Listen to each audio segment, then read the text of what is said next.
No le kia ora tātou. Te kāna ke tima te he tō tātou hui. Mo te matau a Māui, ngā hi ika. No le ke te tuatahi hoki māk. Me whakatau ana hoki koutou ko eke mai. Ki rungi te karango tēnei kaupapa. Mo i pia ke ngā tau ke whakahaerengi hoki tō tātou iwi. Pai hoki te kite nei te nui ngā koutou ko taino mai. Tēnei rā. Whakataka te hau ki te uru. Whakataka te hau ki te tonga. A kia mākina kina ki uta kia mātaratara ki tai. A kia hi ake ana te atakura he tio. E huka, e hau hu. A tihei mauriora. Ai honore he karoria ki te atua. Hei mau ngā rongo ki runga te whenua he whakaro pai ki ngā tangata katoa. O e no karanga mai mihi mai whakatau mai.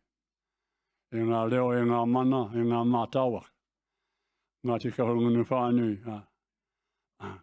Ko eke mai ki runga no hoki te karango tēnei kaupapa. Ka le kore me mihi atu, ala mai nau mai whakaeke mai. Ka le ware anō hoki. I te nui ngā tini ai tua.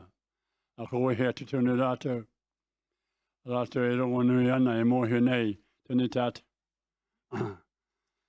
Te nui ngā rātou pēra tā Wida Gardner. Ka hurangi June Jackson. Mona Jackson. Ka hurangi Alva Crofts. Toko maha ke rātou ko wehe atu. Ngari ko waihu tia hoki wa rātou mahi. E rato ki tēnei ao. Te ao tururoa. A ko tātou nei hoki tēnā. Ngari ko tahi ena ke te kōrero haere. Haere tunu koutou hoki tunu koutou I wainga ki ngā huhua mate. Kai reire kei te karangahi hoki mō koutou.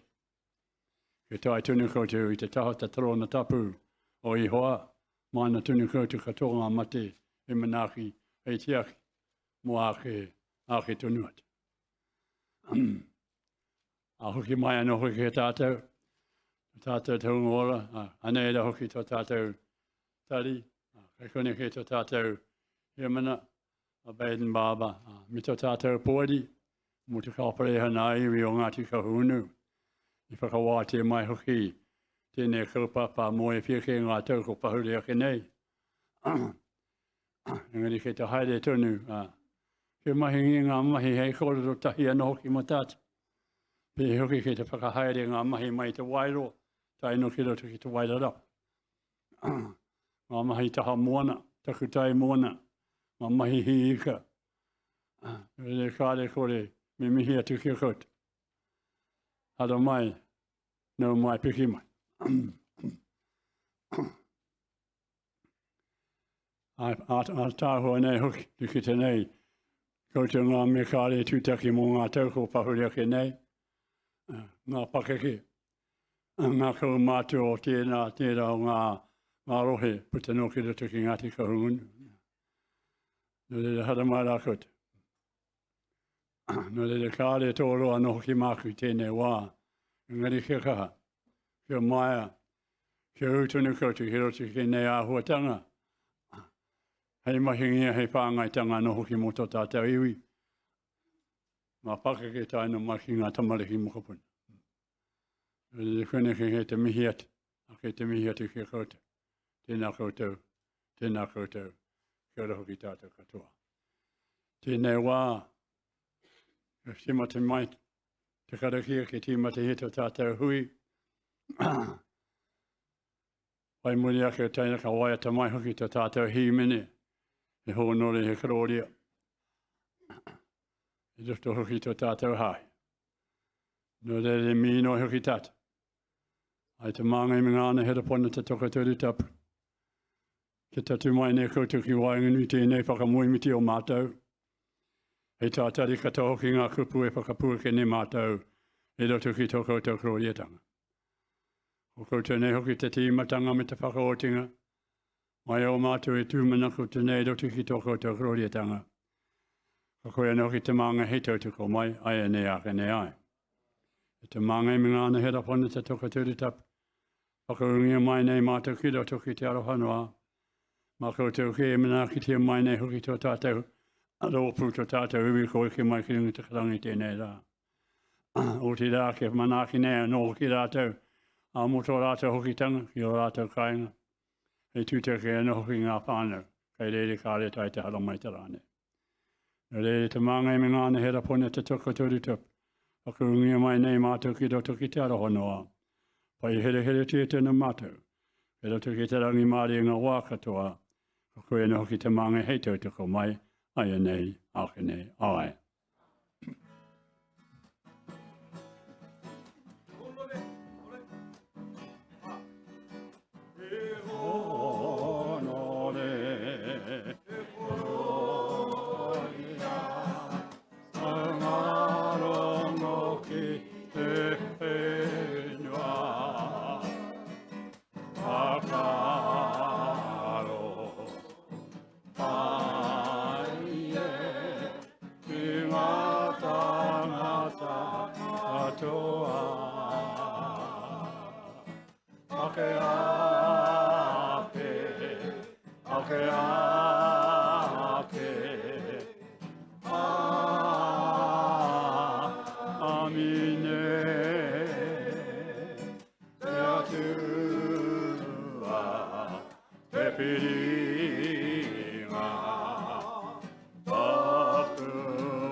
Tūtere whakamaua kia tīna, au mie hui e, tāe ki e no, kia ora rata.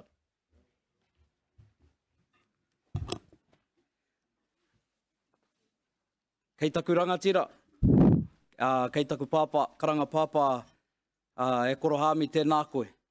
Mōu i tūhono, i te kauai runga, ki te kauai raro. Mōu i tō mai i te iho atua, kia pā mai ki te iho tangata. Tēnā koe. Tēnā koe. Tēnā tātou e te whare. My name is Whatahoro Crib Fox. I'm the MC facilitator, just gas bagger for today. However, at this moment, I'd like to invite those of you who haven't already to grab a kai and a inu before we get ourselves underway so that once we do get underway, there's no need for disruptions. We'll give you a couple minutes to do that, and then we'll get underway right on 8:40. Nō reira, if you want to, hari tiki inu, tiki kai, ai. Si kua oma ke te hoi ho.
Oh, no.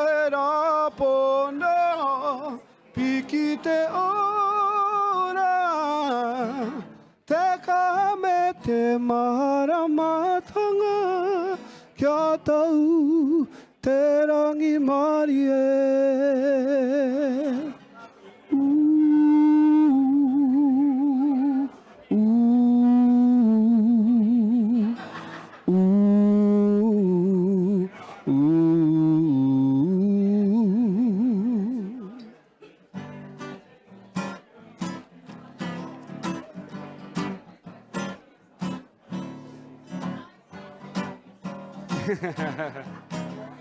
Tahi, rua, toru, wha.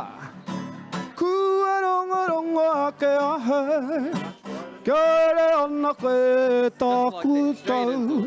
Aka iti ana te monanani. Yeah. A kiwa e. Ka patu patu atu taku mana ua. Haere tonu, bro. Ka rangi rua i Tēnā aku tātou. mahara. Haere tonu. Ere roni te mātai. If we can please start making our way back to our seats. Tai miti toru e tai. We'll get ourselves underway. A tāta hoki mai koa. Te o koro hiti. Haere mai. Haere mai. Pa mai. Tore o aroha. Ki te pā. O nuhaka. E ngā iwi o Aotearoa. Aere mai, aere mai. Titiro ki ngā hoea, kua wea nei. Au e te aroha, e te mamai. Tai me te toru e tai, te maru maru whare tapu tai tai. Tō hora hiti, haere mai, haere mai.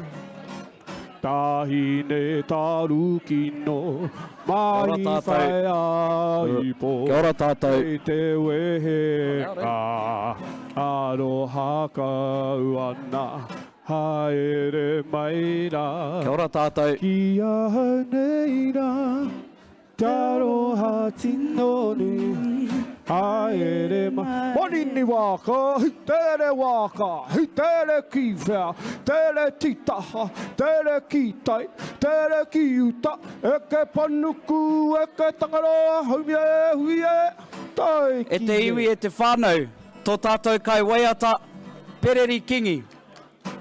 Our resident kai waiata, Pereri Kingi. I'm sure he'll speak more to himself a little bit later on throughout the day. But to save him from speaking about his own achievements, just to let you all know, Pereri Kingi was I believe the inaugural winner. Ai. The inaugural winner of the new singing competition on Māori TV called 5 Minutes of Fame. So we're very fortunate to have him with us today e te whānau. Kia ora. Kia ora whānau. Kia ora, paki atu, kia ora, paki atu.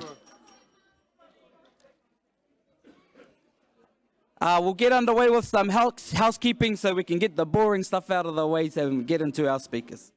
So, first of all, the safety announcements. In the unlikely event of an emergency, sirens and bells will sound continuously. Please evacuate via the glass fire exit doors in the foyer. The meeting point is on the front forecourt at the entrance of the venue. In case of a fire, self-evacuate immediately. Earthquake, wait for shaking to stop before evacuating.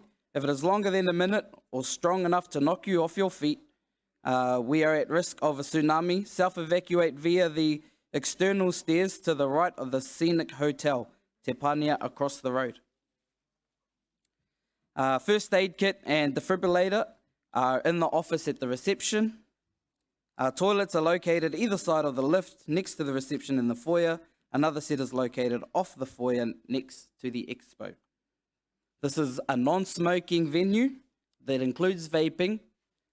Please go outside and away from the building. There is Wi-Fi accessibility, and it is called Napier Conferences and Events. So you'll search your Wi-Fi names on your devices, and it will be Napier Conferences and Events. And if you're on your phone, you'll be prompted to click accept. If you're on your computer, another tab will pop open and will prompt you to click accept, and then you'll have access to the Wi-Fi. As this is a shared venue, we encourage mask use in all communal areas, including the foyer and bathroom facilities. However, it is not mandatory. Complimentary passes for all-day parking can be found at the reception. Park in the beachfront parking and display pass on your dashboard. Please contact reception staff for changes to the aircon temperature as it is controlled in the office. Or speak to one of our staff, iwi staff who are wearing our awesome Tihei Kahungunu t-shirts. Some more pānui, just specifically for our event. For the speakers, just a reminder that you're allocated 20 minutes. There will be a 2-minute warning bell, and then you will be informed when your time is up. Yep. But I get to keep going. I'd like to turn your attention at this moment to what's called the Slido app. If you're tech savvy, we encourage you to download the Slido app in your app stores, or otherwise you could go to the Slido website, www.slido.com, or on your itinerary, there is a QR code in the top corner. If you scan the QR code, it'll take you right there. If you go manually via the app or the website, it will prompt you to use the hashtag for this particular event. It will be hashtag ahuriri. And then anything you enter will correspond with our particular event today. And what we have on that app is the space for you to submit questions to the speakers. You can either submit them anonymously, or you can add your name to it. That is completely up to you. We will have an exception for those who are not so tech savvy. However, if you are 40 years or younger, you are not permitted this exception. You are expected to be tech savvy. We will have a roaming microphone for those who are not so tech savvy and they want to issue partai. However, we do only have a small window for questions and answers post speaking, so there will only be a couple. So if you want your question answered, I would advise to use the app and get in there quite quickly, and your question may be selected to be answered. Also, there are polls running on the app to feedback for our event today. The first one is just to answer where you've travelled from today. So if you fill out the answer, it will show where you've travelled from, and it'll give us feedback for our call. And then there are others as well. There is a select answer poll. There is a enter text poll, so you can actually write in your feedback. Then there are ranking polls. If you just go and have a tutu, and you'll see it all there. Nō reira.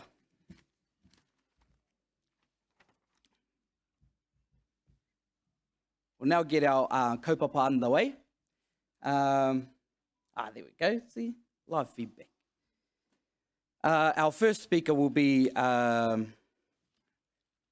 opening remarks given to us by our newly elected chair, Baden Barber. Baden is the newly elected board chairman. Baden's strengths lie in organisational governance and leadership. He currently holds a number of governance roles. He are for local, regional and national organisations. He has solid business acumen and an informed view on local and national political and social issues. Baden holds a number of voluntary community leadership positions and is actively involved in his marae in Waimarama, where he resides with his wife, Myra, and their children. Tēnā e te iwi, whakanuia mihi mai ki tō tātou rangatira kia Baden Barber.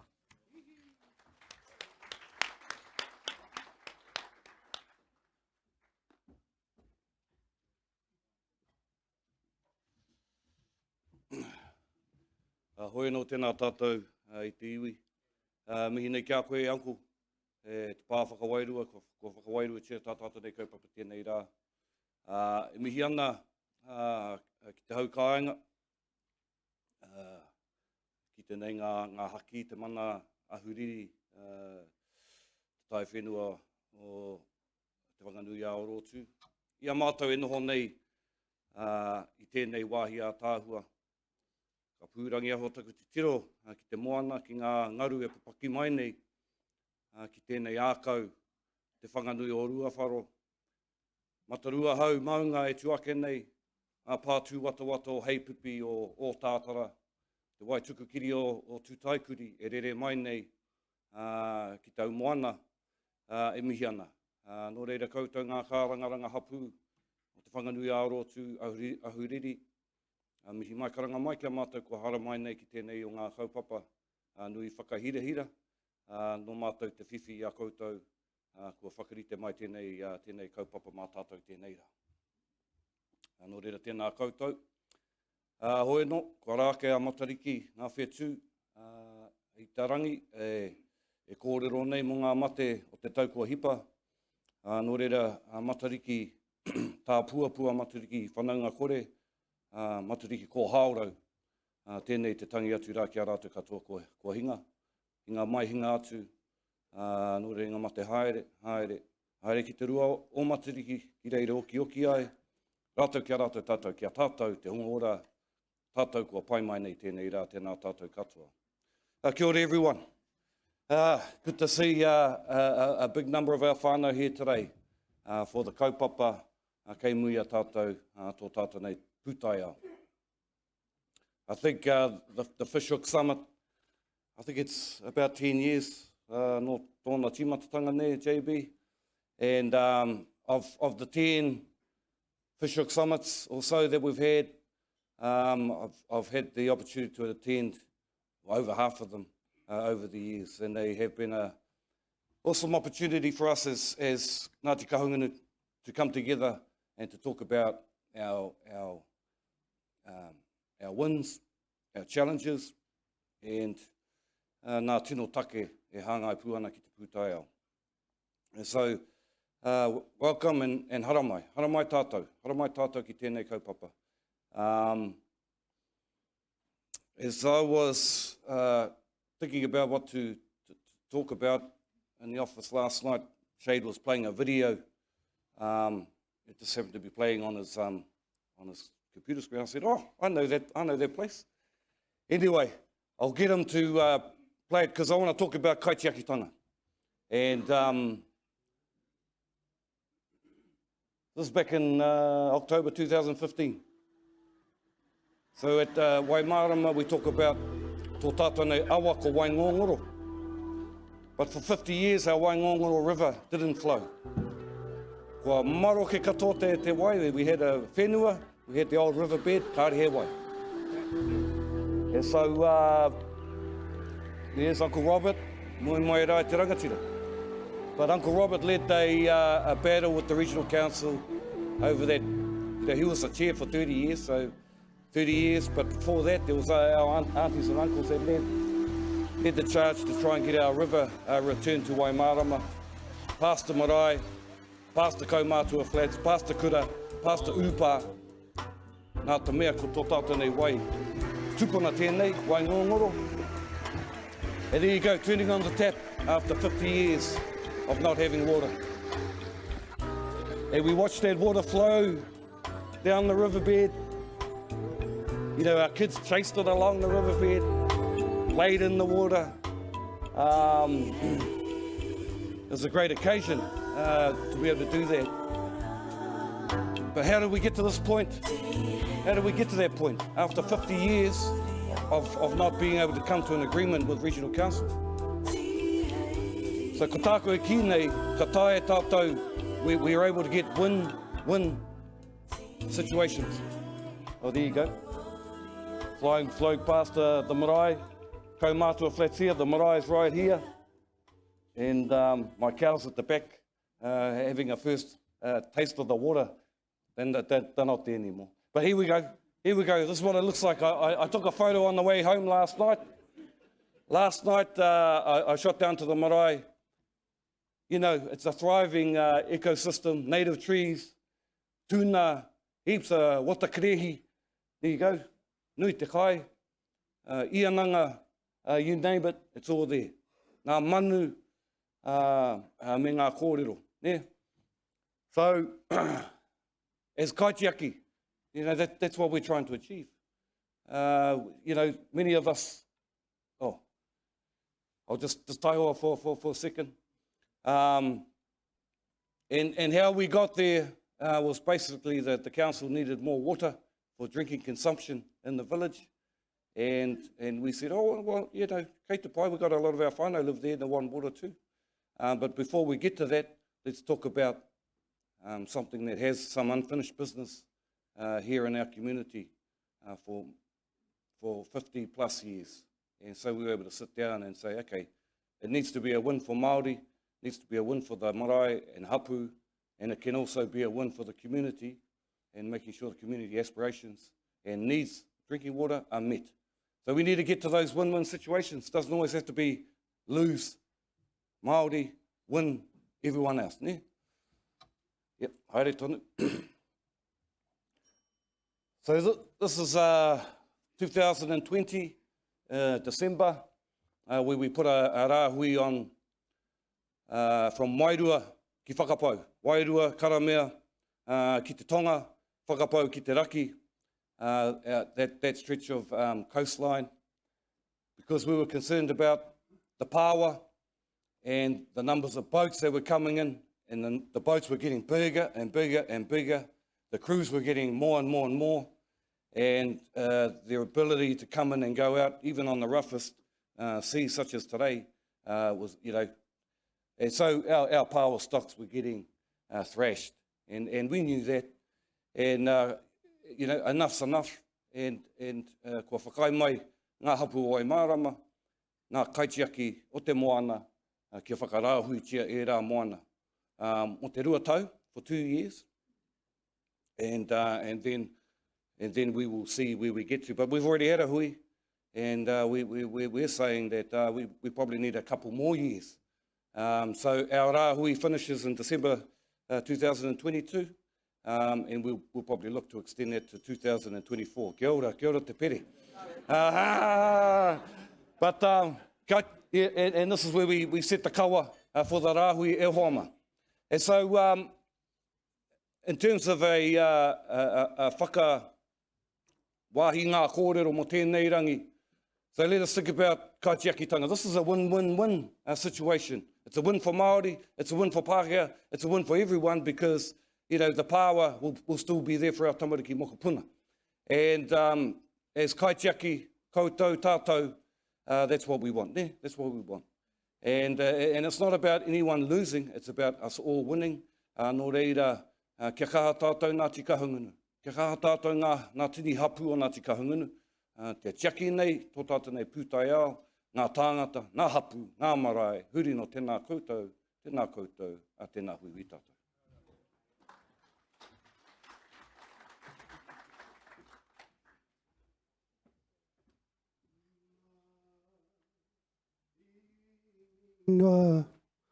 Ngā roi mata, kaua I te pōuri. Poke a mai, te maramatanga o ngā whetū. Wai ka ripo, wai ka huri te rau, aruhe aue. Pupu hihi miri, te rau aruhe, Panukui, ngā wai puke, wai aroha, rere tō tika.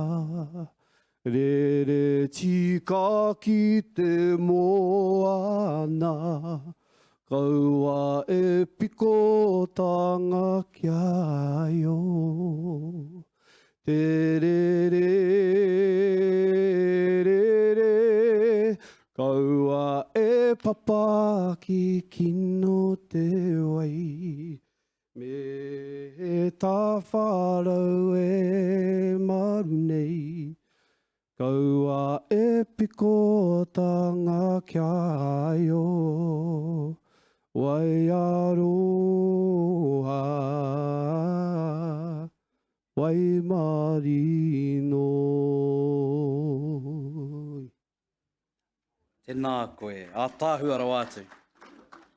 Tēnā hoki koe taku rangatira e Baden, ko whakakōrero mai nei o whea ko tō kāinga o wai mārama me ngā e rā mahi e tō mai nei koe ki tō tūranga hau, e miharo te whakarongo atu.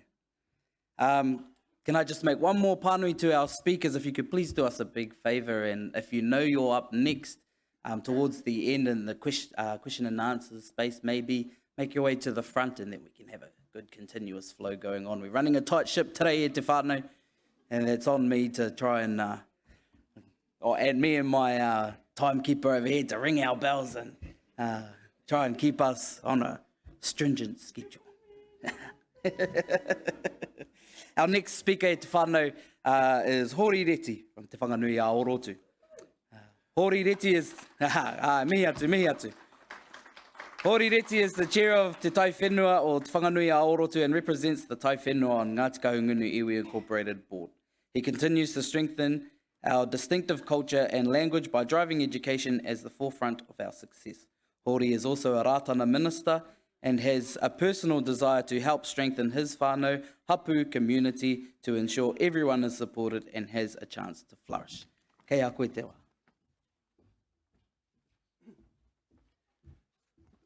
Whakamoimiti tia iho a ngā mano. Tua ururi whai o ki tōru tarangi me te whenua, ko te nuinga ko tōna korori e tanga. Ma tua tama wairua tapu ana hera pono. Kia tatu ki ona tuakana wairua te arepa, te omeka piriwiri tua, hāmuera. Ko te māngai anō hoki kei roto hei tautuko i ngā tūmanako tanga katoa te iwi nei o Ngāti Kahungunu, aia nei, ake nei, ai.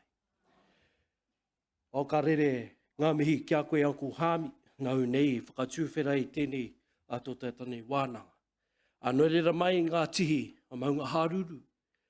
A hei pipi. Whakawhiti atu ki tuhirangi, ki hikurangi. Tēnei rā ka mihi atu nei rā kia koutou. Aku nui, aku rahi, haere mai ki roto ki te Whanganui a Orotu. Nei rā ngā karangaranga hapu, ngā karangaranga marae, o te takiwa nei, e heke iho mai rā i ngā kāwai whakapapa pānia, e mihi atu nei rā kia koutou, o tira tātou, e pai nei ki roto ki tēnei wānanga, nō reira tēnei ka mihi. Hoi anō rā e te whānau, what a massive induction, whatahoro, thank you. It is a privilege to be able to stand before you as the chair of Te Tai Whenua Te Whanganui a Orotu. And as we progress into this presentation, we'll share some of the aspirations that we have been able to, and goals and that we've been able to achieve over the last 12 months. So, e te whānau, sit back, relax, and we'll get straight into our video presentation.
kia horo te haere ki ngā taumata poraiti.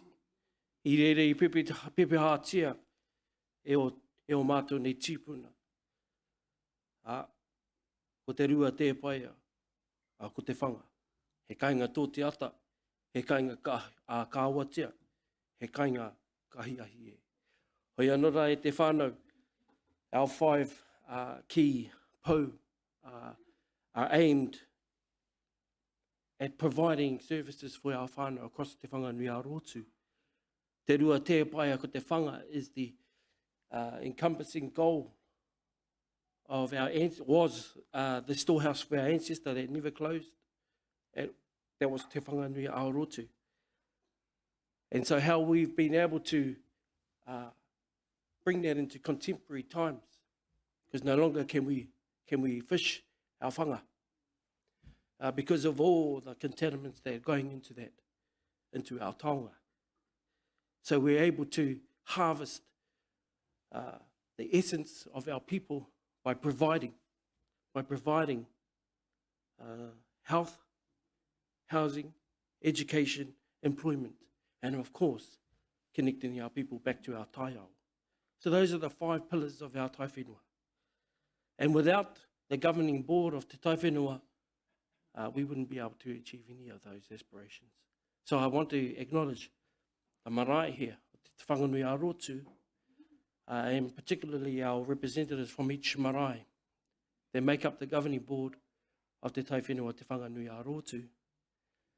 Mare Wariti, Tāngoio Marae, Rosie Hiha, Petane Marae, Janice Kahukiwa of Te Harato Marae, Tipene Kocho, Wharerangi Marae, Kirk Leonard of Timikara Marae, Peter Eden, Motio Marae, Brenda Ferguson of Waiohiki Marae, and Api Robin of Kohupātiki.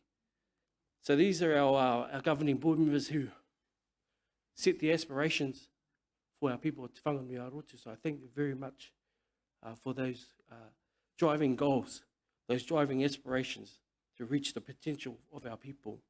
And of course, to implement those strategies and those aspirations, we have our CEO, Tania Eden, along with our team that are here today among you.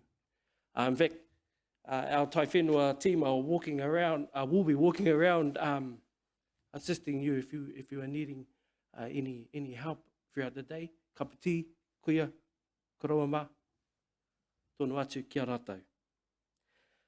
So, as I was talking about our health, about our pou, so I'll start with the health section, and you saw up on the video there that we were able to stand up COVID vaccination clinics throughout Te Whanganui Arotu in partnership with Hawke's Bay DHB. And these initially were held at our marae and at Pack and Save Napier. So we were able to vaccinate thousands and thousands of our whānau here in Te Whanganui Arotu. And that's the hapori, the whole community. So that was an amazing achievement and recognition of the leadership of our Tai Whenua and those partnerships. We were able to establish our own COVID hub, welfare hub, working with our marae and our whānau who contracted the virus throughout the past couple of lockdowns. We initiated supporting our whānau through marae champions of each of our 8 marae. And we were able to connect back with our whānau through our 0800 for ahuriri, which is still in operation today, supporting those whānau who are in need at home. As I said, we worked in partnership, and we worked in partnership again across central government to deliver food packages to our whānau, care packages to our whānau that were in isolation during the COVID and Omicron outbreaks. Our COVID response was well executed to deliver RATs tests, care products to our whānau, and that was together with MSD, MPI, the HBRC, oranga tamariki, eni maui, kainga ora. The Department of Corrections, Ngāti Pahauwira, Pack and Save, and all of our marae. And our team here, Wahine Ora, are sitting in one of the rows here, just in the front, and they're a key part to the delivery of these services. So I want to acknowledge our Wahine Ora team. In the Taiao space, and as I said, you know, Te Rua, Te Pai, ko Te Whanga, that was the storehouse of Te Whanganui a Rotu. So it's a big aspiration for our tai whenua to restore Te Whanganui a Rotu. We have been able to establish a green hub, and so that's at the back of Tuhina Po Whare, which is the MSD, new MSD building, Kainga Ora and Oranga Tamariki here in Ahuriri. We have been able to stand up environmental contracts. We lead jobs for nature in Ahuriri, and we're focused on on restoring our whenua and our estuary.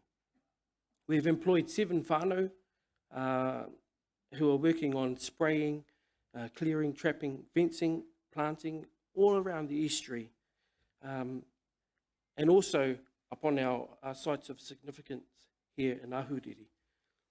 We were able to purchase Te Rerea Tāwhaki, which you saw inside of the video, so that now belongs to all of the marae here of Te Whanganui a Rotu. And Te Rerea Tāwhaki is one of the significant sites for our people. And so we were very proud to be able to purchase that as the tai whenua. Otherwise it would have been put into the hands of a developer and we wouldn't have had any say at all on there. So now we own that, and we own it forever.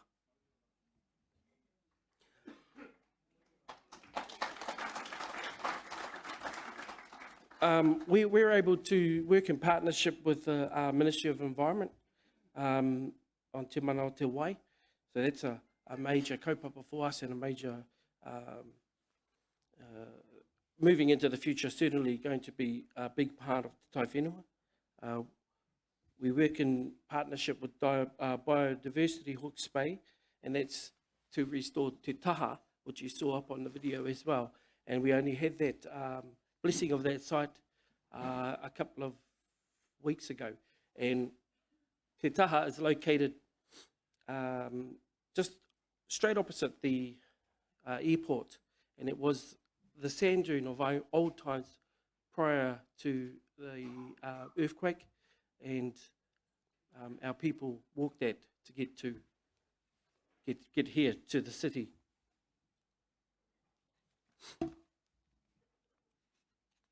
In the employment space, our key focus is to help our whānau of Te Whanganui a Rotu gain sustainable employment. We have a number of programs running at the moment, and one of those highlighted inside of the video was our rangatahi program. So we've been able to develop skills and attributes, providing them with industry knowledge, qualifications and pathways into careers that will sustain them and their whānau moving forward in the civil construction and the construction areas. Of course, I spoke about our wahine ora, and that is to empower our wahine to be the best version of themselves, guiding each individual and encouraging them to reach their full potential. And we're very proud of the wahine that have come through that program and that have moved on to bigger and greater career opportunities for them. So thank you very much to our team in the wahine ora space. Education, we're working with the Ministry of Education and the Kahui Ako of this area to develop education outcomes for our tamariki and for our people. We have a Mahatauranga unit established, and we are working hard to engage our whānau to achieve education outcomes. In the housing space, we have our own Rautaki Kāinga, which acknowledges how housing has a major impact on our whānau and how it directly affects the qualities of all parts of their lives, such as physical, mental, health, financial stability, providing a stable and consistent environment, and having a safe, warm and secure home. We've been able to support Papa Kāinga wānanga and projects across Te Whanganui Ārotu, and we certainly are working with our marae to try and achieve their aspirations of having Papa Kāinga stood up around our pākainga. We're working in partnership with Kāinga Ora, Napier City Council, on the development of 100 homes in Prebinson Drive. And there will be a mixture of social, affordable homes and, of course, market housing. So we stand in our mana, and we will challenge if we need to. And over the past 12 months, we've been able to make the voice of Te Whanganui Ārotu heard across all platforms. We were able to submit submissions to the long-term plan of the Napier City Council, because inside of there, the protection of our sites of significance, and we speak truly about protecting the taiao, and part of that are our sites of significance that our tipuna once walked. We've been able to develop those district plans in detail with having our own team stationed inside Napier City Council. We've submitted also to the 3 waters, regional council plans, the RMA, and of course Māori wards.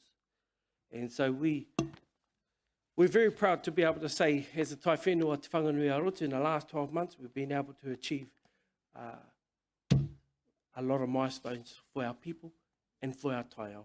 Huri noa, tēnā koutou, tēnā tātou katoa. I'll invite my wahine ora.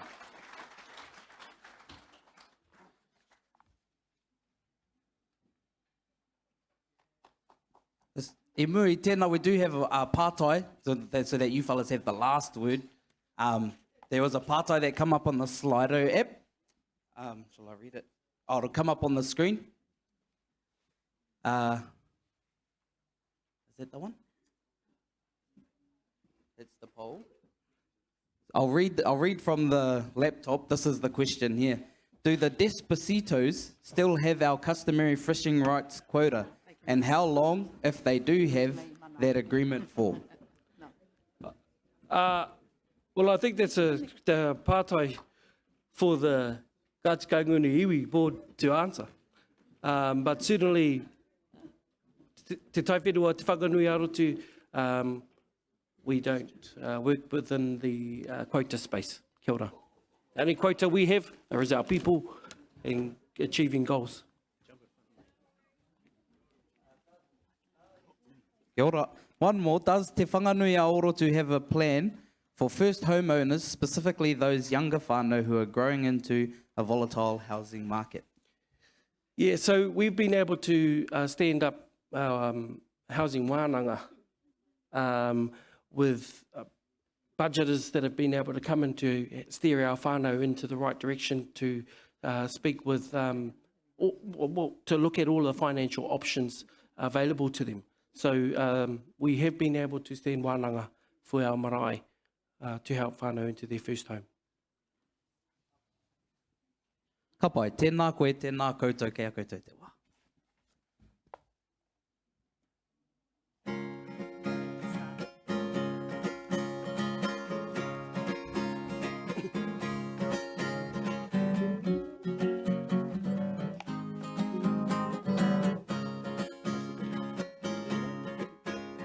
Te mana o te whanganui Ārotu e. Kia kaha. O pātiki wai o hiki, mō te otimi karae, karerangi te haroto, pētane tā moyo e.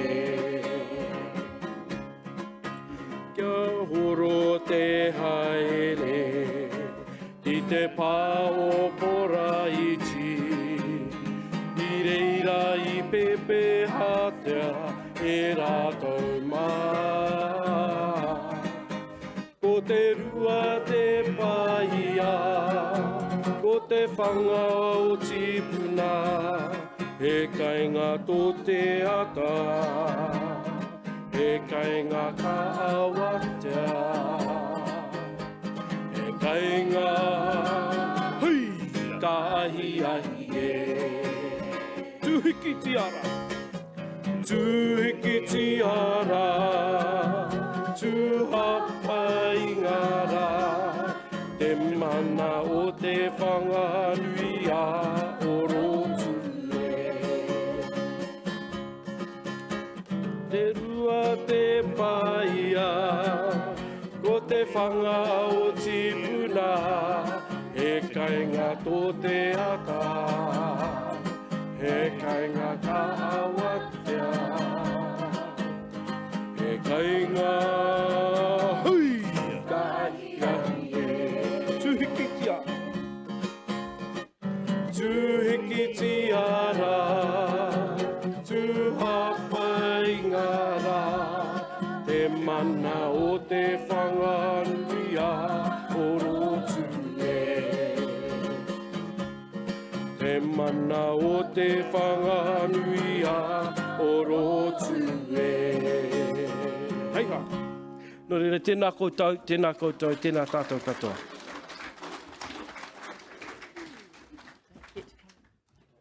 Don't get too karoro for me.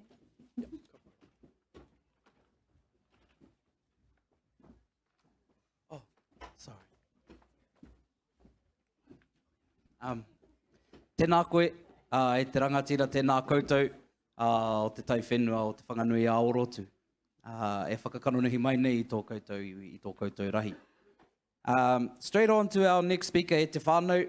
Our next speaker is Tania Eden from Mana Ahuriri Trust. Tania Eden was elected as the new chair of the trust in August 2021. This is a great responsibility, and in a short time, the trust has blossomed as a drive for registrations and communications grow from within the trust. Tania is also the chief executive of Te Tai Whenua o Te Whanganui o Aorotu. Tēnā mihi mai e te whānau ki a Tania Eden.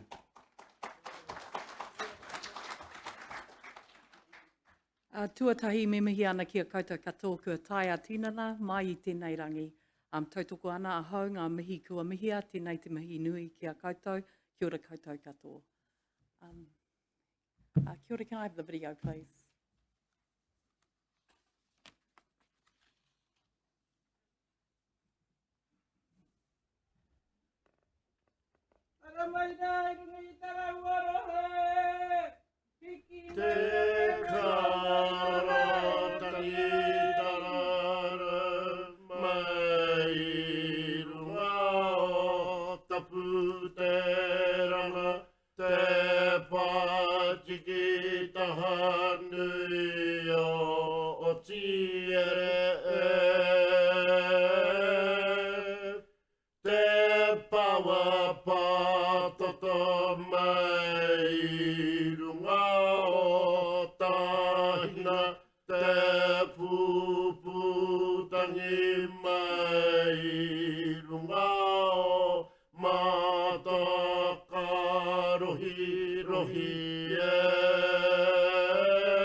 ahuriri tonu e.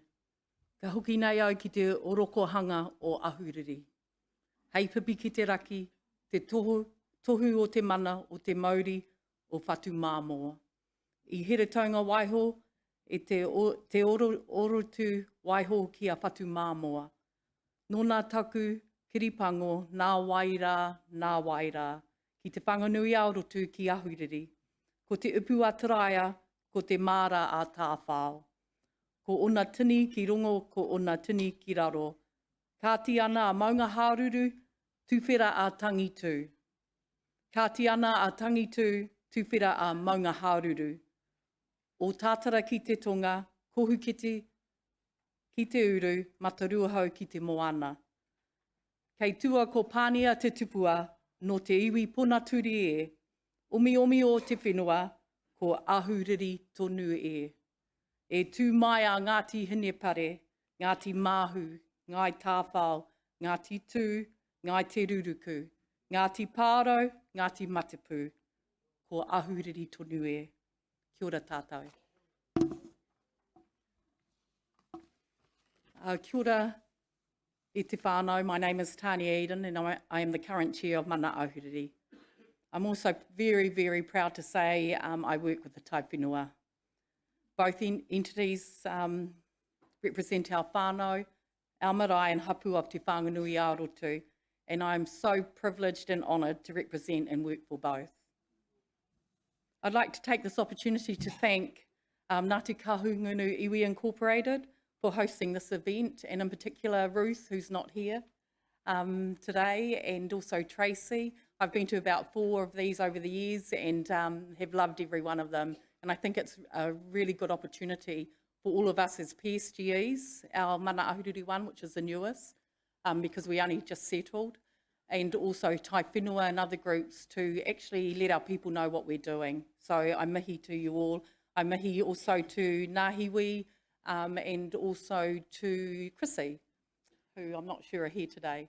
But also now it's a new time, and we welcome Baden as the new chair.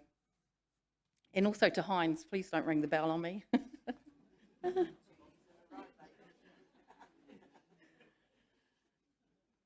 So as we have recently settled on March the 3rd, I'm going to touch on our journey to date, and you saw a little bit of that up there on the video. We have a new board, which was put in place in August, nearly 10 months ago now. From a Taiao perspective and in keeping with the theme of the summit, I will touch briefly as I transverse you through the journey of Mana Ahuriri. As you heard, our 7 Ahuriri hapu, and many of you are here today, have been coming together over recent times, in particular to talk about what we're going to do going forward as Mana Ahuriri Trust. But just to take you back, in 2010, the Crown recognised the mandate of Mana Ahuriri Incorporated to enter into negotiations for the comprehensive settlement of all Ahuriri hapu, historical Treaty of Waitangi claims.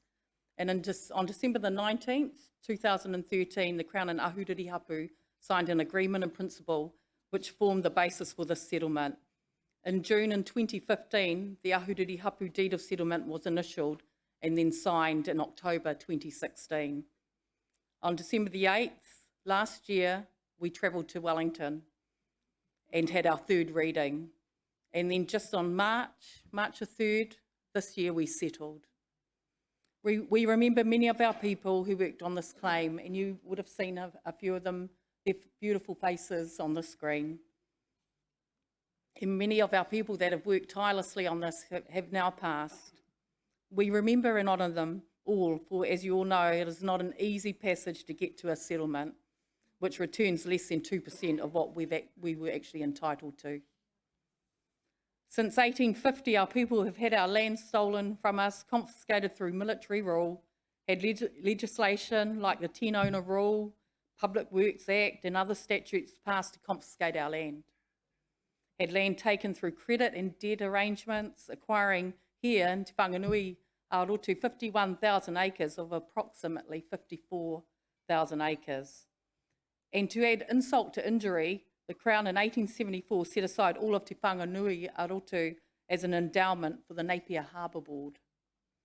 The Harbour Board then leased most of that land back to the Crown, and today large areas still remain in Crown hands and has been passed to the Hawke's Bay Regional Council and Napier City Council. Since the 1800s, our people have protested and we will continue to challenge and protest. Yes, we did settle, but we are now looking to move and make the best of our settlement for our hapu of Ahuriri. I'd like to acknowledge our board. Some of them are here today. Myself, Alana Hiha, Bev Kemp-Harmer, Marie Brown, Chad Tariha, Piri Prentice, Joseph Deti, and Evelyn Ratima.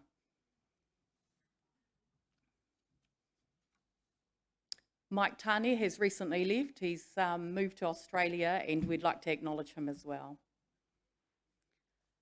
So following our election last year in August, we met regularly. We met once a week, actually, weekly for about 18 weeks to get to the third reading. I guess it was the Minister who insisted that there were a lot of changes made, so the Crown again dictating to us. But we came together as a board to make sure that we could get to that third and final reading. And in that small space of time, pre-Christmas last year, we ran our AGM, we appointed a CEO, Liz Munro, to work through financials and to sort out our structure of the trust. And we restructured the holdings company. Throughout our 10 months, and we've only been going for 10 months, we sought legal and financial advice, because you've got to get all that detail right, eh? And you've got to get all that process right. And I know that a lot of us, it's very emotional, and so we do hold dearly that emotion, but you've got to get that all that stuff in black and white, your I's dotted and your T's crossed. And we were lucky to have a CEO on board who knew how to do that. And so we acknowledge Liz Munro for that. We also sought legal advice from Chapman Tripp and PwC, so we had them working with us alongside of us right throughout probably the first 4 months. And then we're very lucky to be able to engage Jamie Tuta and Ko'o Capital to help us with our restructure and investment strategy as we move through this, because you've got to keep doing all this stuff while you're getting, before you get to settlement. So we have stood up a new commercial entity, Mana Ahuriri Holdings Limited Partnership, and this is chaired by Mike Pohio. And you might have seen a photo of him up there, because Mike Pohio, he hails to Petane Marae and the Pohio whānau. And that's his tipuna there at that urupa, his tupuna. Mike Pohio also chairs Ngāi Tahu Holdings. So we're in very safe hands. And he's got a good brain on him too, which really counts. So Mike is also joined on our commercial entity by Shane Walker, who many of you know, and he hails to Ngāti Hunepare. Dick Hilton also joins us on that has joined us on that commercial board, and Dick Hilton whakapapas to Ngāti Pāro. And then myself and Marie Brown as trustee representatives. You would have also seen up there were shots of our cultural redress sites. 3 sites were vested back to Mana Ahuriri. And when you go out the front to your car, if you're parked out here, you'll see just down the road here is Dock House. So Dock House has come back to us. That big, beautiful building, it's actually going to cost a lot of money in rates and maintenance. So we have to be mindful of all that. Also Pakake. So Pakake comes back, has been vested back to us, and it's a small, very small parcel of land when we know that whole area was Pakake. And this Friday at 10 o'clock, if you'd like to join us, we have our blessing at Pakake, and that's here Matariki Day, and you're welcome to join us on that day. We have a number of our people, our historians, that are coming to speak on that day about the history of Pakake. So please join us. 10 o'clock, Pakake at Ahuriri. It's a car park, that whole car park area, right behind all those pubs that are down there, the Spates Bar and the Gin Trap and that. Well, the most important part there is our area, because they've all been parking their cars on there for free, and that's going to change. Yeah. So we also received commercial and financial redress of only 19.5 million. And if you were to divide that by probably our register, which is around 2,000 people, that's about 9,000 or just over 9,000 per person. So we think we have to be smart with that small putea, and we have to invest it, and we have to get the brains in there to help us do this, because we don't have the capacity to do it yet. And so that's why we've got Mike Pōhio, and he's ours too. And so is Shane Walker, and so is Dick Hilton. They're ours, so they're going to help us help our people. And we're really committed to doing this and doing it right, doing it tika and pono and transparently, and we will stand by that. So in that quantum, it included the purchase of the Kaweka Guava forest land. So we own a third share of the forest with Hiratonga Tamatea, who own the other 2/3. And it also allowed us, our deed of settlement has allowed us to purchase a number of Crown properties, and there are many. So we've got a bit of a jewel in the Crown here, especially with the real estate market going up and up and up. I know it's levelling off now, but we have an opportunity to stand up some really good investments, and we're working through those plans at the moment, but this is for the future of our hapu, of our people and of our mokopuna. So we've got to get it right. The package of Crown properties includes an RFR of a 50% shareholding of the Hawke's Bay Airport. I'm not sure if airports are making a lot of money these days, but we're going to do our due diligence, and we'll do it right too. We also have the opportunity to purchase back 17 hectares of land in Wharerangi Road in Taradale. The Munro Street properties, next time you go and get your groceries at Pack and Save, that whenua belongs to us, to Mana Ahuriri. Next time you go to Burger King and get a burger, that whenua belongs to us as well. We also have the opportunity to purchase back over 1,000, it's about 1,400 hectares of land north of the airport. And also the old nursing homes up on the hill, Hinepare and Tuakana, those belong to Mana Ahuriri. There's a number of schools and other properties throughout Napier, but they're not just being handed back to us. They are called DSP properties, and there's first right of refusals on some, so we have to work out a strategy to do that. And we're going to have huia hapu with our people also to make sure that your voices are heard, and around some of these investments. Turning to the Taiao, we are currently setting up Te Komiti Muriwai o Te Whanga. We will lead this, and this is a statutory, this is in statute, enshrined in statute Te Muriwai o Te Whanga, and it covers, I guess if I could look at it, if you could picture it in your mind, the compass points from Heipipi to Paraiati, to Otatara, to Awatoto, to Mataruaho, and back to Heipipi. This whole area is Te Muriwai o Te Whanga. And I encourage you to read that deed of settlement, because in there you can read all about everything I'm talking about, and also you can connect in there. And if you haven't registered and you whakapapa to us, please do. It's a bit clunky. I was talking to someone this morning in relation to our website and registering, but we're sorting through that. Just have to give us a bit of time to breathe while we get through all this. And certainly our website and IT and our registration process is something very important to us, and that's next on our list of things to do. So everything within this area needs to be negotiated with Mana Ahuriri in Te Muriwai o Te Whanga. There will be many projects, and a number of them have been signalled already with the councils, including the Ahuriri Regional Park. And I'm really, really pleased to say that we had a historic moment here in this building last week when the Napier City Council adopted our co-governance model, and I know Hawke's Bay Regional Council are going to too. We will hold the pen with them on this. In fact, we will lead this inaugural development of this piece of land, which we will co-govern with NCC and Hawke's Bay Regional Council. $22 million has been allocated to this project. And that's been put in the long-term plan, so that is going to happen. And we will be right at the forefront of that. So I'd like to acknowledge, I know there's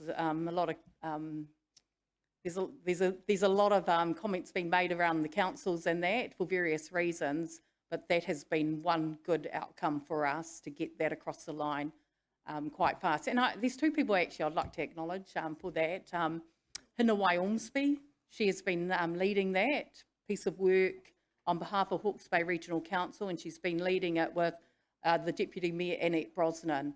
And when they came to us and we said, well, the only option is co-governance, otherwise we would not, have joined or partnered with them.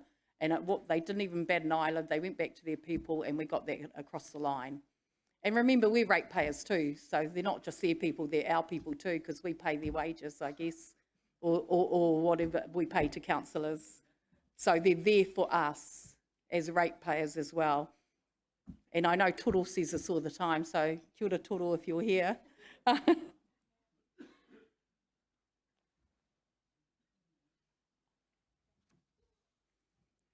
So I'm just about to finish because Heinz is giving me, a bit of a wave here. But going forward,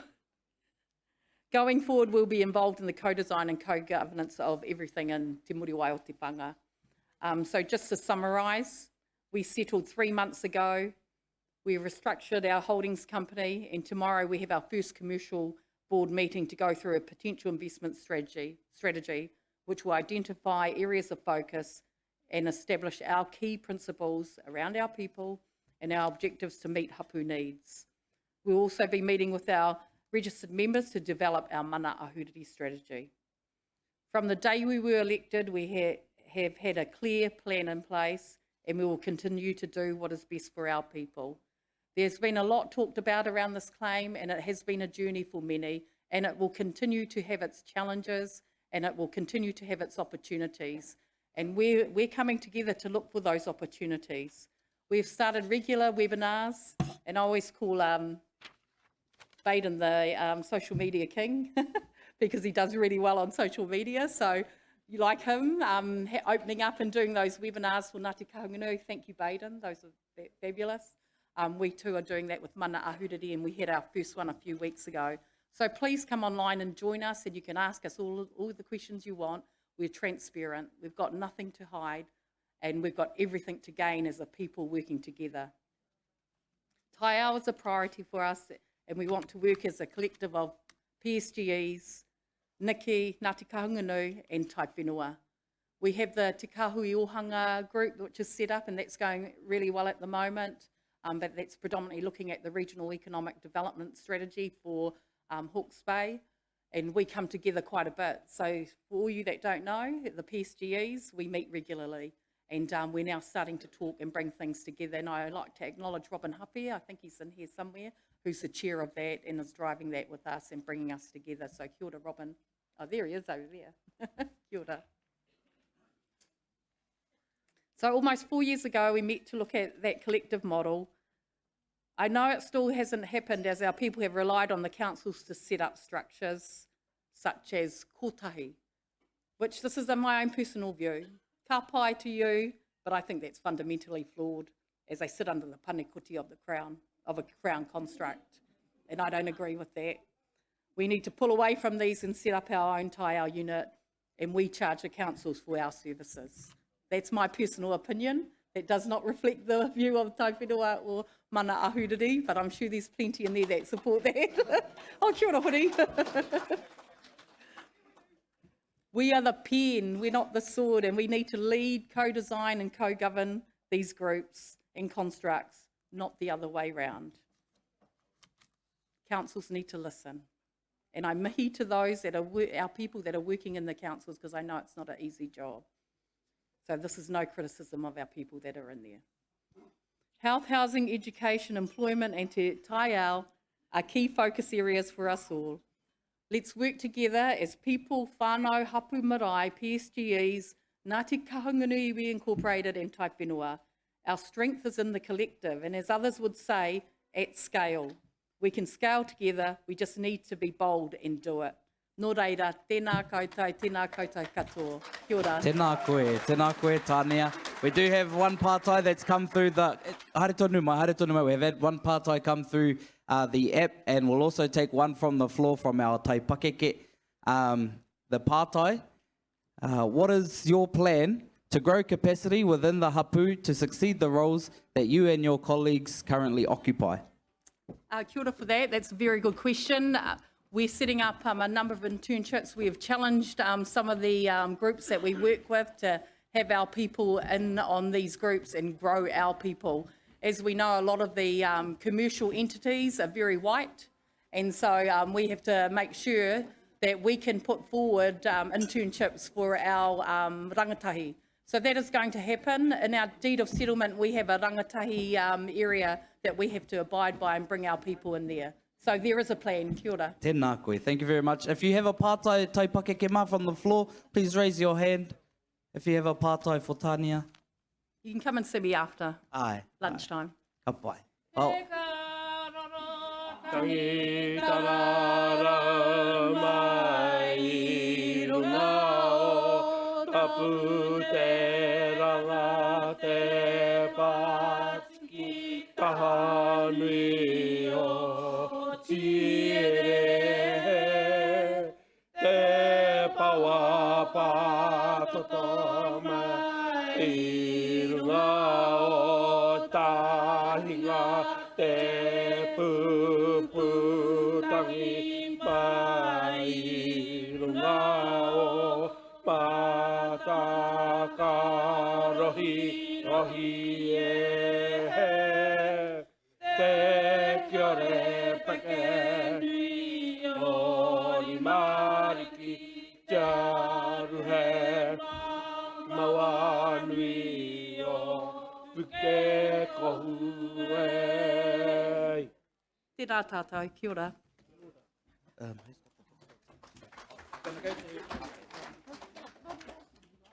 Ngā mihi ki a koe, Tania. You're in a very unique position as you sit as the chair of Mana Ahuriri Trust as well as the CEO of the Tai Whenua, and you're doing wonderful work bringing those two spaces together. Nō reira, ka mihi ki a koe, ka mihi ki a kōrua ko hori e whakakanohi mai nei i te mana whenua o te kāinga e hui nei tātou. Nō reira, tēnā kōrua. Ai, tēnā e te whānau whakanui a Tania. Kapai, just a couple of reminders. There haven't been many pātai coming through the Slido app. That's Kei Te Pai, but those who have come in just a little bit after that announcement, we have an app or a website running. It's called Slido. If you go to the App Store, search Slido and then download that, and then use the hashtag Ahuriri. That will take you to the page for our particular event, and you can ask all your questions there. We can see them, and we will answer. We will ask them to the speaker and get them to answer it. They are anonymous, but you can put your name in if you want. And also for those who would like to ask questions from the floor, we have pātaka prize packs to give away to some of the best pātai of the day. They include titi, rewana, and a few other pātaka delicacies. Otherwise, if on your program, there's a QR code, and if you scan the QR code in the corner, it'll take you straight to the event page. Not the QR code you use to go into the shop, that's a different one, than a different QR code reader. Hui anō, moving right along. Aroa mai.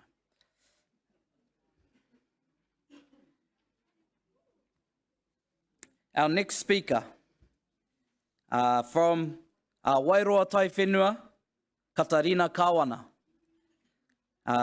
In her bio says here, board member of Wairoa Tai Whenua and eco-warrior extraordinaire.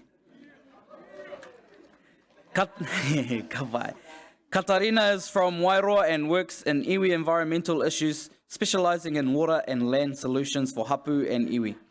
Water monitoring of the Waio and Wairoa River using the Mauri Compass. Active member of Wairoa Waste Discharge Stakeholder Group for Wairoa Hōpupu, drone operator, photographer of land and water, tutor of customary fishing and freshwater management for Awanuiarangi. She loves outdoors and conservation. He te iwi mihi mai ki a Katarina Kawana.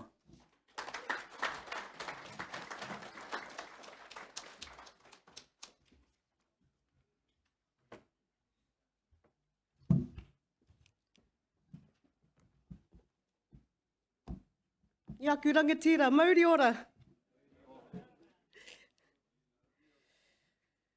Ko mahuta ake te rā i te pai, kua ti ori ori te hakaturi, whakanuia te whanakatanga o te tangata, kia tupu, kia puawai, tuturu ka whakamaua kia tīna, haumi e, hui e.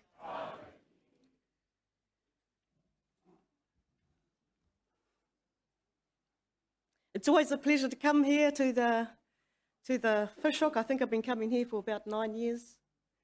And my inspiration was actually watching Mare actually present these.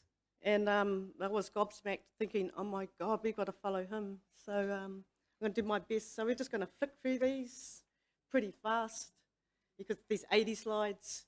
So I've got no flash. Is this it here? Okay. So I've got no flash movie. This is it. Don't ever forget where we come from, how it came about. Maui made it happen for us to be here. Look at all the associations. Te Matua Maui.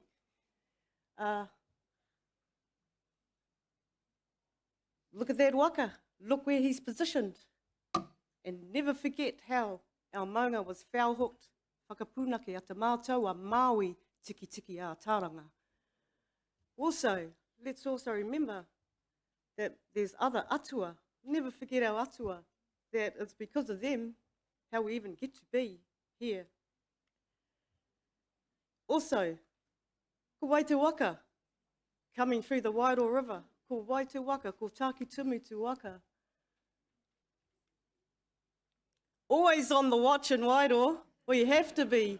We have to use your goggles and some more to actually draw the issue, educate about it, and get some action. Momo time, we're just working on theory. Because that is so important. That is not theory. That's fact, natural. Hika, going backwards. Wants me to go backwards all the time because ina rā o mua, eh? So, you know, we've got to always remember where we come from. So let's just hope Marvy's not playing tricks on me today. See, he is. So anyway, I just wanted to say that I'm not really good at this. And I should have just read a poem and I probably could have got away with it. So the other side of me, besides being Ngāti Kahungunu staunch, I'm also got an inkling of Taranaki in me, an inkling of Kaitahu in me. I've got a little bit of First Nations in me, so here's my wai song.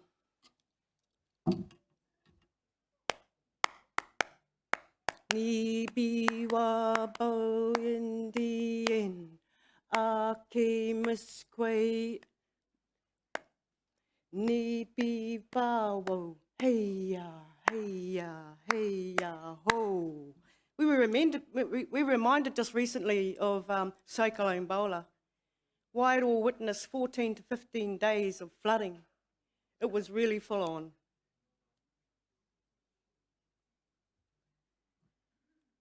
But we never forget where that water comes from, you see, because it's coming from the Hangaroa and the Ruakituri, flows into Wairoa, and then meets up with the Waikaritaheke, the Waihi and the Waio. And of course, whakapunaki has been on our minds quite a bit because some whānau we're thinking about mining it. So getting back to our awa, he's part of the flood. This is the Waio. The Waio is also where the Wairoa District Council draws their water for, or our water for drinking water wai Māori. This is a page in a social media page where a lot of engagement happens. This is the Wairoa Awa Restoration that has 1,853 followers, 1,164 likes. And we make sure we look after our people by giving them a few prizes. The website, tap into us anytime you want. This is the kind of issues we hit, anything, education, because it's best to inform people, they're not being informed. So what do we talk about? Sea level rise, climate change, Western point of views, but we also give it that sharp Māori mātauranga point of view. Next, please.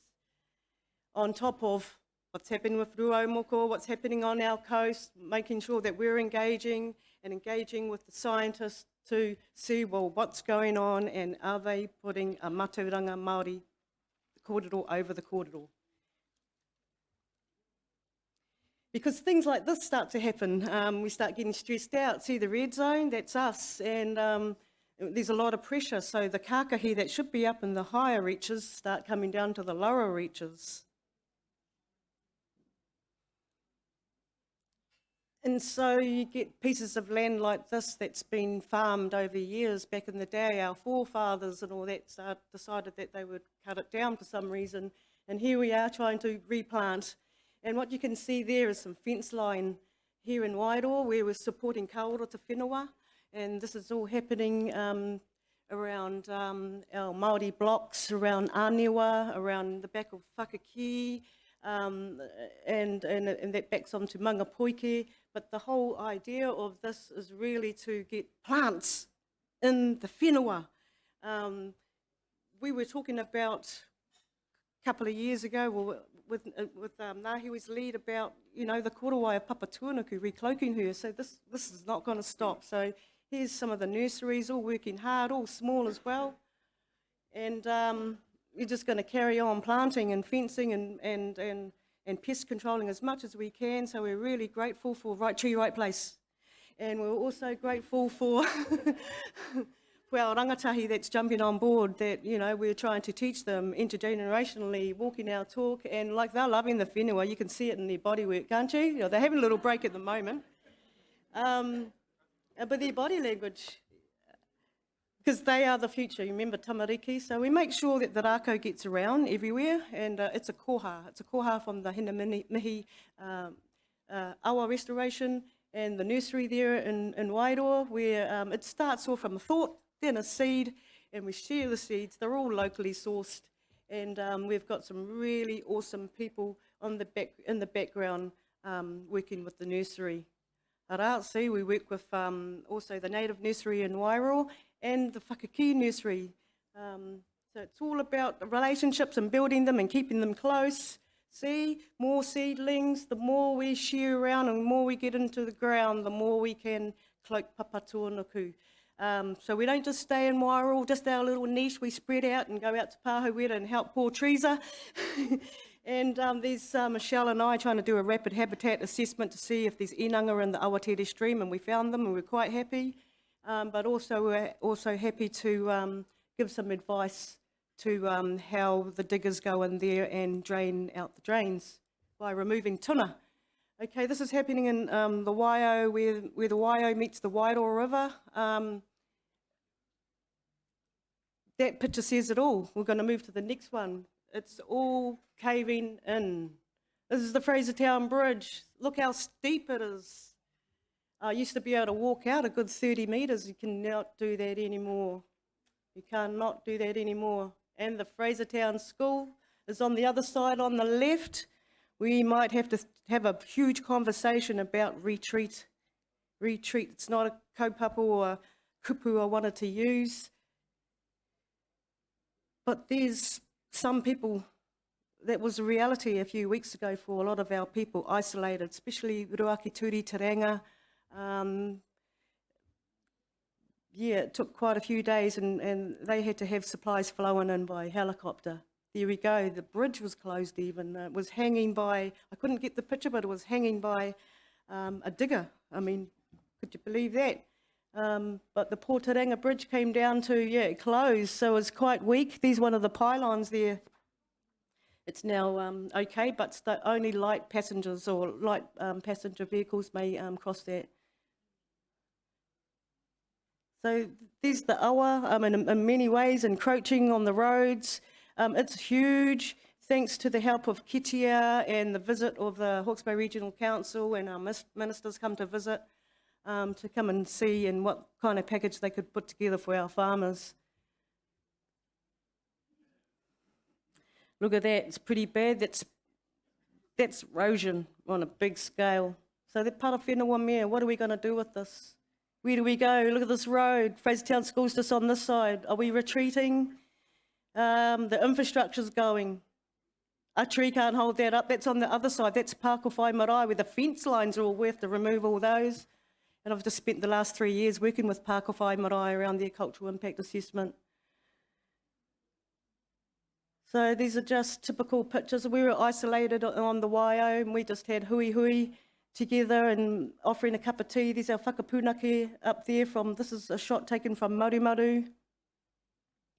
In between times, this is what we're doing, wānanga. How do we inform our people? We have to surround ourselves with like-minded people, with leaders, with people who are matatau, people who know the kaupapa. So we spend time educating, we get out there. I mean, it's pointless, all the theory, you can read as much as you like, but it's not until you actually get out there and put your gumboots on, smell the roses and get out there and whakawhanaunga with your people, that you're able to transfer the kōrero with love, wai aroha. So wānanga, that's the way. I mean, I can't say it anymore. It's the only way you're going to get in touch with yourself, your pepeha. Who are you? Your GPS, your USB stick to your whenua, your water, your moana. DNA is really important. We all got DNA, and it's found in water. Could you just back off and just pull that back one, please? DNA is really important because you will know what's there and what isn't. So look at that, a DNA test. See the little screen over there, and it's all, yeah, it's in a circle, okay, and so you can see all the different species that are there in your awa, your manga, your stream, your roto. And the key thing about this is you can do this as a community, you can do this as a family. And marae, I'd get on to EPA and the eDNA kit. I'll get on to our natural resources guys to hook yourselves up with a program. I definitely recommend that, and I know that our groups in Wairoa, definitely, it's all part of monitoring, so you've got to know what's in it. One cool thing I thought was missing was, because it's Te Tahi o Mātahi o Te Tau, is, you know, we don't harvest kiruru. I won't say that to my tūhoi relations, but this is also harvest time for our piharau or korokoro. We have a place up in Hinamanuhiri Whenua, and it's called Korokoro. And it's actually where Ard Keen is situated right now. And my tūpuna told me that that's the name of their tuna. So this DNA kit will prove that the tuna's still there. So I'm proud to say that the korokoro is still alive on the Waio and on the Wairoa River. How outstanding are we? Well, according to Kāwanatanga, we're not. Is this not outstanding enough to drink water from? The town supply comes from it. Is that not outstanding enough that you use our road and take our Public Works Act to get there, to grab our resources, etc.? Are we not outstanding enough that we've got river acknowledgements that were set in time way before us, that archaeological sites are there and recorded? Are we not outstanding enough to all the marae that surround us, that are living by puna? Aren't we outstanding enough that the water ends up at Matangiro and ends out into whanga o Ruawharo, and then koena is going to hoki ki Hawaii Nui, Hawaii Ro, Hawaii Pāmamao? So look at this picture, sediment all over, the worst place in the country where the sediment lands there. But what can we do with the sediment? Question mark. That's a research for us. Research could be made into some brick, could be made into something. This is where I send the challenge out to our rangatahi and our people. Question mark, rangahau, research. Because, why is it so important? It comes back to that mātauranga, our Tāke Tumu traditions.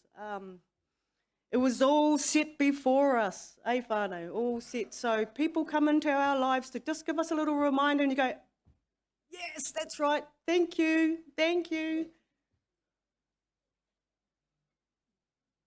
Because we do these kinds of things. This is a kind of kaupapa Pākehā thing, but it's actually remediating trees so they don't, so the water doesn't encroach. The trees are going to take the banks away if we don't sort them, but we have to have a plan to put them back in. You know, whānau, I wish this was 50 years ago and we could have done it then. Always reminding, look at this. always look for your rangahau. Go and have a look in the museum. Have a dig in the Māori minute books, everything. You can find some research. I'm working on this at the moment. It's a national challenge, working with everybody, everybody's minds. The whole kaupapa of this particular research was to find out what are the cultural values of the Wairau River.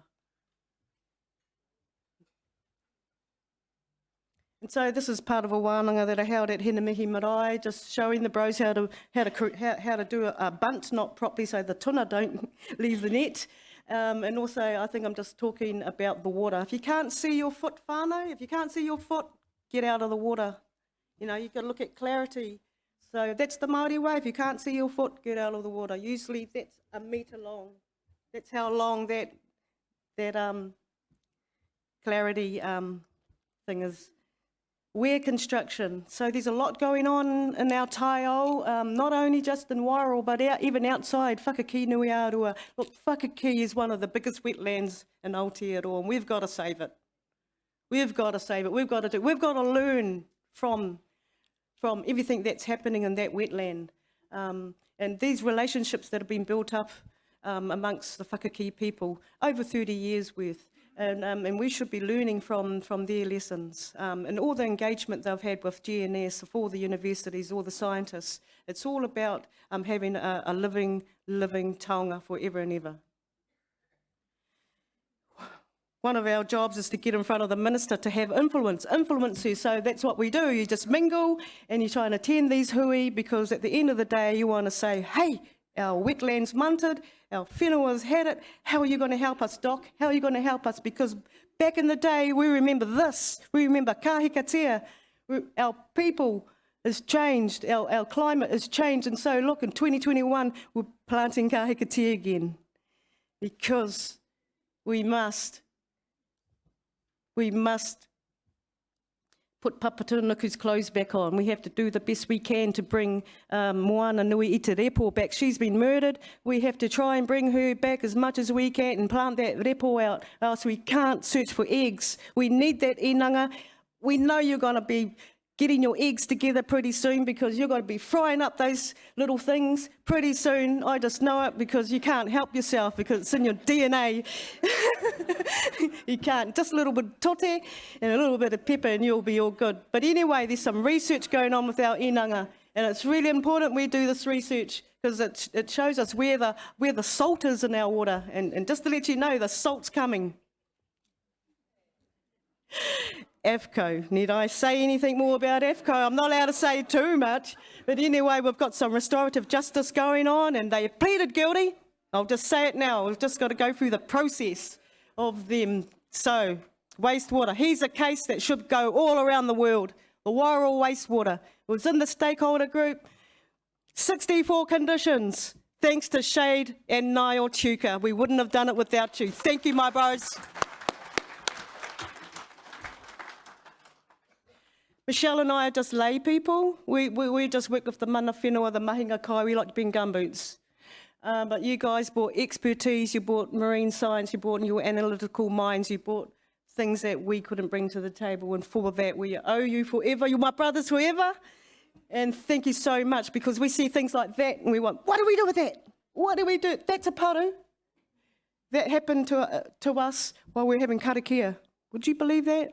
We were standing there, minding our business, preparing for ourselves, having karakia, then looked up, and that's what we saw. How disgusting. That's a discharge, an illegal one. We'll move to the next one.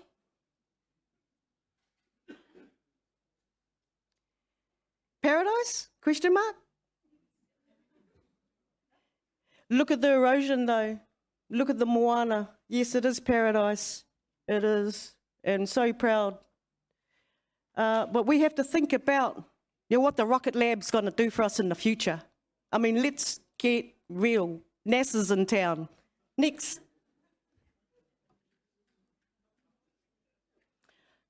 Look, I put this up here because see that guy there in the middle playing the guitar? He was playing to the awa while we were testing. I couldn't help that. While I was out there testing on the awa, here's the young rangatahi. He went out there too before me, but there he is, playing a raki to the awa. Isn't that mean? Never see that a lot, eh? A playground postponed. Anyway, I'll just let you know that that playground got that money because of the Waihi Dam. The sluice gates gave way. Yeah, they didn't really do anything for mana whenua, so they created a package for the community. Couldn't swim, but they made a playground. Anyway, every time it floods, it impacts on this playground. We told them. Because we are famous for our awa. We eat out of it, we drink out of it. It's spiritually our connection back to Hawaii. It's our connection to our ika. It's our connection to our whakapapa, to Tangarua, Hinnamoana, the whole lot. Their children, their mokopuna, and on and on and on. Look at it. This was just can't say anymore. The picture says it all. We're always out there with the people. Because it's all about the mahinga kai, and it's in the national policy for freshwater whānau. Use it. Never mind about the science, mahinga kai, and te mana o te waia, and maintaining the Māori. That's all we have to do, whānau. Be us. Be Māori. Māori. Oh, see, we have to do it again. This fella's got Tourette's now. He's going backwards. Because holy hika, we can slay the awa, but you might see a lot there, but it was shared out to the kaumātua first. And it was put on our Wairoa Awa restoration page and shared and made sure that they were accountable. Tika and pono. 100%. These my moko, Pākehā moko, but I always teach them the right way, clean your catch after the way. These are waka. We gave a couple of people a ride that day because they're quite jealous. How do you get on that side? Oh, we'll paddle you over. Yes, but that's a typical thing. Because at the end of the day, I know this is going to make you water. We look after our mahi and kai. This is part of the research, letting the people know during whitebait season, what are they doing? Look at them. Because, yeah, it's our connection back to it's our source. And no matter what, we try and educate our people and bring them along the journey. So we're trying to build capacity at the moment. We're working on taiao plans. We're working not only as the tai whenua, but with kāhui, all the kāhui from Rongamai Wahine, Whakaki Nui Arua, Rākai Pāka, Tapokorau Whānui, Hine Manuhiri, and Tohonona o Ngā Awa, all making up tātou o te Wairoa. And that's how we work. And you know what the tai whenua, we're working really hard. We're working really hard in many other spaces, not just the taiao, but you know the taiao, to build a whare, you have to use the taiao. To build your health, you need to be healthy, you need to have a house. So it goes hand in hand. So housing, we're trying to put housing, education, bring our arts back to Wairoa. So lots going on, and I send a big mihi out to our chair. Thank you for what you do for us, Chair and Deputy Chair. Thank you for doing all the hard work and not reinventing stuff. Thank you for going out into the community and bringing us all together and working collectively, one mind. We do things different in Wairoa. We want our own education curriculum. We want our own, we lead. We lead in our own projects. And what's good for Wairoa is usually good for other people because usually we're forgotten.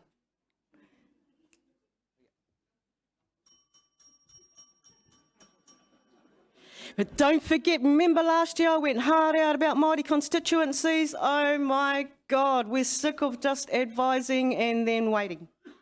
But we have a chance now. So there's te matou ki te raki me te matou ki te tonga. Okay, 2 Māori seats. So if you're on the general, look after your general whānau. But I'm just going to give a little plug for Māori constituencies for people on the Māori roll. Whānau. Vote this year for your person. You need someone in the raki and someone in the south. Let's come together. Because we made a difference last year. We had over 990 something submissions went into the council. That indicated that we got a voice. That we want to sit, we want to have a vote. And so more browning it up at the table is what we need. That's what it is, honestly. We work it out. We need numbers, you want partnership, you brown it up. Kia ora. Kia ora. Because there it is, 2 seats for kahununu, you know, so the more we can be together, it's about making good decisions, whānau, together. You can be Māori, but are you on the kaupapa? So, e tū mo te tai ao, o tō rohe, stand. Yeah, stand and make a difference. The kotahi plan's coming, like Tanya said. I'm wondering too. So, we need to get out there and support, find your candidate. I can't say who it is. I can't put that, but I'm just going to just say, who's going to stand up for you about your awa? Who? Who's going to stand up for you about the why? What's the first obligation? Yeah, back up.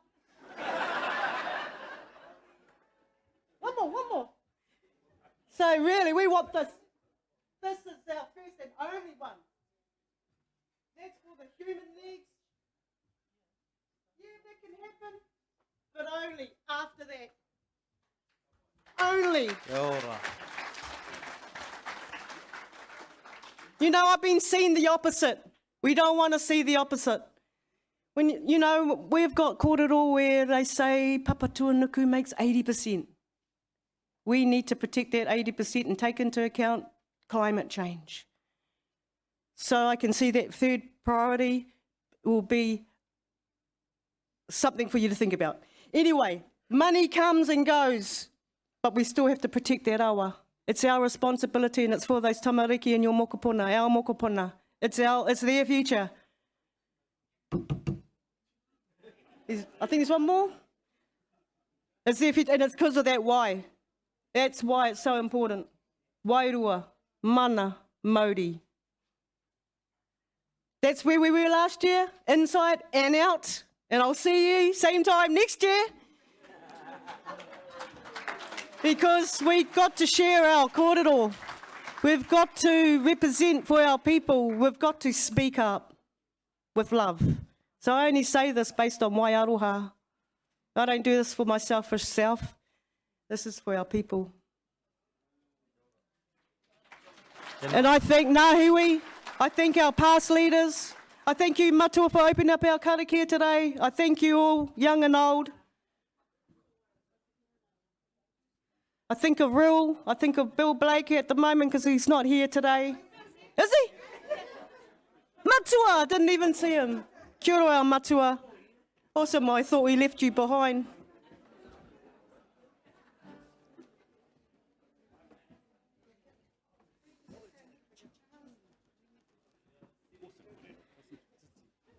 Don't forget you can come to 3 Bridge Street anytime. 3 Bridge Street, Wairoa. Wairoa tai whenua. It's your marae, okay? No mai haere mai.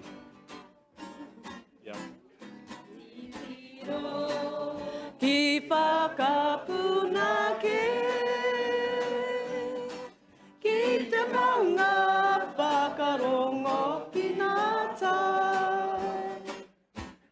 Muria mai, mo ngā rongo nui. Hei oki oki. Hei oki oki tanga mo te iwi. He pā tuki tuki ake me, ki taku manawa. Ko te mana motu ake o te iwi o ka hunu. He pā tuki tuki ake me, ki taku manawa. Ko te mana motu ake o te iwi o ka hunu. Tēnā koutou katoa, tūturu kia whakamaua kia tīna. Tīna. Haumi e, hui e. Tā iki e. E te iwi whakanuia a Katarina Kawana. Mi atu, mi atu. Love you.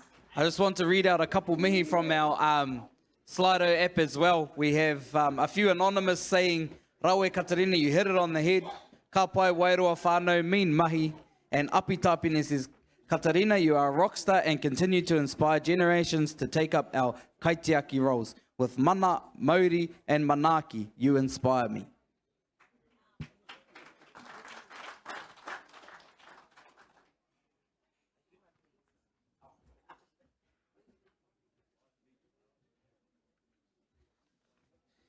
brilliant to see passion in action, and also to see we've heard a lot from those who work at the table and decision-making spaces, and also now we get to see those who work on the ground getting their hands dirty, and they're all just as important roles to fulfill. Nō reira, ka nui te mihi kia tātou. Tētai pānui, just whakahau, tētai whakahau I a tātou tēnā whakamanahi a tātou kai kōrero. Please keep our chatter to a minimum as we have kai kōrero, and give them the forum that they've deserved and through their mahi. Tēnā tātou. Our next speaker e te whānau ko Bonnie Hatami, Ngāti Pāhau Wera Development Trust. Bonnie is in environmental project planning, funding, proposals and delivery, communications, alternative land use, Pāroa Farm Trust, Pan Pac Environmental Trust, Trustee, Summit Projects, Te Pūoranga Whenua Director. E te iwi, mihi mai kia Bonnie Hatami.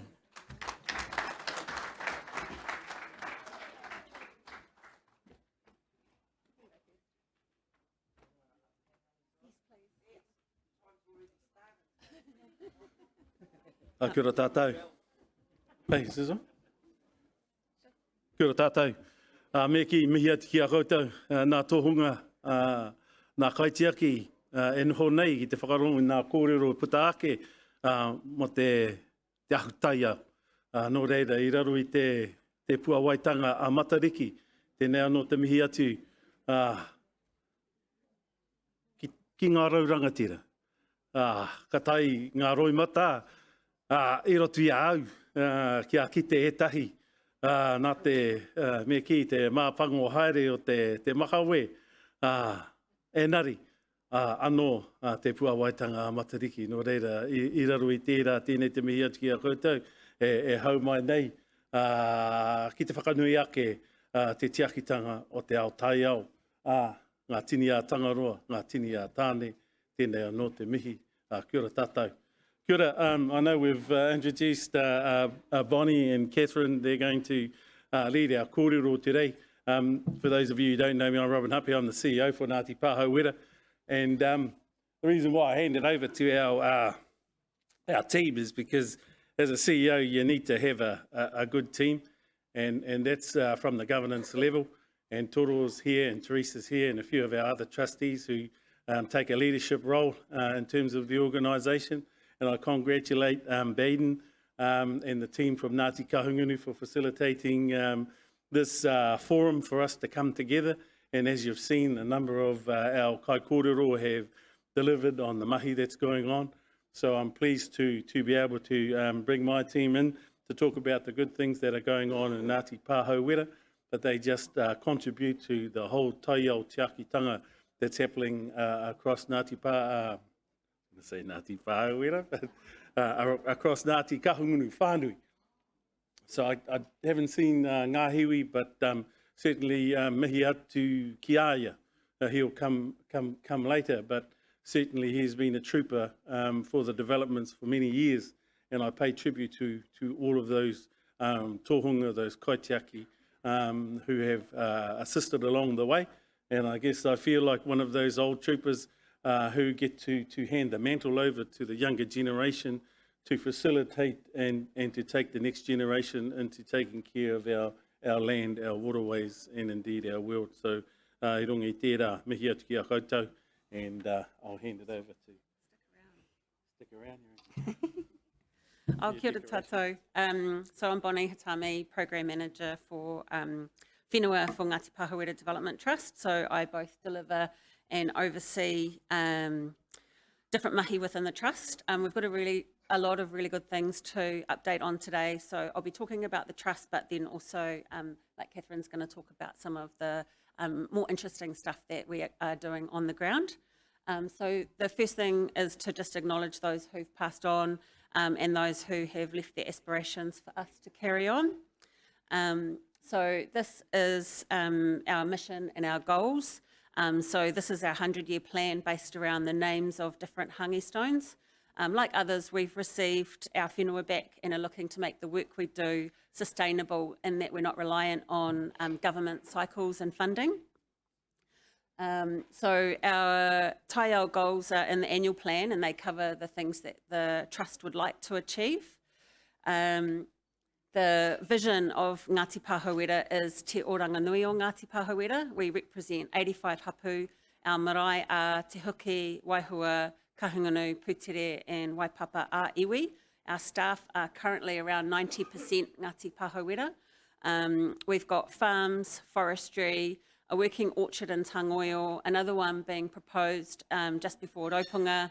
Our trust distributes grants, and we've currently got contracts in housing, repair, all of the things that you see there. So pest control, in terms of taiao, jobs for nature, te mano te wai, some climate change, and whenua. So people, employment, water, land, everything is connected. So this is just a wee chart on how we operate. So just one of the biggest things that has impacted us is COVID. And so everything that we talk about from now was impacted by changes away from kanohi ki te kanohi to Zooms and just doing things differently. We try to be practical and just get on with it. And I just want to acknowledge our staff and all of our partners and members for doing that. So keeping things short, takutai moana. So I've been working on our takutai moana since 2013. And before me, that was like we're starting from the 1990s or 1987, you can see the Mohaka River claim. So there's a long story before us. But keeping things short, engagement under the new act of the Takutai Moana Marina and Coastal Act did not work for us. So we went to court. At court, one of the benefits, or the best thing for us, was actually the reconnection of our members and hearing the kōrero of those who have been passed or who have passed being read by their children and grandchildren. The High Court judgment was received in late December 2021, and that was a political move to bury the story and minimise the media coverage because they didn't want that out as a big story. So the Mohaka River mouth was excluded from recognition, and that's the centre of all of our activities in our history. So we disagree with that, and the government seems to want to make the takutai moana to go through the courts to determine the policy, and that costs a lot of time. Rather than just make the policy, we've got to go through court and fight out every little bit. So we submitted against the Act, and we were in the High Court recently, and that was to look at some of more detail on the judgments made. So you can see there are overlaps. So just a short one, when we did engagement, the thin orange dark strip, that was what was originally offered in engagement. So then in going to the High Court for us, we've come out to 5 kilometres, and then we've got our neighbours to the south and then further south again, who are all part of this claim. Another piece of work we're doing is the Mohaka Freshwater Plan, which also has a long history, but where we are at now is that a Mohaka Freshwater Plan is required to be delivered under the National Policy Statement, Freshwater Management 2020. We're doing things differently. We learned from those who went through the tank process. So we're working in a way that works for the parties of the Mohaka and nearby coastal catchments. We've got a tangata whenua-led project team. Kate MacArthur is our project manager for that one. Our team is independent too, but funded by and working with HBRC.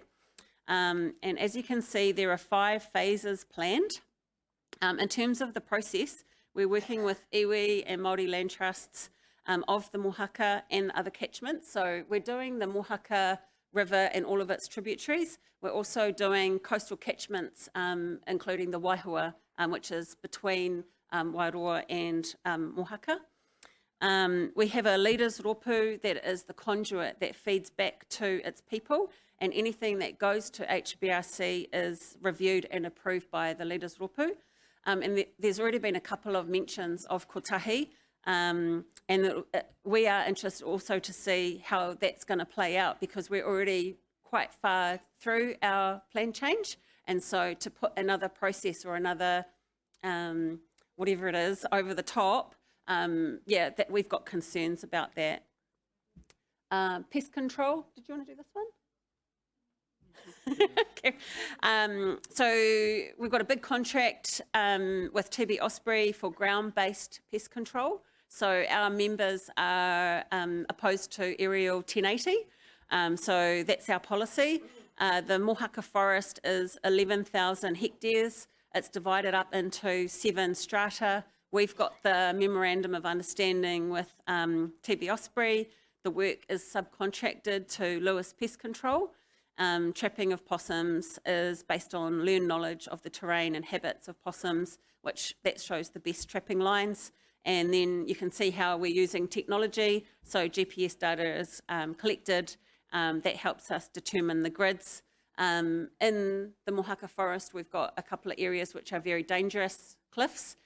So obviously we wouldn't put people there. So we use good-natured traps to capture possums there, and last year the team got 2,400 possums and also captured some rats.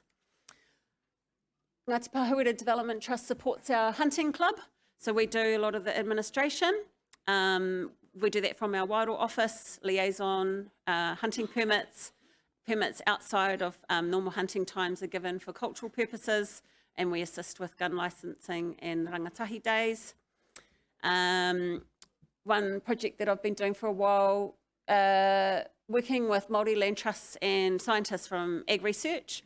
So we've done a series of 10 interviews with our larger entities. Now we're working with another 25 land trusts to record their aspirations for their whenua and what they want, what they see in terms of climate change. So there's in Aotearoa over 150 multiple owned Māori land blocks. The intention is to pull out themes. We aren't going to be able to get to all of them, but we want to help them, if it's to set up a trust, do what they want to do on their whenua, just generally assist in decision making. Another piece of work that we're doing is for our 2 biggest entities, which are Pāhauwera and Pāroa, to see how they can work together. Themes that are coming through very strongly from our whānau are the health of the whenua, a really strong story around acknowledging the impact of the whole catchment, so that's land and water, water access, infrastructure and succession planning. I'll just skip that one. Tawhirirangi, so our maunga Tawhirirangi was purchased by the iwi after many years being out of our hands. We got some Ministry for the Environment funding to look at improving the health of the catchment. We've planted over 20,000 trees, put in infrastructure like tracks and fences, a couple of containers, and the intention is that's going to be, because from there you can see Cape Kidnappers through to Mahia, so it'll be an observation area. The biggest benefits that have come from this are the reclaiming, recloaking, and then reconnection to our maunga. In one of the hikoi that I went to, there was a lady who had lived in Mohaka her whole life and never stood or been to Tawhirirangi. So now there have been hundreds of people who have come up to walk the whenua and hear the kōrero and watch the restoration in progress. So I'd like to now bring in Catherine, our kaiwhakahaere taiao, and she's going to kōrero a little bit more about some more interesting things that are going on in the water. Kia ora, Catherine. I'll swap with you.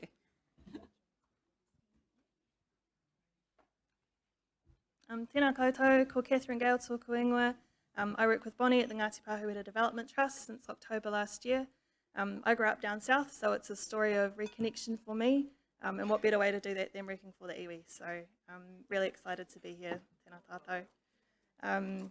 So we'll keep it moving. So to carry on from what Bonnie's been talking about with Tawhirirangi, part of that project has been looking at Te Awa, which is it's a small stream catchment beside the maunga, and it's really difficult to get into. One side is locked up in forestry, and it's really steep. It was a bit of a bush bash to get down there. And yeah, just a good news story here for us, because it's so hard to access. That hikoi was a real opportunity to reconnect with that place that we hadn't been to for a long time. And I should also have said, I come from a sciencey kind of background, like Western science at uni. And the kaumātua here you see in this picture said to me before we went down, feel like we might see a coda today. And, you know, science hat on, I was like, no. I don't think so. Not in this kind of place, in this kind of habitat. But he proved me wrong. And sure enough, we did the macroinvertebrate sampling and shook a coda out of the net into our tray. So it was a really, really exciting moment for us to know that they're still hanging on down there. And we went down with PAMPAC as well. I know other speakers have talked about how useful and important it is to collaborate with other entities. So it was good for them to have an opportunity to be with us and see the effects that the forestry block was having on that site. And also a capacity building exercise for all of us. For me, I'm still growing that mātauranga side of my taiao work. Cookie, who's in this picture, he knows all about that, so it's a mentoring opportunity for all of us who went down there with him. We did a bit of eDNA as well. You can see Cookie and Jazz doing the water clarity testing there. And we're going to write up a report that will talk about, you know, both mātauranga and science, or whatever kupu you want to use for those at that site. So it's a cool opportunity for us to learn about using both.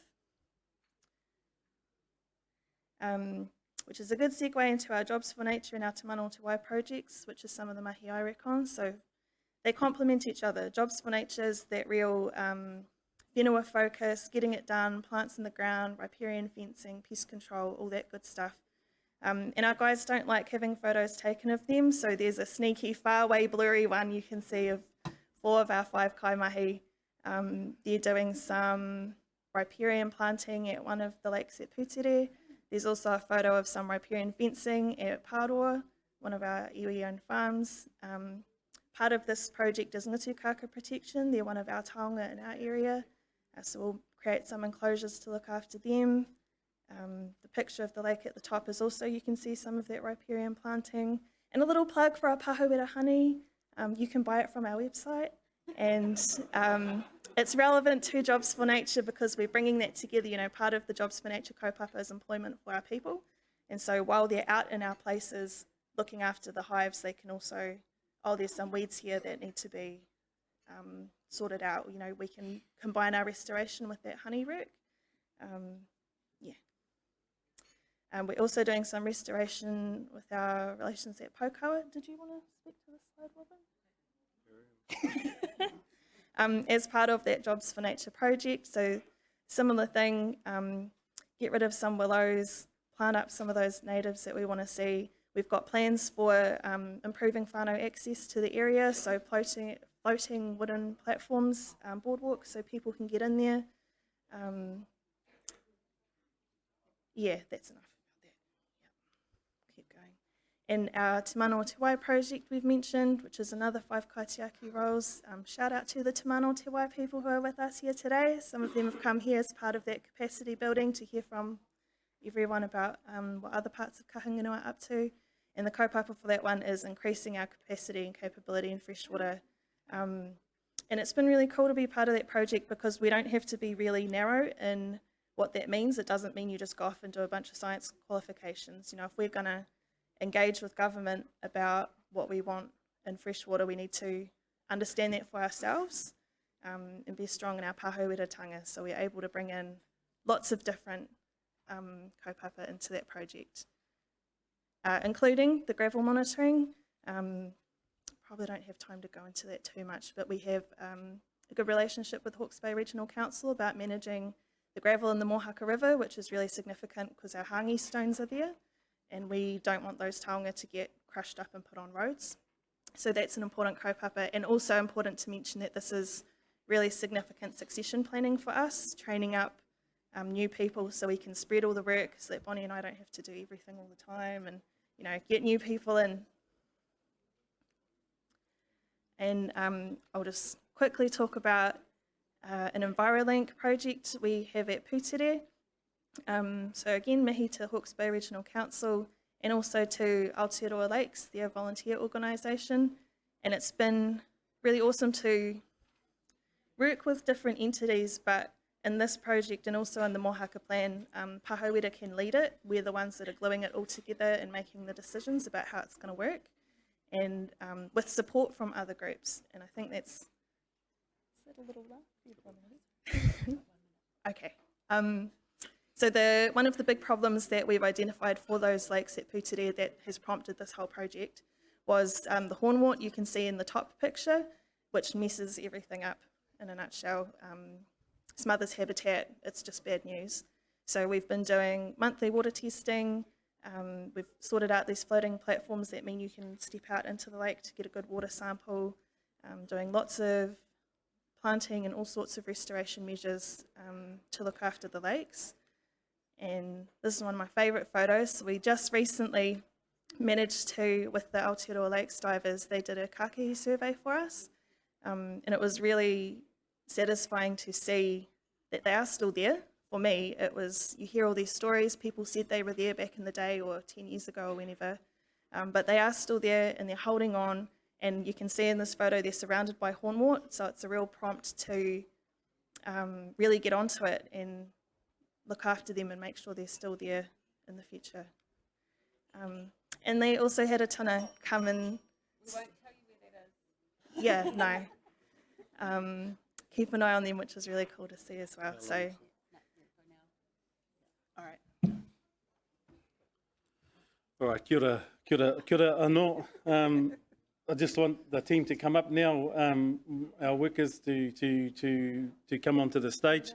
I do want to pick up on a couple of things. I mean, we'll liven up the presentation for next year because there seem to be a bit more exciting ones and so forth. But as I said, part of it was around our team preparing.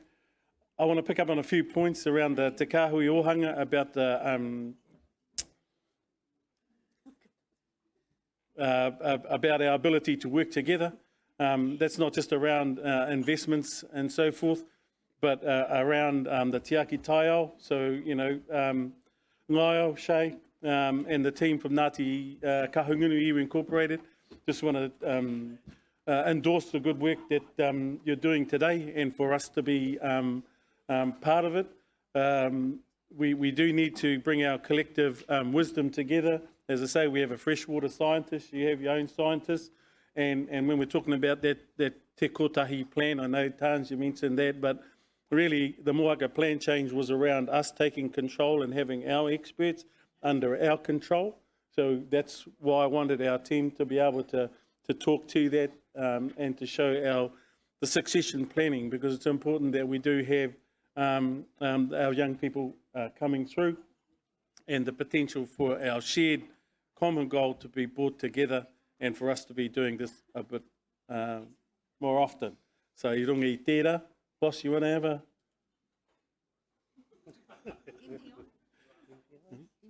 MPI? Oh, sorry, yes, MPI, fisheries. Mai pari tū ki Tūraki Rai Customary Fisheries Forum. I know that wasn't on the agenda, but I do want to raise that. We'll be having a few wānanga that are going to roll through from Wairarapa here to Te Mata Maui and then up through Mahia Wairau. That is around the K-regs and the Kaitiaki associated with the notifying authorities. It focuses in on that, but what it does allow is some dialogue around customary fisheries management.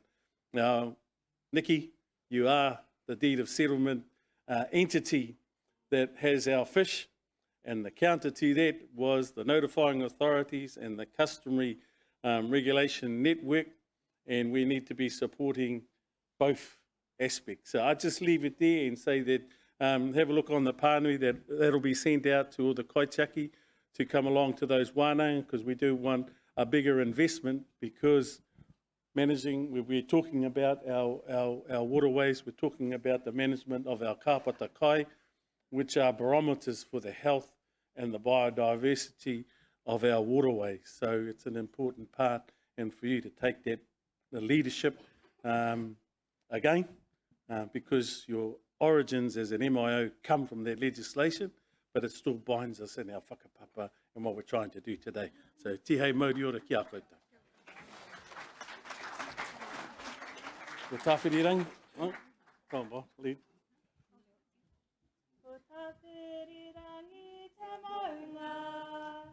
Ko mohaka te awa, ko te rangi te tangata, ko te taniwha, a tau punga o punga, te hiki hiru harama, nā urupa. Mai wahine, te hare poro titi, o Ngāti Whaauera, te iwi e. Ngāti Pāhauera, tēnā koutou.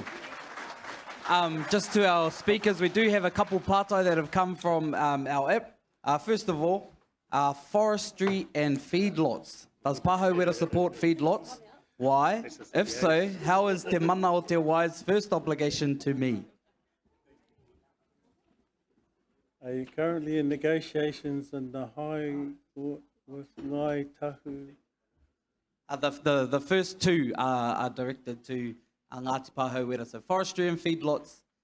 First, does Pāhauera support feedlots? Well, we have a feedlot.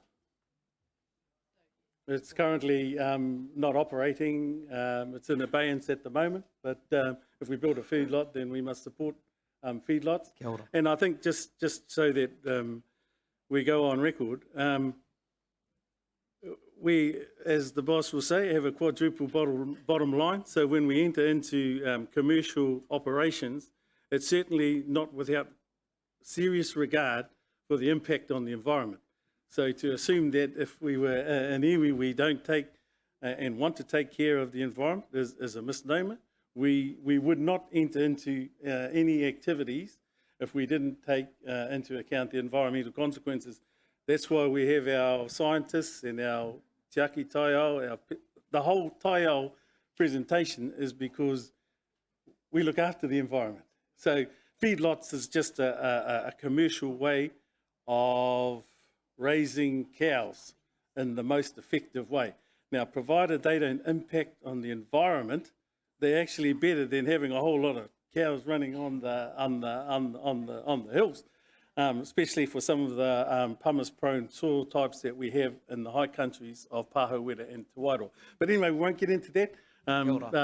As I say, there's a commercial imperative, and when we do embark on commercial activities, we take into account the environmental impact. And just the last yes or no question, are you currently in negotiations in the High Court with Ngai Tahu o Mohaka o Waikare? Oh, tēnā rā tātou. Not necessarily in the High Court with them, but I see my whakaki relations over there. I mean, Ngai Tahu is a big part of who they are. Ngai Tahu is a big part of who we are. We represent 85 hapu in Ngāti Pāhauera. Ngai Tahu is just one of them. Tu Teka no, he married Tamatahirau, who was of Ngai Tahu, had two rea. Te rea had Te Huki, right down to Puruhautia, Kauotarangi, which is the whakapapa of most people here anyway. And so we're all Ngai Tahu, so I don't know why anyone wants to make themselves out as a special case. Kia ora. Kia ora. Kia ora, tēnā koe, tēnā koutou Ngāti Pāhauera. And just on behalf of the event, we just want to give another acknowledgement to Aroma, where am I? Pāhauera, who have helped to make today happen. Their staff supporting us at our registration desk. Greeting attendees, tēnā koutou Ngāti Pāhauera.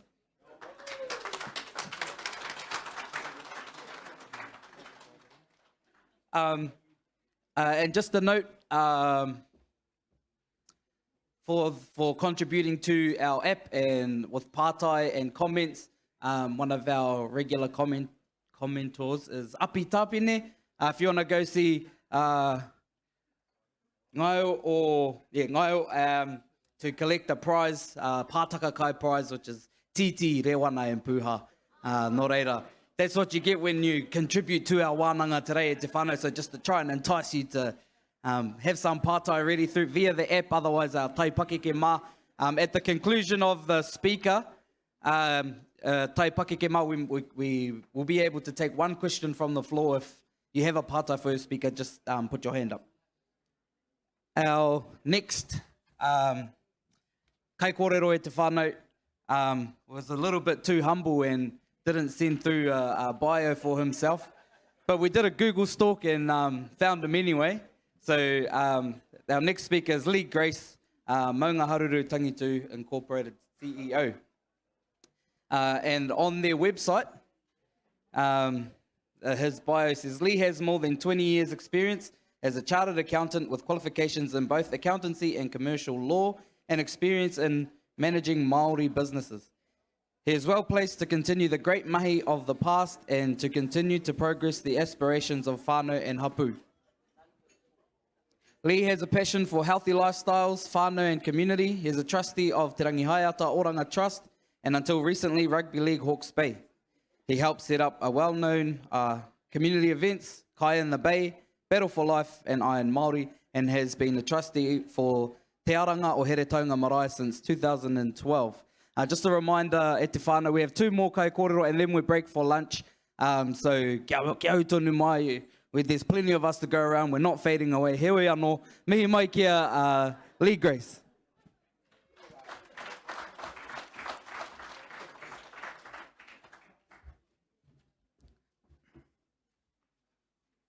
Tēnā tātou i ngā huatanga o te wā. Tēnā tātou. E tautoko ana hau i ngā mihi kua mihia. Nō reira rātou, te hunga mata ki a rātou, tātou te hunga ora ki a tātou. Tēnā tātou. Ka tiko hoki te mihi atu ki te kai karakia o te atanei. Nō reira tēnā koe, kia koe i te kai whakahaere. Tēnā koe, tēnā hoki koutou o Niki kua ngā kai whakahaere o tēnei rā. O tira, koutou kua tai mai i raro i te karanga o te kaupapa nei, tēnā koutou, tēnā tātou katoa. After hearing that introduction, the first thing I better do is look online and update some of that, some of what's there. But yeah, my name is Lee Grace. I'm the CEO of Maunga Haruru Tangitu Trust. I bring apologies from our toiho, Tania Hopmans. She anticipated being here to present today, but got struck down with COVID, and so was hopefully nice and warm, isolating at home. I would like to figure out how this works for a start. I'll talk a little bit about who's going to co-present with me. I have at the side of the room 2 kaimahi, Dr. Hayley Lawrence and Callum Beattie. I'll introduce them shortly. I'm going to take a couple of minutes just to talk about MTT's strategic platform under which our Taio mahi sits, under which all of our mahi sits. It'll give an indication, I guess, of what we're focused on for the next 5 years at least. And the content really is, Callum will talk about consents and tūtira mauri ora, and then Hayley he kainga tauri kura o Tangitu, which is an exciting new product that we co-manage with Niwa.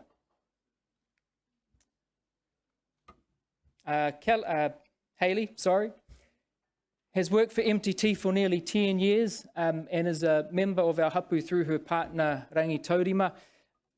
Most of you who have worked in the mahi taiao, especially within our takiwā and Ngāti Kahungunu, would be aware of Hayley's tremendous contribution to our collective knowledge and with particular regard to MTT.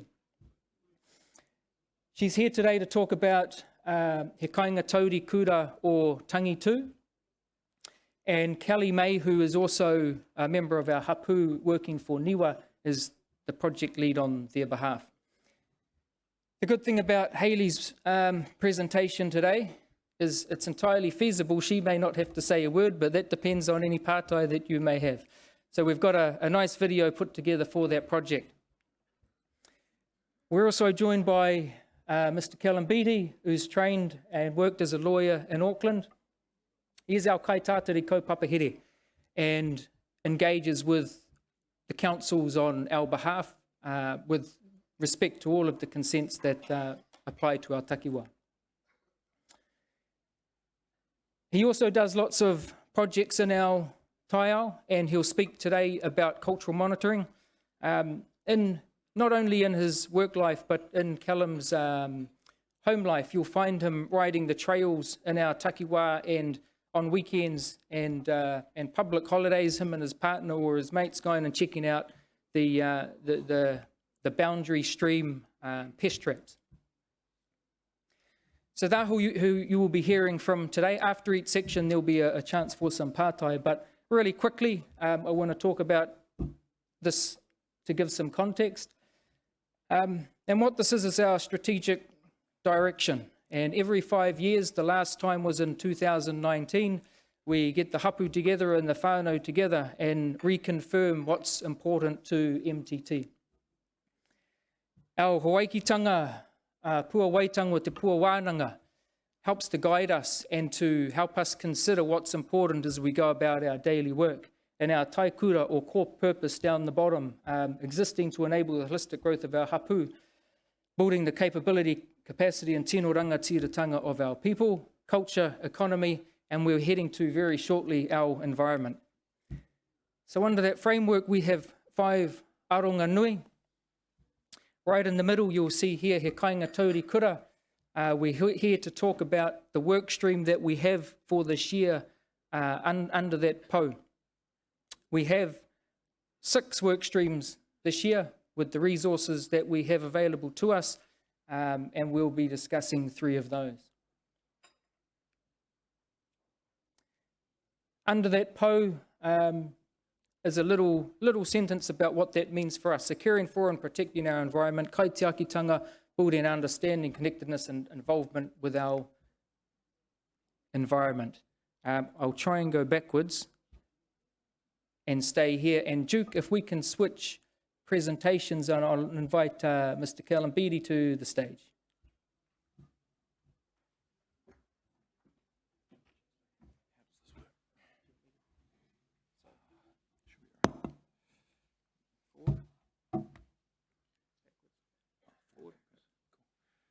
Tēnā koutou katoa, ko Kalambidi tōku ingoa e mahi ana au hei kaitātari kaupapahiri, and it's my pleasure to be able to address you today about some of the work that MTT is doing. So the 2 things I want to talk about are the work we do in the resource consent space and the work that I've been helping the hapu do in the cultural monitoring space. So in the consent space, one of the lessons MTT has learned over time is that we need to be closely monitoring resource consents to best respond to activities that might have adverse effects on hapu values. And now we review the resource consents applications made in MTT's takiwā from the Hastings, Wairoa, Napier and Hawke's Bay councils. And this is just an example of some of the resource consents that have popped up around Tūtera. So while we respond to consents in a number of ways, full culture effects assessments are one of the more formal ways that we do so.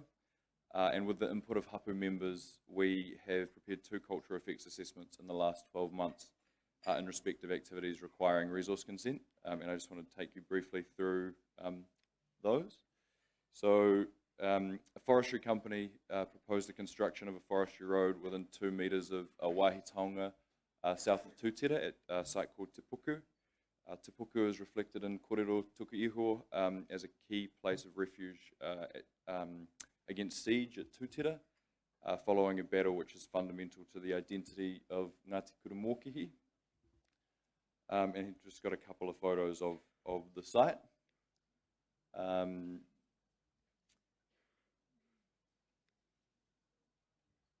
And this next one here shows the forestry road. So the forestry operator engaged with us for over 12 months on the issue, but decided to proceed with the resource consent application regardless.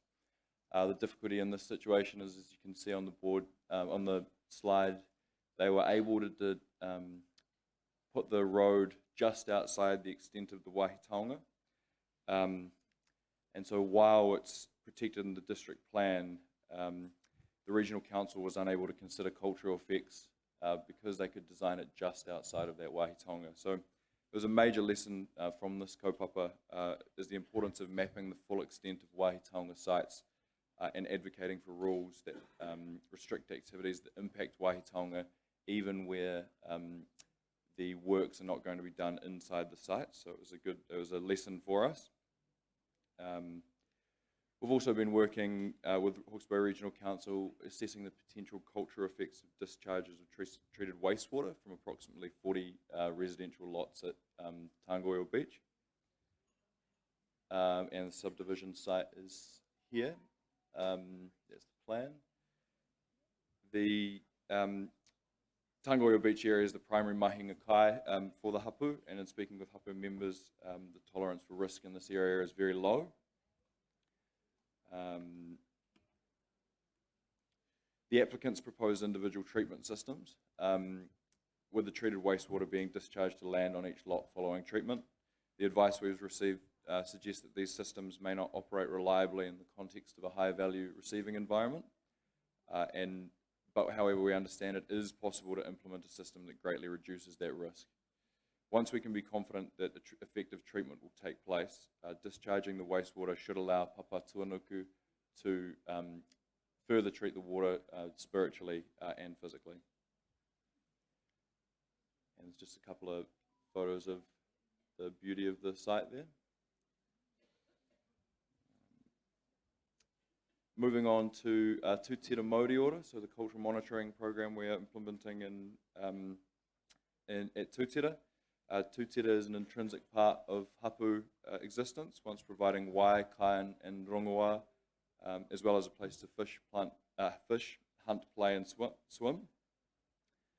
The whakatauaki ko te waiu o tātou tipuna refers to the abundance of kai and spiritual sustenance that the lake catchment once provided the hapu. While the Tūtira environment has become degraded over recent years, hapu have come together in a number of restoration programs to help restore the mauri of Tūtira, including through Tūtira Mai Ngā Iwi and Te Waiu.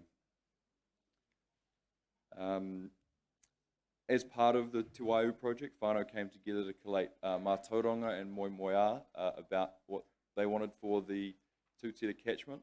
And those wānanga suggested that the hapu wanted to restore the lakes for a range of purposes, including for gathering kai, swimming safely, protecting taonga species and indigenous diversity, and protecting wāhi-taonga. One of the things that's important is to monitor progress against those goals on a regular basis, and NIWA has been assisting MTT to develop a cultural monitoring framework, Tūtira Māori Order for that purpose, and also to ensure hapu have access to high quality information which they can use to help manage the lakes. So in June 2021, NIWA held the wānanga to help teach whānau some of those tools, and the tools were focused on three aspects of particular value to the hapu, being tuna, swimming, and kākahi.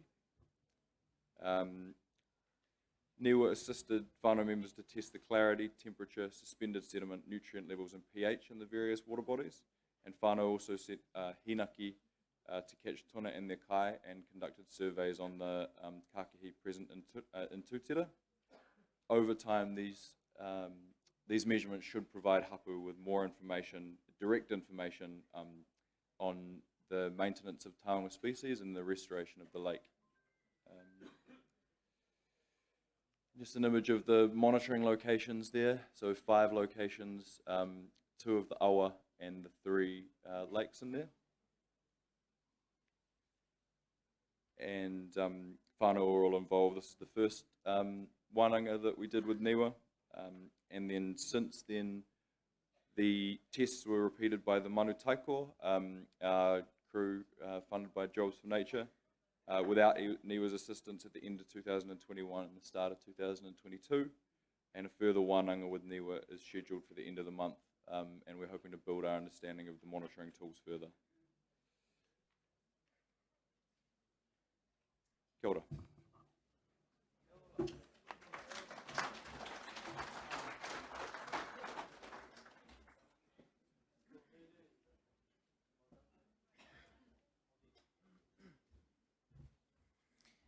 Kia ora whānau.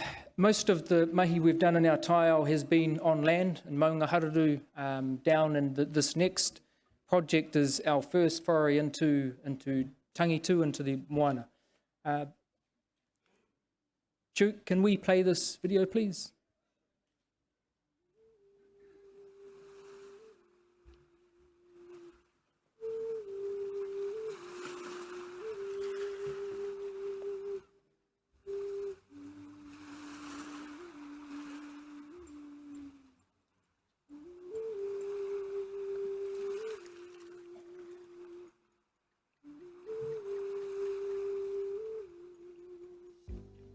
Kāinga Taurikura o Tangitu. It's all about our treasured coastal environment.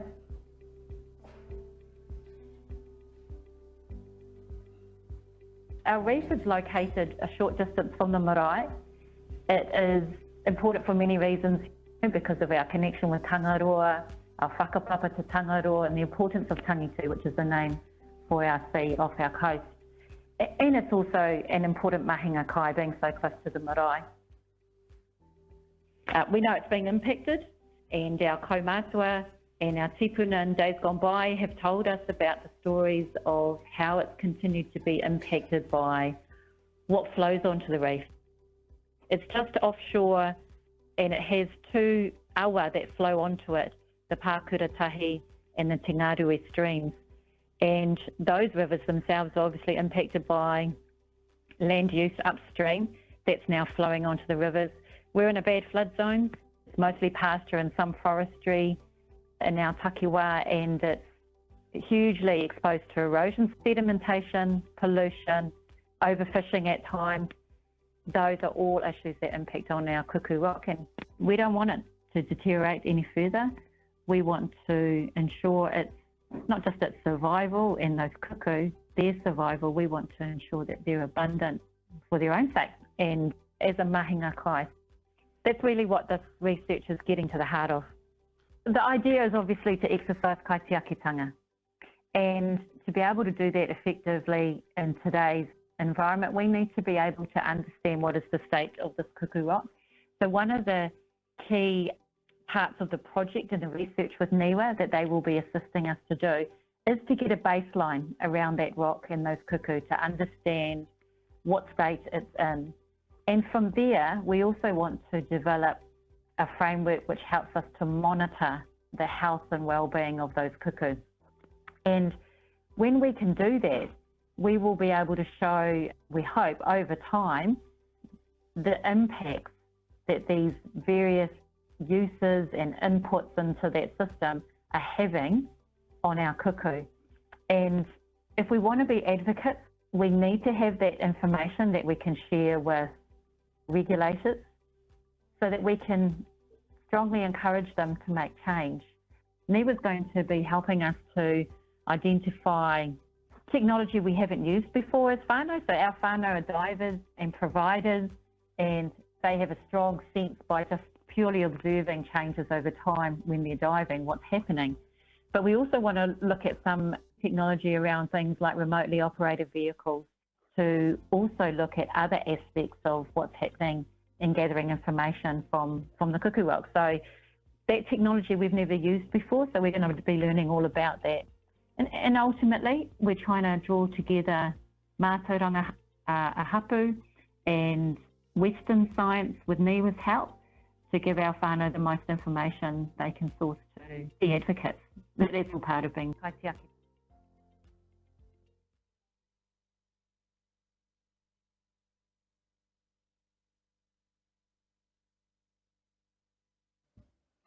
Back online, ka pai. Kei te pai whānau, that, as I mentioned earlier, we have 6 work streams that we hope to achieve in the next 12 months, and we've shared 3 of them, although the consents will be an ongoing work stream for us. Like all of our PSGs and local entities, it's extremely hard to get kai mahi in the taiao space, and we all struggle as much as everyone else when Callum leaves on his OE later on in the year to to get someone to fill those boots, but they are the challenges that we're all facing in this area with a whole lot of work to be done. On that note, that is our presentation, unless there are any partai that I can direct to Callum or Hayley.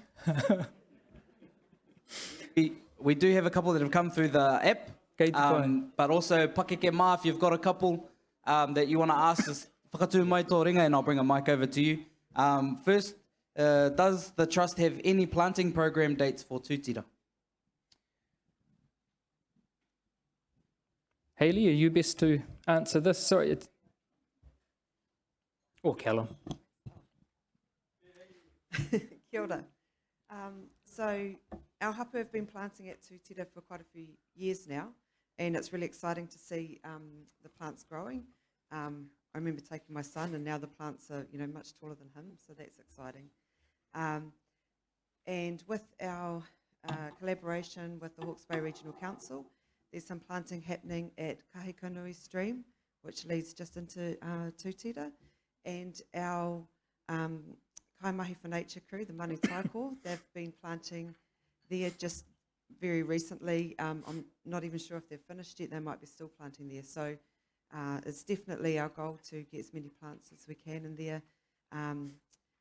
Also have been having discussions with the Guthrie Smith Trust as they want to restore a wetland that's on their property. It's sort of at the northwestern end of the lake. So there's going to be opportunities for a lot of planting there as well. Kia ora. Are there any questions from the floor? Otherwise, we can take one more from the app. Any partai? Kareka.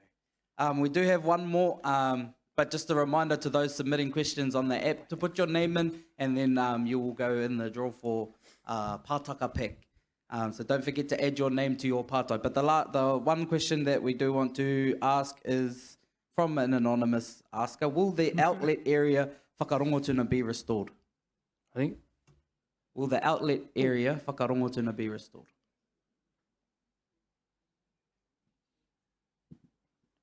We may have to park that one and get back to oh, sorry, Hayley.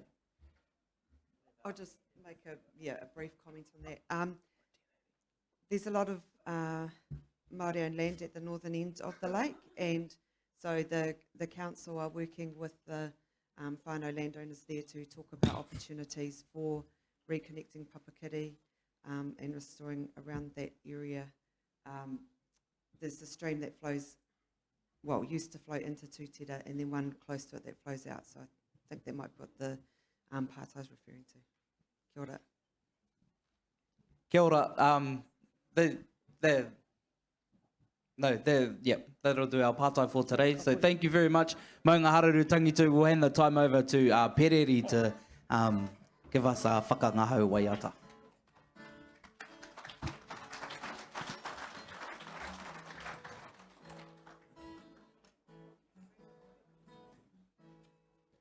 Papa ki kau ana ngā taio, pānia e, he ki te ngā ātangi tū e hoki ngā mara. Te aroha ki mai i te wai, ki ro taku manawa, he pāwhaka wairua. Ko tō tātou pā, kai ngā reke rā, ka kati ātangi tū ka tūwhera, a haruru maunga, hei whakaruruha.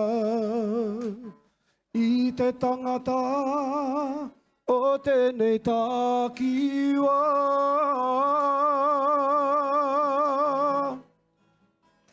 Ko tēnei te tirohanga o te kahui ari ki wairua. Te arepa o me ka piri wiri tua hamuera. Nā te aroha o ihoa, kai te aki tanga mo te awhanui, kia tau te Māori.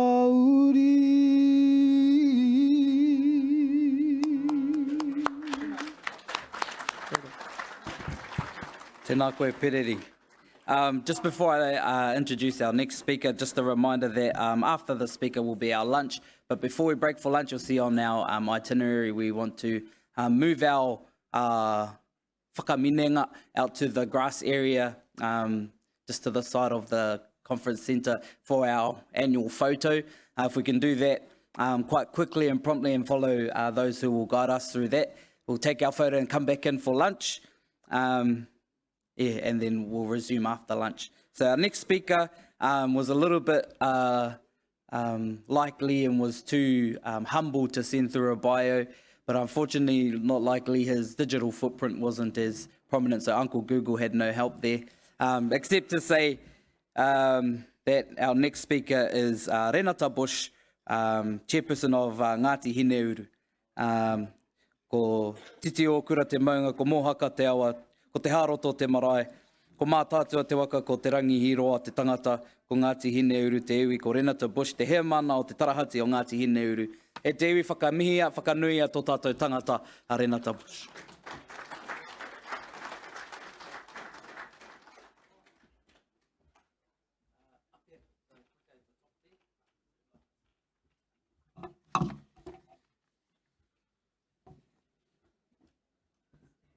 Yeah, I think those devices are better left in somebody who knows how to use them.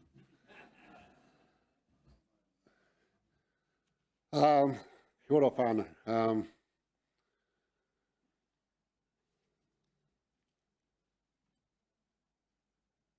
I am the chair for Hineuri Iwi Trust.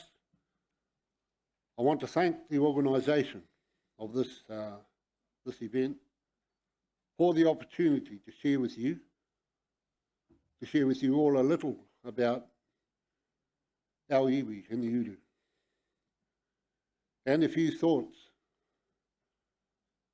that I have about how we can all collectively serve our people better in the years to come. First up, Hineuri Iwi Trust is proud as the post-settlement governance entity to be leading the collective development of its people. It takes this responsibility seriously, and my trustees and I want to make sure that we pass on the baton of iwi development to future trustees, having progressed activity, putting plans into action that improve and advance the well-being of our people. I know there are others here today that share the same responsibility for your respective people. And it is up to you that I share my first key message. That we look always to act honourably and honestly with each other as mana whenua. It is my deep wish that within the respective wheelhouses of our organisations, we always look to expand opportunity for our people. Whenever we can, making sure that we treat each other with respect and courtesy we expect for ourselves. My second key message is relating to the purpose of this summit. Relates to our freshwater interests and our relationship with the Mohaka River, and more particularly, our responsibility as Kaitiaki. One of the current issues Hineuri is addressing right now is the aggregate take from the Mohaka River. It's a matter that we have been monitoring for the last 3 months, and I wanted to share this with you all today. Here's a video clearly showing massive quantities of aggregate being extracted from the Hiniuriurohi of the Mohaka River on McVickers Road of State Highway 5.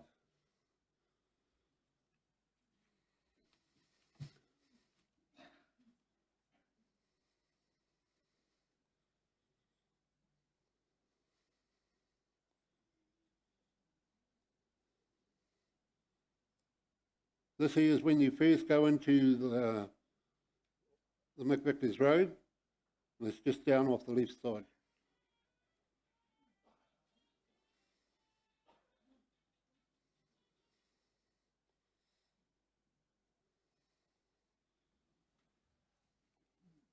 That there that you can see to the left of that digger is actually level with the river. And it gets worse.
This is just a 5-minute shot of a 20-minute video.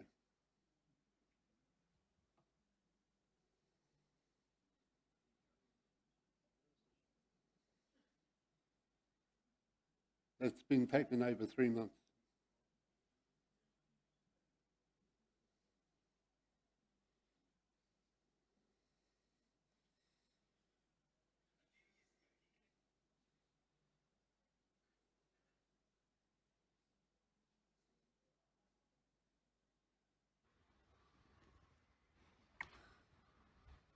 This site here is the one right at the start of the Mohaka River, just by the old bridge, or the new bridge. But have a look at this. From the last time we were here, and Hera went and actually flew it, this is probably about 6 foot to 5 foot tall. It gets taller as you go down towards the digger down there. Now that stuff's all piled up, but it goes quite a fair way down, mainly to where that digger is.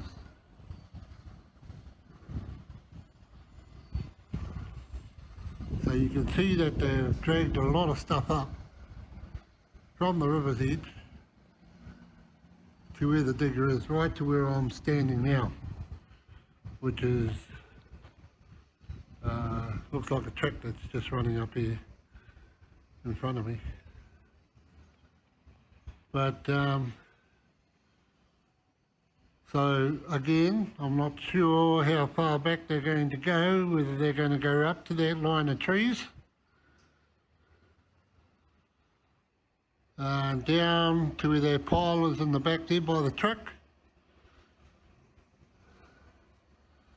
and how far down, I don't know, but there's quite a bit already stacked up there, as you can see. So there's a lot of metal being taken out of here at the moment. especially from the last time we were here. So, I don't know. Maybe we should talk about this and see what needs to be done. I don't know. Look at how big that metal pit is. This is the end result. Look how much metal there is here.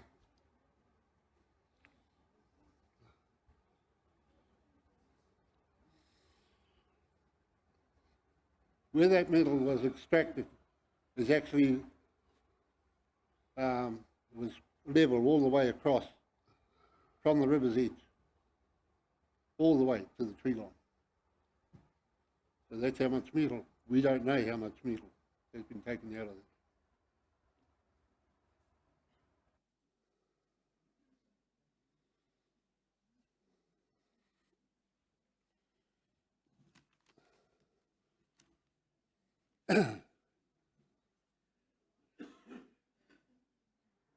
Mātou kei te mana o te wai. It's no longer acceptable to be treating our tile like it's an infinite, bottomless resource. We do not accept that it's okay. Hene uru hold to the views that the aggregate tape that you saw on video is a smidgen of what has been occurring. And we have raised our concerns with the Hastings District Council.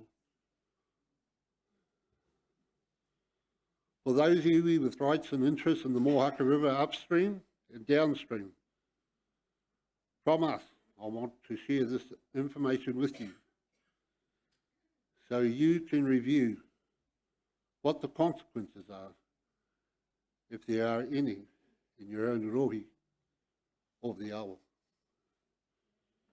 For Hene uru, the impact of this aggregate take on the ecosystem of our tuna resource is a major concern. No mātou kei te mana o te wai. Turning now to the interests Hene uru has in the Māori fisheries settlement. This is going to be a good one. I want to thank Ngāti Kahanunu Incorporated for the role you have played with looking after our fishing interests. We are grateful to you for this. I want to let you know that Hene uru is now ready to have a conversation with you about the Māori fisheries deep sea quota that you hold on trust for us. We want to consolidate the share of the Māori fisheries settlement assets that is ours together with our treaty settlement assets and lead the growth and development of our collective resources. In furtherance of our vision, ka tupu, ka ora, ka rea. We grow, we thrive, we prosper. My final and last message is that when we make a pact with our tipuna to do our absolute best to ensure these legacy and the longevity and survival of their pāhara keke, we are collectively strong. For this, though, we must accept that it takes far more than the skills and competencies of our governments, our governance boards or management teams to be assured of this. We have to be able to impact to all of our iwi members the true value and benefit of whānau, hapu and iwi, and how it can enrich people's lives for the better. We need this to become a living, ingrained part of our people's lives, so that our whakatupurangi of the future can stand strong as Māori and iwi members and continue in their time to shine the torch and light of tribalism. This is an ongoing challenge for all of us to meet. For as at Hiniuru, we hope that we role model by our words and actions the importance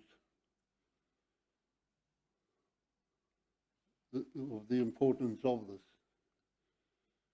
and instill pride of our people to be Hiniuru. Ana wātia, matariki, tēnā koutou, tēnā koutou katoa. Kia ora, tēnā koe.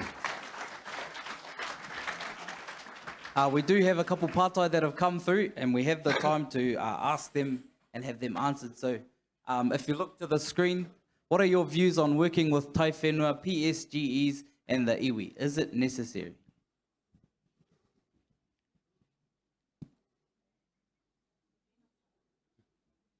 What are your views on working with PSGs? Oh, yes, please. Ka pai. Ki nā tātou whānau, ko abanauna tōku ingoa, ko ai te kaiwhakahaere o Ngāti Hiniuru, no te aitanga maha ki rongo whakāta, me ngai tāmanuhiri, a me ki no Ngāti Kahungunu ki te Wairoa. Hiniuru, I think it was mentioned earlier by my cousin Robin. Yes, Hiniuru is a part of Te Kāhui Ohanga. I think collectively, and I think that is the key message that Renata was trying to share with everybody. If there's one time that we need to be all working together, it's now. Iwi are essentially under siege, and we face multiple different issues collectively. But only by working together, and the message Renata was trying to share is that by acting far more honourably and respectfully than the treatment we've endured for the last 200 years is key to moving forward. So, kei te tautoko mātaua Hiniuru, to work together kia mahi tahi. If we all work together, we can respond much more strategically and actually front foot a lot of what's going on at the moment.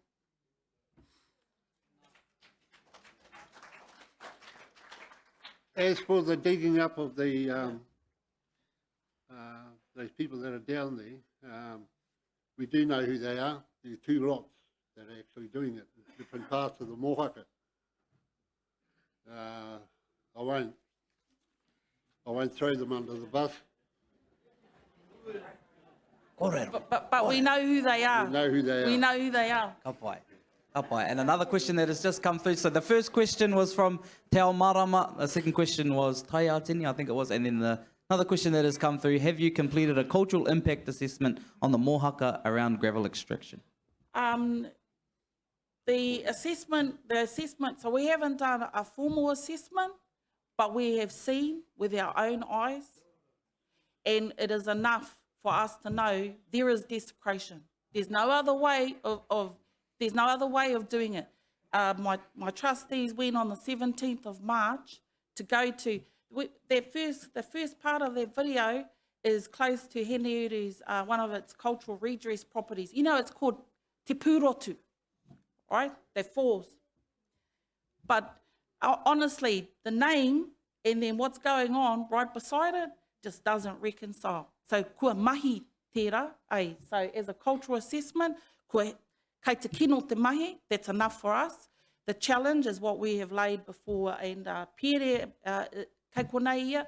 So we've met with Nigel Bickle, you know, whānau last night with Bonnie's team, and again, this is about working smarter together with Bonnie and Kate MacArthur's team, the Mohaka River Plan Change crew. We showed that video. I whakaia tūwhare tō ki te tū, ki te taha a Hiniuru. So those with mana interest in the Mohaka River, I call upon all of you to support us when we say no mātou ke te wai. And enough is enough. So the video will go up on our website. We're happy for everybody to know. Most importantly, it's important for us to share with Hiniuru people what's going on in their own backyard. This was a situation, I think, of out of mind, out of sight. But with the power of technology and a drone, you're gonna see more of this. We want everybody to know what's going on. The quantity of aggregate going out of the Mohaka River has now gotten to a point where the river is level with the aggregate taken. And we hope it stimulates lots of conversation and discussion, but more importantly, we have put the councils on notice. Enough is enough. Yeah. There's no more they can take out of that Mohaka. It's aroha mai. Before we go to the next couple of questions, are there any questions from our pakeke or from the floor? Whakatū mai tō ringa, mena e pātai. Any pātai? Ai.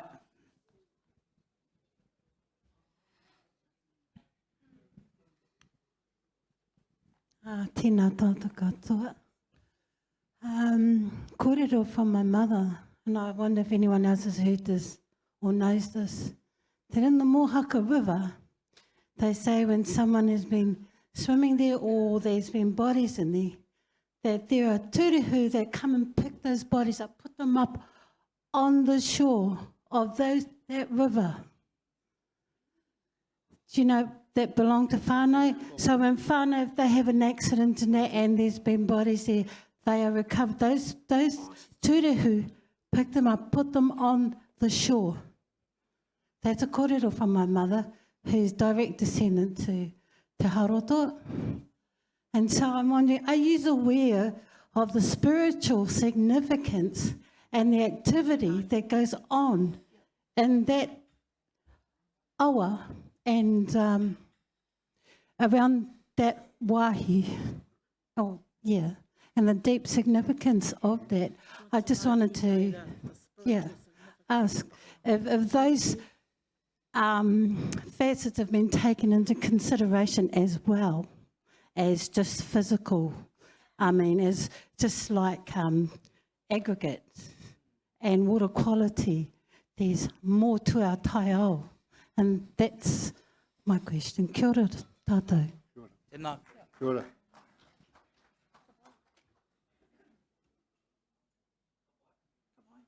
Hapai, tēnā koe, ai, hei te tika tērā pātai, ko ngā kōrero tuku iho e whāngai ana i tā tātou taha kaitiakitanga hei uri mō enei tūtohu whenua. Tēnā koutou Ngāti Hine Uru Te Haroto. We're about to go for lunch. We'll go for our photos soon. When our photographer gets here, I'll let us all know. But in the meanwhile, we'll have a break and we'll be entertained by our whanaunga over here. And I'll let us know when our photographer arrives and when we can make our way to the grass. Tēnā tātou. Kia ora tātou, ko te waiata e whae ke nei, he waiata tautoko mō tōku whānau o Hineuru. Nā te aroha, ko te waika mō arange, ko te waikohua papa kata, ko te tō mai rangi a tā whai, ko tangaroa whakamautai, te pautiri ao, kai tuahi winui a hine mō ana, ko parata, ko kiwa, te matua o te moana nui, ko kaukau, te kaitiake a te kuraika, au kumea ngau e hina. Ko te waka amaru e rere, ko ngā roto amaru ko pipiri ai, ko te ihorangi rurutu mai tōna whenua. Ki ngā whenua ngā pai maunga o ngā wai e rere mai nei e. Ko te manga, ko te aua, ko te wai rere, ko te wai pūkaki, ko te roto, ko te wai whenua, ko te wai pūhake, wai mora, wai Māori, wai kino, wai mate, wai tai, wai tangi, wai ariki e. Koe nei ngā rārangi toto o ngā tua. Koe nei hoki ngā rangi toto e hono hono ana rātou kia tātou nei e. Tiro tiro kaua ki ngā wai kai ngā aue. Te kikino te mama e te araia parawhenua mea ke tana u kaipo. Kai moke moke a te haukore. Tutu ana ngā tipua mai kuku tāhai wai oi. Ko ngā roi matoku kapakapa ana. Te heke ngā mauri, nei rā te hotu hotu e wai kohutia ai, ko hine wai, ko hine mā, ko hurangi. Tuku mihi ki ngā wai, aroha e.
Tātou te whānau, how we all going?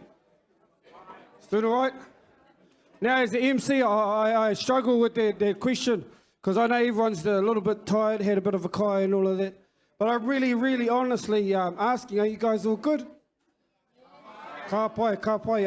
I feel like our taiao, even though our taiao has been battered and bruised and all of these things, with the help of all of you, we're getting somewhere. And it's lovely to see the passion. It's lovely to feel your Māori as you rise to the challenges of this day. So beautiful to see. Well, my part of this whole thing, I'm an entertainer, I'm a storyteller. I talk a lot of teka around campfires and things like that. And it's my job to introduce this whānau coming up onto the stage. This is Kahurangi whānau. Give them a huge round of applause. These rangatahi have been constantly working. I think it's been 30, 40, 50, 100 years. 40 years. So yeah, enjoy this because this is a mark that this is a Māori kaupapa, and what we do here is we're kaitiaki not only of the land, of the sea, of the stars. We're also looking after our culture, our heritage, our reo, and all of those things in between. And there's no better way to do it than to kapaaka. So, ladies and gentlemen, once again, give a huge round of applause for our taiohi o Kahurangi. Kia ora.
Mai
Whakanui anō, kahurangi.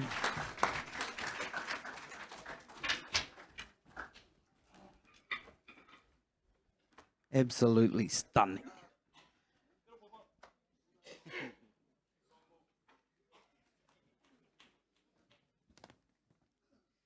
Man, giving me itchy feet for the stage. Those days are gone. Kapai, I hope you've all had a good break, had a nice kai, and we're ready to get back into it. Would just like to give a small reminder of our app, the Slido app. That also has some polls running for feedback, to gather feedback from our audience, and your name if you. So there should be a profile figure. If you enter your name into your profile, then we'll know who's answering questions and who's asking questions.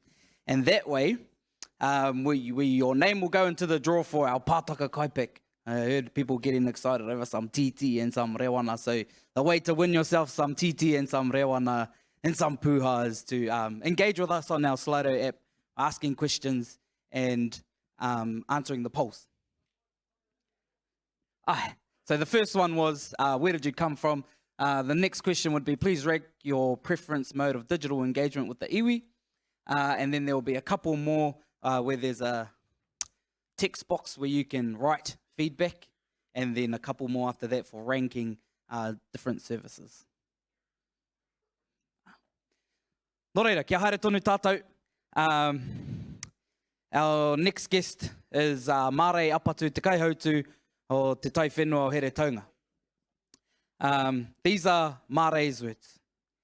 I've been a scrub cutter, beef butcher, boner and market gardener, and I still enjoy scuba, freediving, whitebaiting, and I want to start biking again.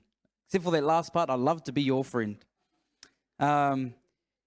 His wife Karen, ni Blake / Mare Kura, and I have been married for 46 years with six children and 30-something moko. Oh, and that was as of last year. This is my 31st year with Te Tai Whenua o Here Taunga. A district-wide community kaupapa service employing approximately 400 staff. One of my key roles is to project manage marae hapu capacity through wānanga and keep oversight on RMA environmental issues, supporting marae hapu in their role as kaitiaki. I hold a Masters in Māori and Management from Te Wānanga o Raukawa, and I'm Certified Environmental Commissioner. Tihei, kahungunu, tihei, Mare Apatu. Paki paki atu. Kia ora.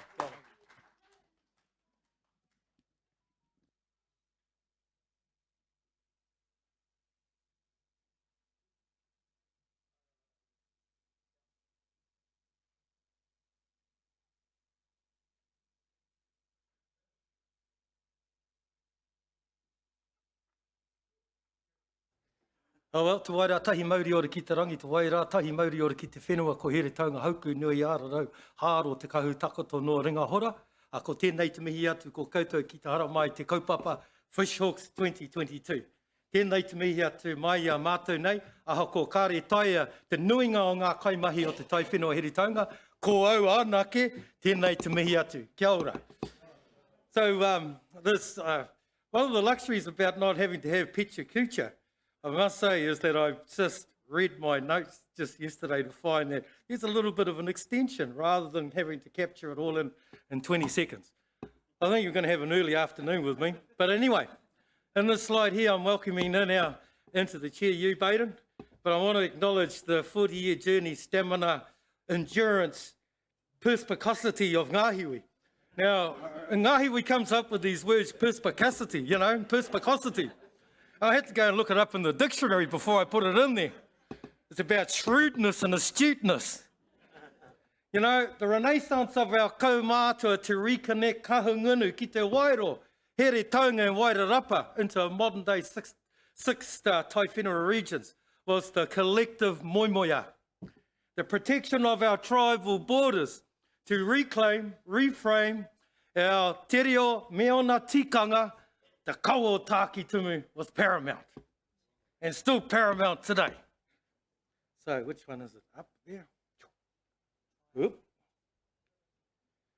Anyway, this is the welcome we had for Waylon Tahuri Whakapakinga. And she can't make it today. We're busy people. And just to give her apology for today. But this is the crew, or as I prefer to say, te riu, or te crew, or here taunga. And as it was said, and thanks for the introductions, we're up to 403 FTEs. We deliver 100 plus contracts. You know, we've been in this game for 30 plus years. And so we're fortunate to have a little turnover of something like $35 million. And 70 to 80% of it comes back out to the whānau as wages. This, I've got to say, was hatched back in this MSD office down St. Albans Street that Ngahiwi occupied. And then we kind of gravitated. We were moving up into the world. And there's not a picture here. I couldn't find one. I should have came down and took a picture of it. And you are here in there.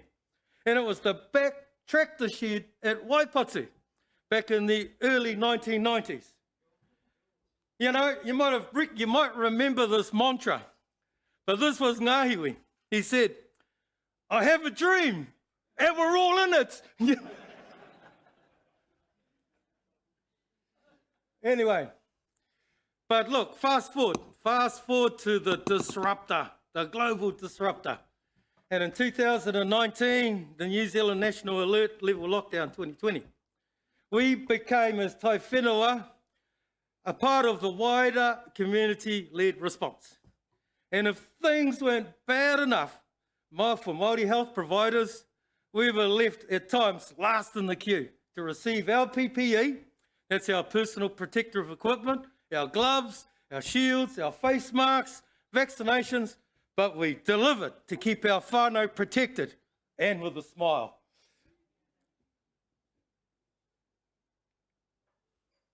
Oh, gone back. Going up. Sorry. So, which is that one? Our welfare response. Well, I might have just wrote down. Where am I up to? Welfare response. I've just got to acknowledge that when all of this occurred, we set up a welfare distribution centre. And we're indebted to Puni Kokiri, Hastings District Council, Hawke's Bay Regional Council, growers, businesses alike that contribute into enabling Te Tai Whenua to service our community. This is our Ruahapia Kai Hapai. Our Kai Hapai, we're from all of our ngā marae hapu o here taunga, and they were mobilised.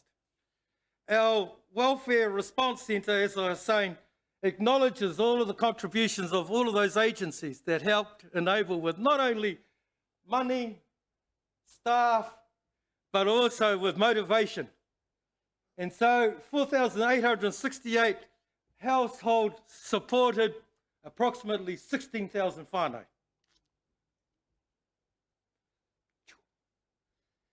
Now, just to say, I want to just acknowledge our lovely Joella Brown. She passed away earlier this year, so this is our mihi to her. Manatia Matariki Pohutakawa. And just today, one of my sisters passed. She was buried. And that's Aue Kaninum. But what we have here is Dale Moffat, Patricia Niku, Lana Bartlett, and our group of technical experts that make up Te Manaki Tai Hau. I want to acknowledge, first of all, Maury Black. He's in the audience here. He's looking at early retirement, this fella. Where are you, Maury? So he reckons he stayed in Napier last night because he was able to, because he's not doing enough mahi.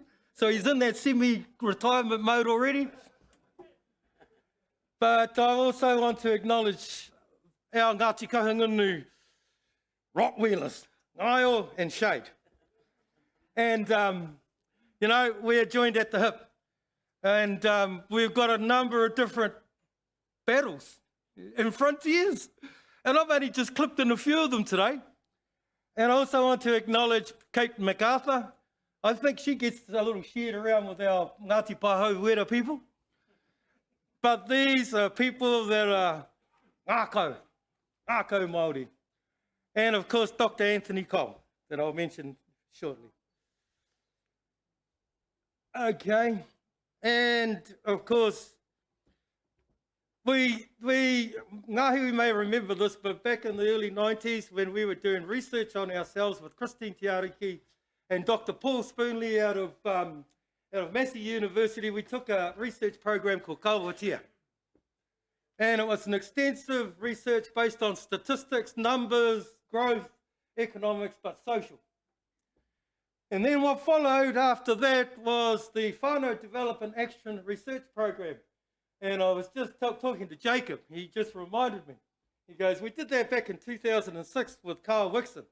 We mobilised through Wānanga, I think 14 of the majority of our marae and hapu of Heretaunga. And it was led primarily by, and I've got to just mihi to Roger Aranui too as well, because he was the TPK director at that time. And Whānau Development Action Research provided us the focus upon which the Tai Whenua, in its wayfinding journey and our trajectory to get to where we are today. Well, this is another carry-on to it all. And it's called the Māori Genuine Progress Indicator tool. You see the inset of Peter Sharples. It was Peter Sharples along with the Māori Party, along with Professor Whatiana Winiata, back in sort of the early 2000s, I think. They brought this whole idea about a measuring tool. Accounting tool called Genuine Progress Indicator. And so it's an international recognised accounting system. It's adopted and adapted as an accounting system created by Māori for Māori. It has two fundamental accounting goals: Māori community well-being and community-mediated knowledge. Because we're up against Western-mediated knowledge. Science. There's nothing wrong with that. But it's an exclusive form. An example of that, of course, is where you have economics and Western-mediated knowledge.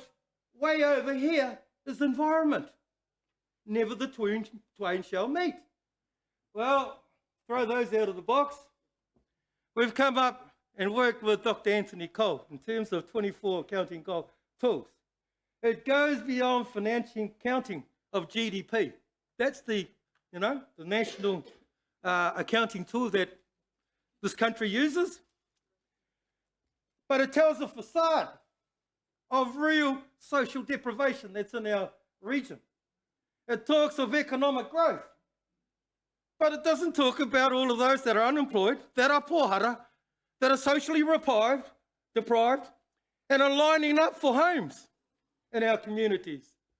So this is about measuring genuine progress indicators around our well-being, whānau. And so here, this is the start of a 2-year program. This is a graduation that was last year. We've currently got, I think, 25 Heretaunga, Tauira and Pukenga across 9 marae now, whānau.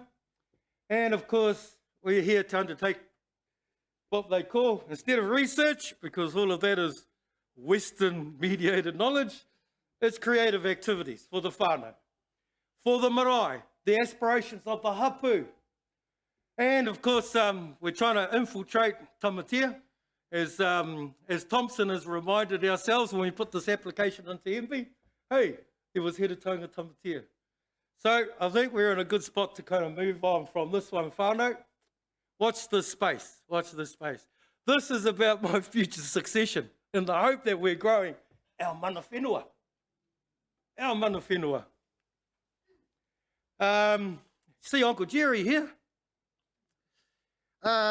This bit of work came with the Hastings District Council's review on parks and reserves throughout the whole extent of the Hastings District Council. Some of you may be engaged in this work. But it required a cultural aspirations and assessment report. But we have 5 parks, and you see that inset there? 5 parks situated in the boundary referred to as Karanema Reserve. Mihi atu ki a koe Karanema, I think I see you here today. This is in Havelock North. We've had a project team lead with our pukinga, with our tauira, and with the uri, as descendants of the Tipuna Te Heipora, who were recruited, engaged, employed to record, interview kaumātua, research history, write it up, get to learn what GIS mapping is all about, and data storage. So these are the sorts of things that we're innovating, particularly around the use of MGPI. Uncle Jerry's leading our mayor to bless this particular part. I can't remember, there's 5 parks in here, but stunning in terms of the way by which our contribution on behalf of those descendants of Te Heipora are actually co-designing aspects of this mahi.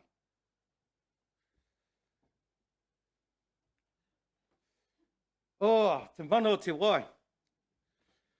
You know, we're just so inundated with the reforms that are going on, the climate change, the spatial, the new built environments. It's just coming at us, Andy. But the important thing about this is that we, as hapu, and as a collective aspect of our responsibility, need to determine for ourselves, collectively, what Te Mana o Te Wai principles mean for us all. Not anyone else, us. It's about our whakapapa. It's about our tikanga kōrero mātauranga, first and foremost, to set the scene for any other tai-ao conversations, folks. Before kotahi comes in, we have to have this conversation. So we're united, as that front-end picture says, our tribal borders within it, ourselves. We've got a number of projects that are going on at the moment.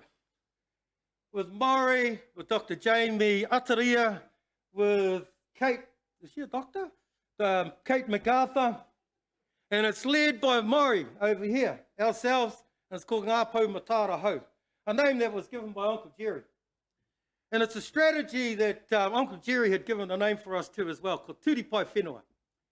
It's a strategy about wānanga and the engagement of our mana whenua. In this case, up the catchment from Matahiwi, Waipureku, to the foothills below Te Mahara o Te Atua Ruahine Ranges. Oh, to be honest, we can only go up to Patangata because that's where the Tamatea Tai Whenua starts. But I've got whakapapa in there, and I've just spoken to my cousins too as well. We plan on being in town in the next 2 months. Hey, Maury. But this is real work that goes right back down into the base of our marae and our hapu. To have that kānohi ki te kānohi conversation with each other.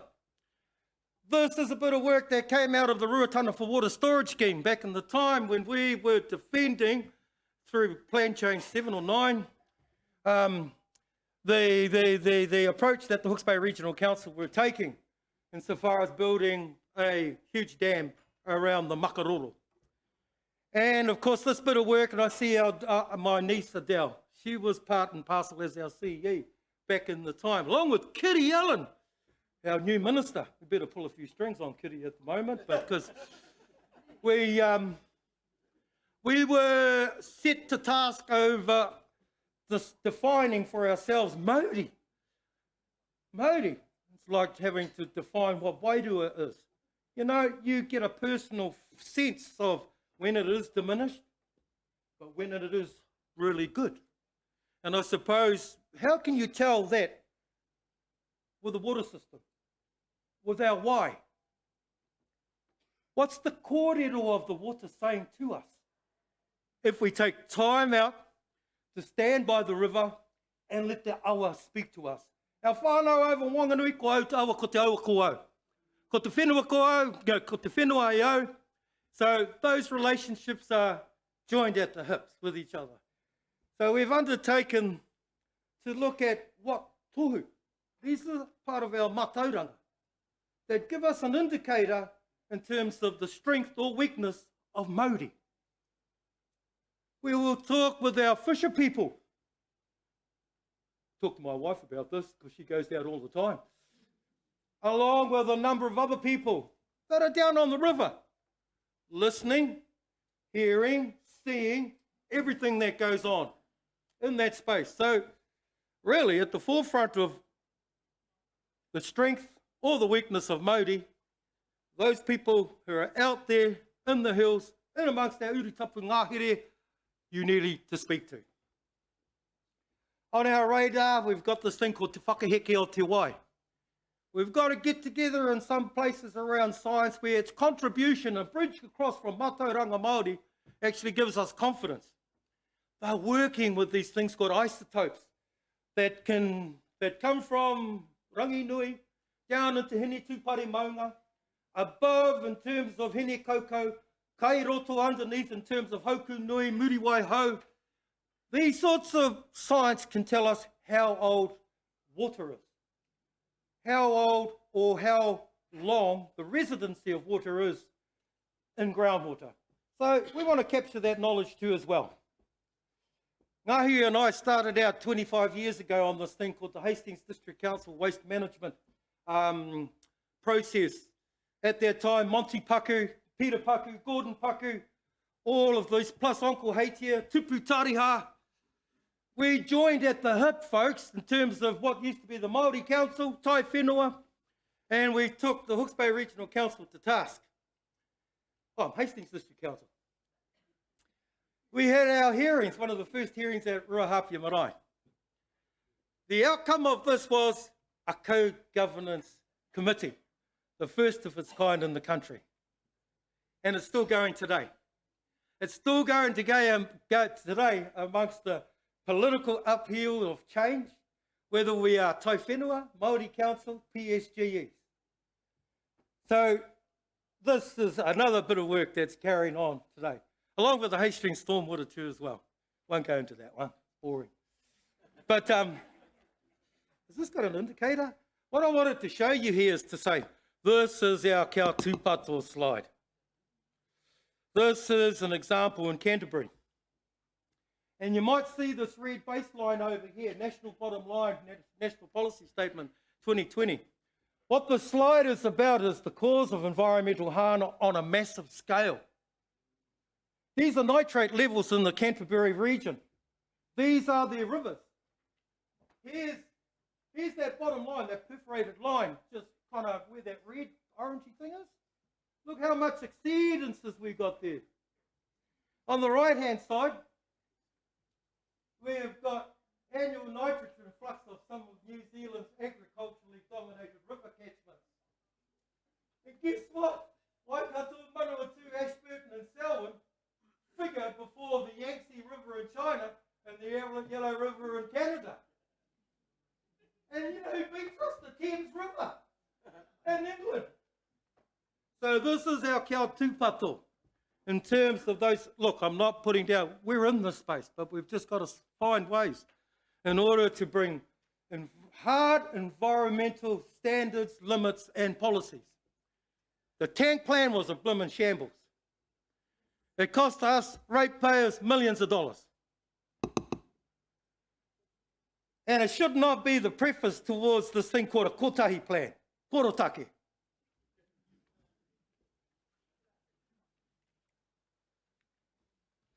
Well, that'll tell you what this picture is all about. This is our Mangaro whānau. How long's that one to go? 2 minutes. Oh, okay. That picture says it all. I won't say too much. But this is what used to be the Paritua. You know, there were some films, there were some clips on climate change. This is part of our coastline. It's starting to erode. And just out over here too, over here, Te Matawa Māui. Look, and I've got to talk about our Runanga Nui. This is the voice, the motivation behind the Te Manaki Tai Ao. And of course, we're jumping alongside of that fella over there, Darren Russell, Te Tanga Tamati Settlement Trust, because guess what? We're one of the same people. We should be doing things a bit more with each other. I've got Gray Wilson in the house over here, folks, and she's been helping Nai and I out for the last 5 years If you miss one of those notifications in the paper, you're out of the conversation. So this is a big mihi to another Rottweiler in the house, which is Gray Wilson, who has been defending the cause for us in and around this. Almost gave up, eh, Maury? Till Maury put us onto the case that need to get someone who's not going to submit to them. You've been having issues around global shingle gravel extractions. Well, look at this one. I just mihi te ao whānau from Hiniuru. You know, the Hawke's Bay Regional Council are the regulator. They're making an application to themselves to do this sort of work. What you don't see, out of sight, out of mind, is going on. This is at Ōwhiti, or Hitipa. And look, these some of our places, Taumata, Tipua, Tāwhaki, and Hinikaku, the domain of Hinimanu Upokoiri, Ngāti Mahuika. This is going on behind us. And of course, I just want to talk about the management, you know, emergency response management that's been undertaken. Also want to say a big mihi to the Tai Whenua in recognition of Manatia Matariki. And also to add to the conversation, yes, we've finally got, after 180 years, a couple of seats. And also to say, yeah, we've taken this name, Te Wai Pūrotu, 18 new homes. Look at this lovely mum, Anne here, Tamariki, going into a new home.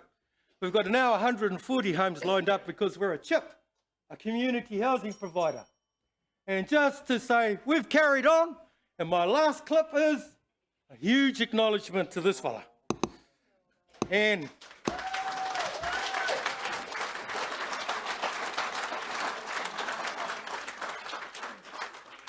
celebrating 40 years of Ngāhiwi's leadership, 26 years at the helm, iwi helm, saying farewell, giving thanks to him for the many deeds to his people, protector of our tribal border, straight up, the guitarist, the writer artiste, tribal expert, historian, goes without saying, folks, behind every good man is even a better woman. Tēnei te mihi atu, kia ora. Ai, ka tika paki atu e te whānau. We have got a couple pātai coming straight from our app. First, it was asked anonymously, how do whānau get into Waingākau housing development in Flaxmere? Actually, it's an online application. But if you're having a problem, just get my number and I can put you on to the right people. Online, what's the website online? Yeah. Which website? TTOH, Waingākau Development. Kia ora. Yep. And then the second pātai, how are you going to grow the Taia warrior capacity in the rangatahi of your Tai Whenua, and how will you make that a sustainable occupation for your people?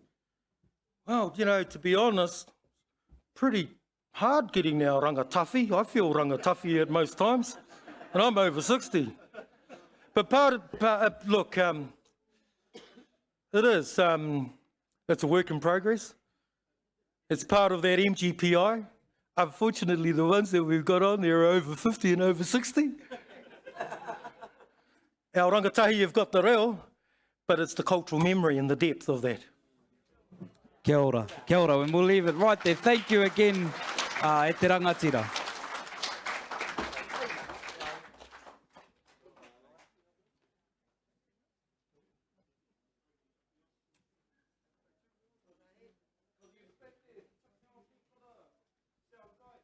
Can we get some volume on Periri, please? Hello. Kia ora whānau, ko te waiata e whaia ke nei, he toi kupu.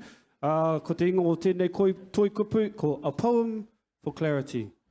This is for you, here taunga. This is for you, Māori. A Poem for Clarity. The eyes of an ariki marking the start of the year. What an art, what a flow, what a move, what a moment of unequivocal views. His eyes shine bright, so my vision's improved. Visions of a new dawn, ka ao, ka awatea. Visions of a new year, visioning to make clear a poem for clarity. The eyes of an ariki, tāwhiri mātea, blinded by the love for a father, stay near me. Torn, full of grief and left bereft of reprieve, I just need to breathe. He plucked out his eyes and crushed them to his chest. It's easier to see that this atua was depressed. Those eyes of his, a weather pattern's haven, a storm's core, rain, hail, and shines falls. Those eyes, they saw it all, but could not see past those scars of war. But sometimes those war scars spark an unannounced heart, and it marks the start of a new year, view clear in the darkest days of ours, hope. A sign. Ngā mata o te āriki tāwhiri mātia, we hope for the soothing rains, the mild winds and the bounty and nourishment. We hope for the same, we hoping for change. We look to the stars to release what our hearts contain, whether it hope or pain, it's all within the strain of the one strain, a wave, a poem for clarity with tragic polarities. The eyes of Anariki, insight we gain. Matariki is love and family, hoping that change will keep it the same. So we can journey, heal, feel good, and just chill. Kia ora tātou. Kia ora, miharo. Ka mutu ke te miharo. Ka pai, moving right along, I was doing pretty good for time before lunch, and now must have got it too full, and now I'm moving a bit slower. Here we are, no. Moving right along, our next kōrero is Darren Russell, Chief Executive Here Taunga Tamatea Settlement Trust. He pāhihi ahau o te riu o te waka āra i te uru, ko tāku wharekura a Tamatea, ko tōku kao whenua, ko horo papera, ki te rauone, tai atu ki Pipi Karetu. Darren was appointed in 2021 as Chief Executive Officer for Here Taunga Tamatea Settlement Trust. This follows 20 years in senior roles at universities of Otago and Canterbury.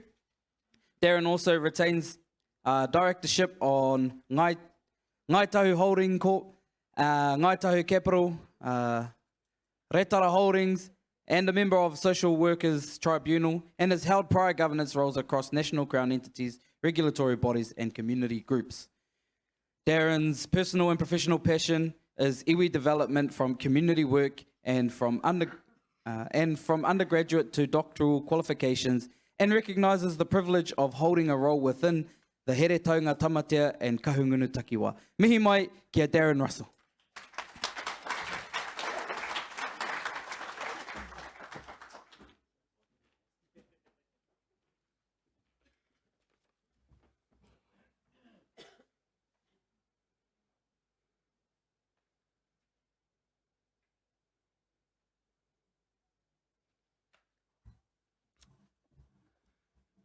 Tērā puki kura, ka pere hau ke te moana.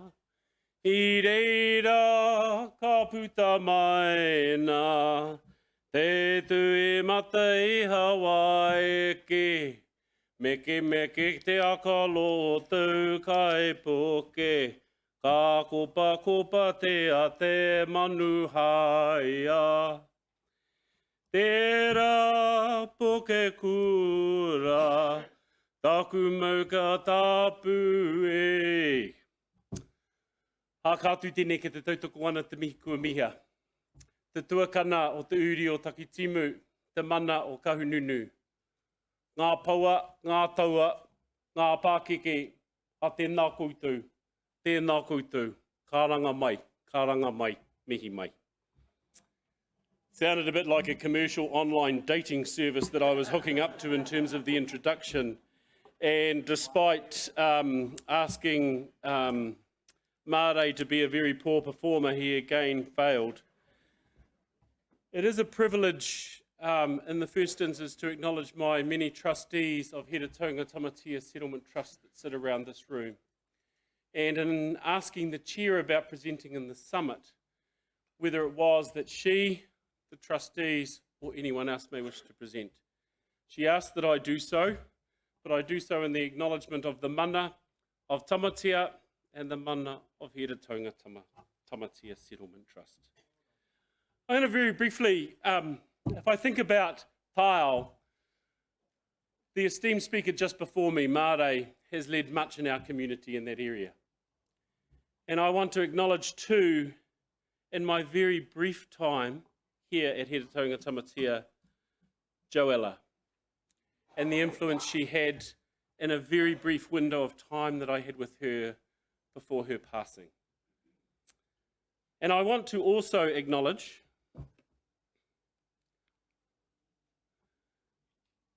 that I'm going to share a little bit about what I see as being the past, what I see as being partly the here now, but more importantly, what are some of the challenges for the future? I also want to acknowledge that I am the least with whakapapa, the least with engagement, and the least with contribution in this journey. And many in this room, and the imperative I must say first, is to acknowledge their contributions, whether they be at the front, at the back, whether they be in leadership, or whether they follow, whether they be in support, whether they be visible, or whether they be invisible. And I want to acknowledge that journey that we have come from, and the privilege to be a chief executive of such mana, such wero, and such history. The journey itself is relatively clear. I was thinking, and I passed comment to Tania actually, I could almost exchange HTST's label with any of the other presentations this morning. You could change the river names, you could change the tile maunga names, but the challenges that our trust has is the same as almost everyone else's. The areas of development run very similar. And so my presentation today is to talk about where is the opportunity. And I think the first thing I must acknowledge is that during this journey, many promises, many elements were parked, and in order to reach the beach of settlement in 2018, many remain unaddressed for the Trust.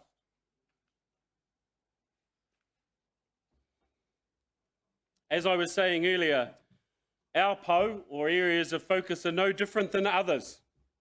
Environmental, people, economic, and presence. You can use whatever words you may wish and actions, but ultimately, they're almost engaging the same audience. And as Mare rightfully noted, for the Tūtai Whenua and for HTST, our owners are one and the same. However, constitutional reform is a fundamental focus for our trust. The law and the Crown were very good at providing the documentation of our deed of trust. But the LORE that underpins the identity and well-being markers of Heretaunga Tamatea must also be captured. And part of those promises need to be addressed. Similarly, for the Trust, Heretaunga Tamatea want to focus in Heretaunga Tamatea. Going beyond that domain creates challenge. Where mana o te whenua is held, in particular with territorial authorities, so should mana o te whenua be exercised. We, like all else, have an interest in economic development and the creation of an economic base. Housing, monetary returns in terms of investments, and many other sources are the same as many others, perhaps not so much in the horticulture, but in the future may well be. However, I would argue that data sovereignty and how we use our data as a whānau whānui is an absolute imperative economic indicator and beneficial stream for us together. And at the moment, we do not. That it is quoted back at us who we are, how well we are, and what we want. But often that is by the Crown or agencies, not by our own data. I have no interest in Heretaunga Tamatea Settlement Trust proliferating the area and work of Mare, Marae and Hapu in the area of tile. To do so is irresponsible. And proliferation cannot continue at the scale it is around Aotearoa. For that reason, the Tūtai Whenua and Heretaunga Tamatea are talking about how we may well consider resource management reform, how we think about a technical collaborative approach, and ultimately a more strategic impact in tile. I have a huge concern, and for those who know me, cynicism and hatred of local authorities. The change to the nature and extent of their engagement with us as mana whenua is ultimately premised on their failure of our resources over decades and centuries. And in the end, we must take a different approach from being a procurement receiver, a price taker, and move towards a market maker where we control the agenda and the table. But Heretaunga Tamatea must build trust to collaborate, whether with us or by us. My observations, and I guess in my discussions with the chair, I was encouraged to share some of my observations of my time here in the last 8 months. And in some ways, as a genesis to challenge ourselves around ensuring the vision for the trust is attained. Heretaunga Tamatea must be less insular. Post-settlement entities are fantastic for self-perpetuating their own business. But the business is premised on the well-being of their communities. And if we are not engaged in those communities, then whose purpose are we serving? We must not fear of what we are giving up by entering into collaboration, but in fact opt in for greater impact and opt in for greater benefit. And to be perfectly frank, we have no hope of achieving our aspirations of mana motuhake unless it is done at scale. And part of that scale requires disruption.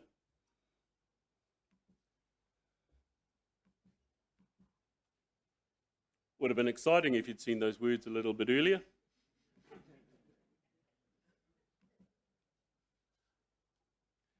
I've heard a bit about this regional council, and I've met a couple of the leaders. And kotahitanga has been articulated to me on many occasions. And I must find it intrigues me that middle-class, white, privileged leadership can push values defined by us in our own language back at us and tell us what it means. This diagram up here about our worldview, and I argue whether or not the Te Ao Māori is a particular view that is collective and homogenous.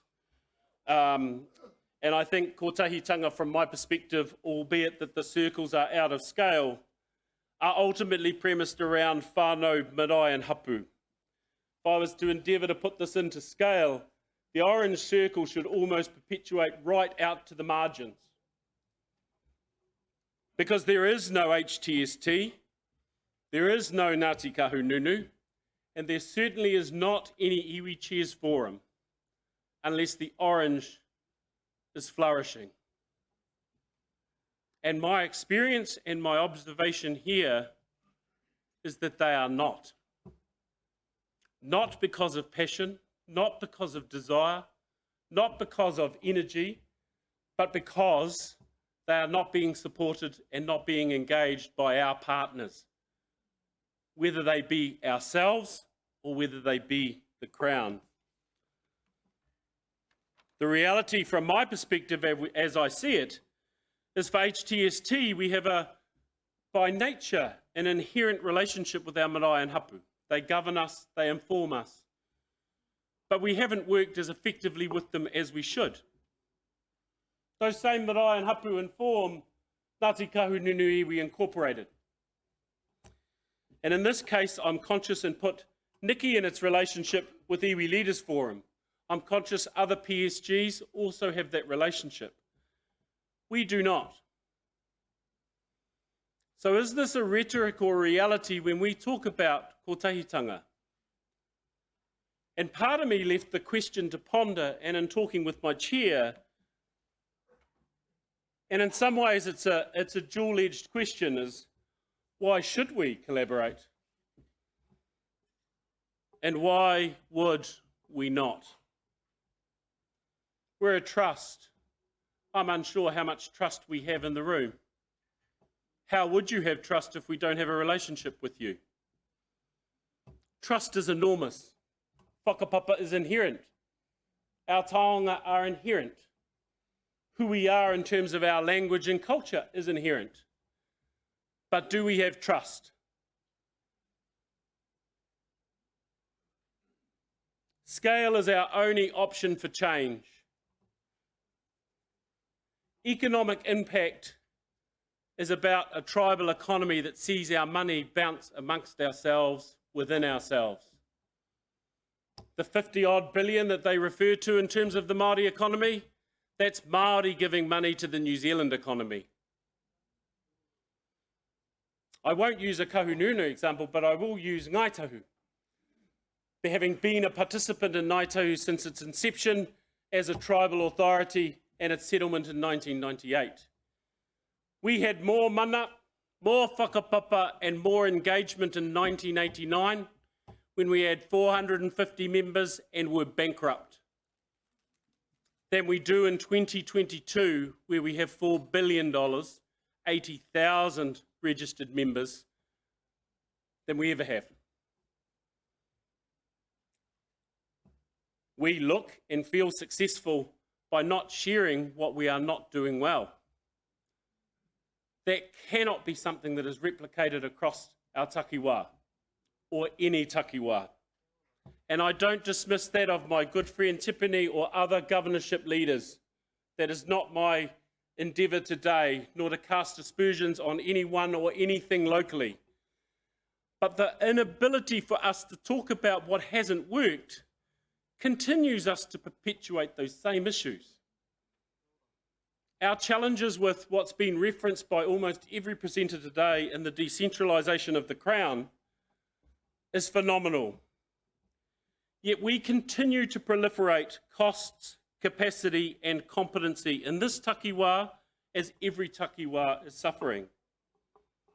In my very back of the envelope statistics across the PSGEs and Ngāti Kahununu Iwi Incorporated, we represent on a balance sheet approximately 600 million. One could argue it's probably closer to $1 billion. We employ something like 54 staff, yet we have 89 governors. And in the last 12 months, out of that asset base of close to $1 billion, we lost cumulatively $5.1 million. Our councils, on the other hand, if I think about the same territorial authorities that the communities of those figures that I gave for PSGEs and Niki earn $1.6 billion per annum, have almost 1,500 staff, gearing a machine that is pouring us into our wai and out to sea.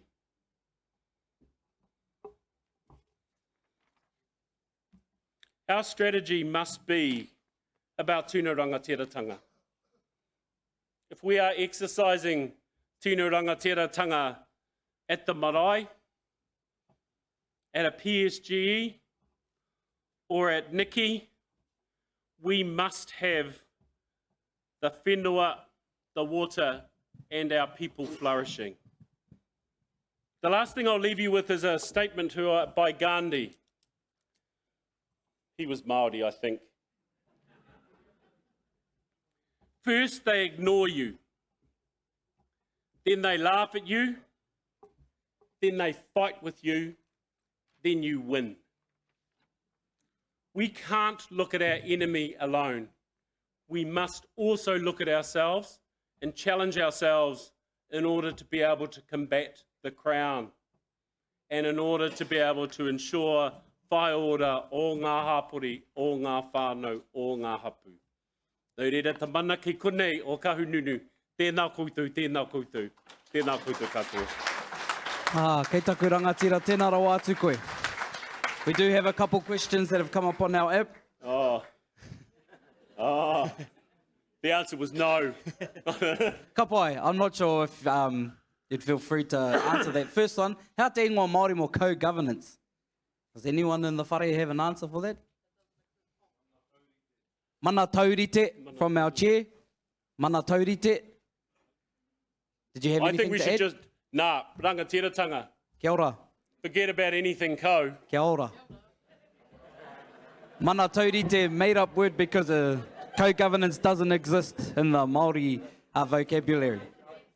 How do you propose to become less insular and meaningfully engage with our people, especially with our tamatea whānau? An excellent question. We can't sit in the office and wait for everybody to come to us. And in the end, starting to build the relationship is about being in the community. The relationship is not about the money or the resources or bricks and mortar. It has to be about advancing the kaupapa that flourish the interests of ngā marae and ngā hapu.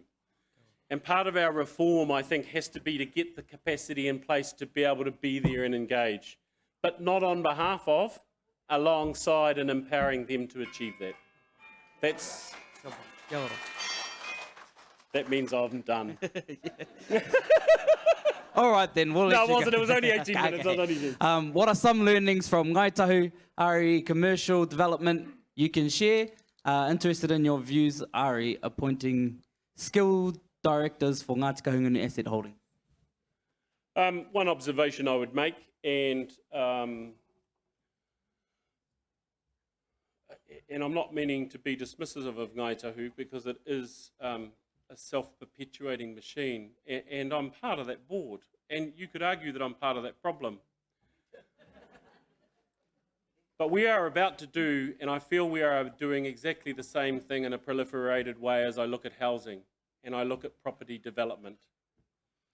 In 2008, we developed a plan to bring that tribal economy into being to ensure that it was our builders, our plumbers, our electricians, our roofers, our jib stoppers, our painters, our decorators to do the home. And what eventuated was it was too uneconomic.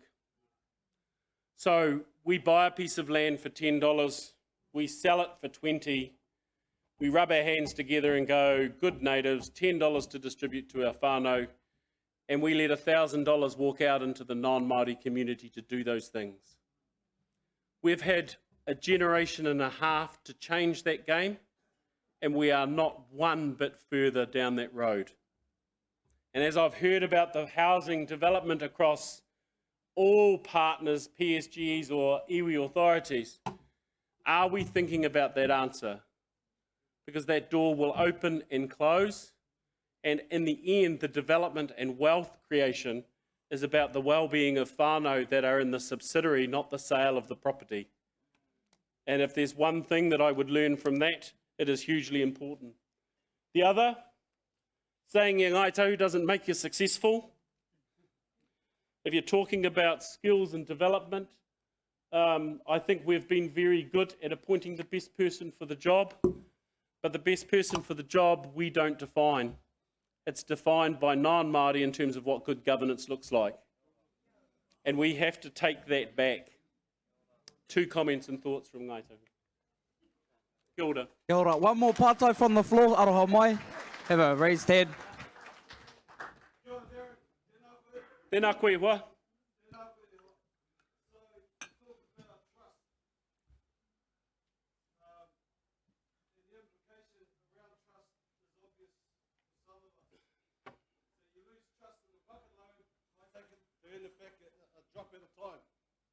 First question, what's your response to that? If the implication is that there isn't trust there, what are some possible solutions to that? And my last thing is more a statement around co-governance. I don't agree with you around that in terms of tino rangatiratanga, in terms of tiriti, in terms of kawanatanga. So 500 of our Māori chiefs and chieftanesses signed Te Tiriti o Waitangi, the Māori version. My view is this, and it's only my view, is that the intent was around co-governance. We never did cede, obviously, sovereignty. We asked them to be governors and protect. That's just my view, and I'm just standing to say that I have a different one to what Darren has said around co-governance. Tēnā koe. Tēnā koe hoa. Look, I actually don't have a different view than you. I think you're absolutely right. My comment about tino rangatiratanga is if we get to the table and don't have anything to say, then why are we at the table? Because the table is defined and the agenda is not defined by us. But I absolutely agree. The one about trust, it's very, very difficult to earn and so easy to lose.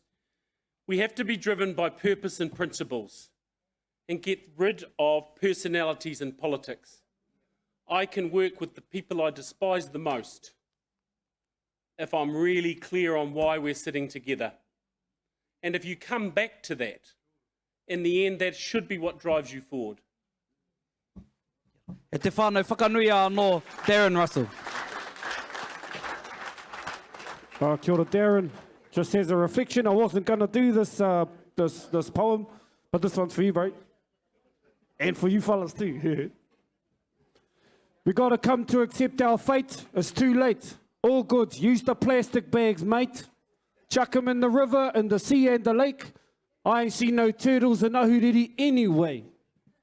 It ain't a waste if you use it all up. He ha te mea nui o te ao, he tangata.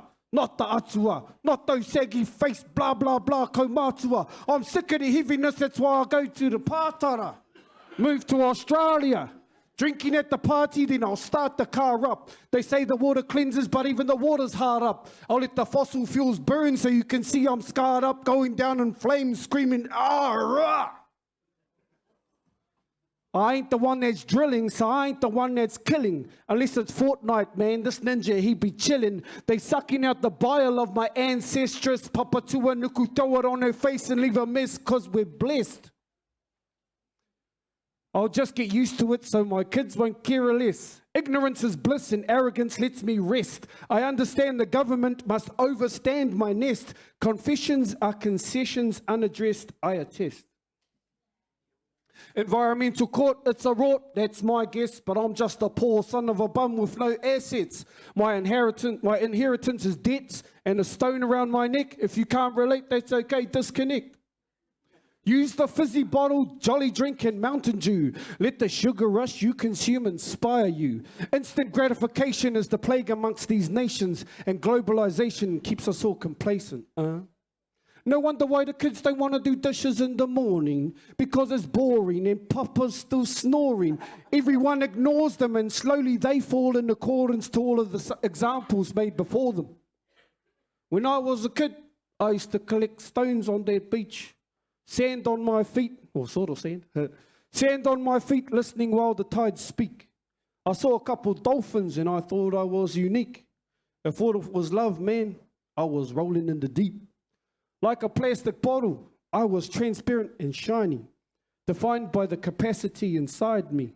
My mind was hiving, floating on imagination, traversing commotion.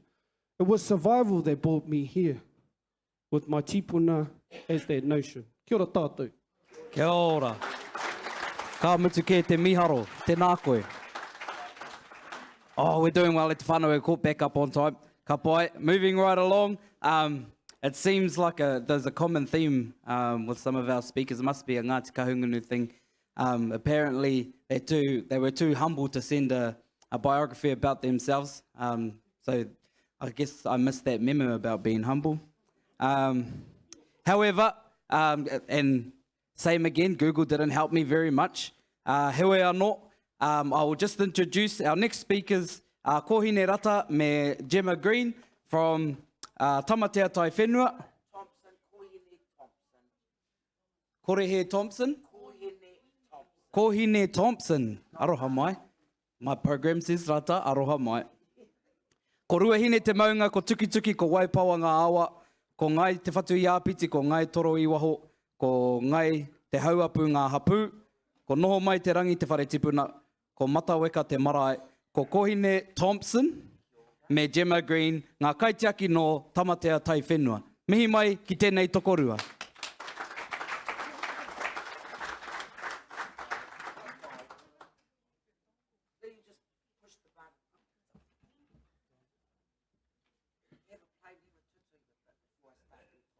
Push the button.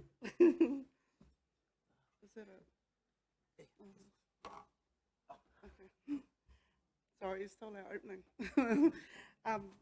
Yeah, kia ora. Before I start, I'd just like to say that there are more than 5 of us in the room from Tamatea. Tamatea, the fruitball of Aotearoa. I like to believe that most of us bigwigs in the Māori world come from Tamatea. Okay, moving on. Like everyone else, we have been working hard and around the governance and policies procedures. Our tuakana March bringing us into the 21st century. Based on the success of this, Te Hei Tamatea was set up. Te Hei Tamatea now slowly moving into the social services arena. There have been loads of discussions and around the 3 water and resource consents. From this, Tamatea has set up a core working group called Te Mana Taiao o Tamatea. Our mahi up whānau, Uncle Roger, Arapera Pāwai, Pam Cooper, Di Smith, Jenny Nelson Smith, Tione Shasha, and Anthony Matua Tipene, and Arapera Pāwai. Gotta go forward, sorry. Ngā Ora Tupuna is the retelling of our pūrākau and will officially open on the 1st of July, 10 a.m.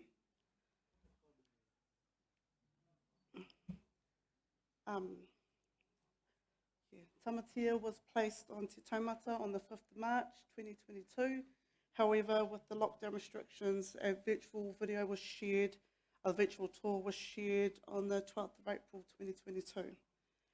The highlight of last year was our Matariki, bringing in over 6,000 people, which is a lot for Tamatea. And again, on the 1st of July, we have our Matariki celebrations. Pastoral care support, which is my role. Pastoral care is to assist whānau with their health and wellbeing needs to remain in sustainable employment. Through this space, I've been fortunate enough to work with the best taiao group of them all, Mauri Oho. Mauri Oho is an environmental group working in conjunction with the Jobs for Nature. From here, I'll hand over to my tainer, Gemma Green, who has just completed her BSc in Geology. Mauri Oho, Mauri Ora whānau.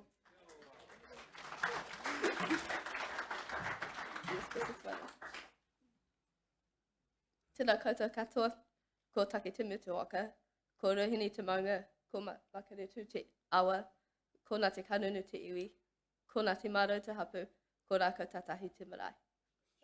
Kia ora everyone, my name is Gemma Green, and I am one of 8 kaimanaki taiao at Mauri Oho.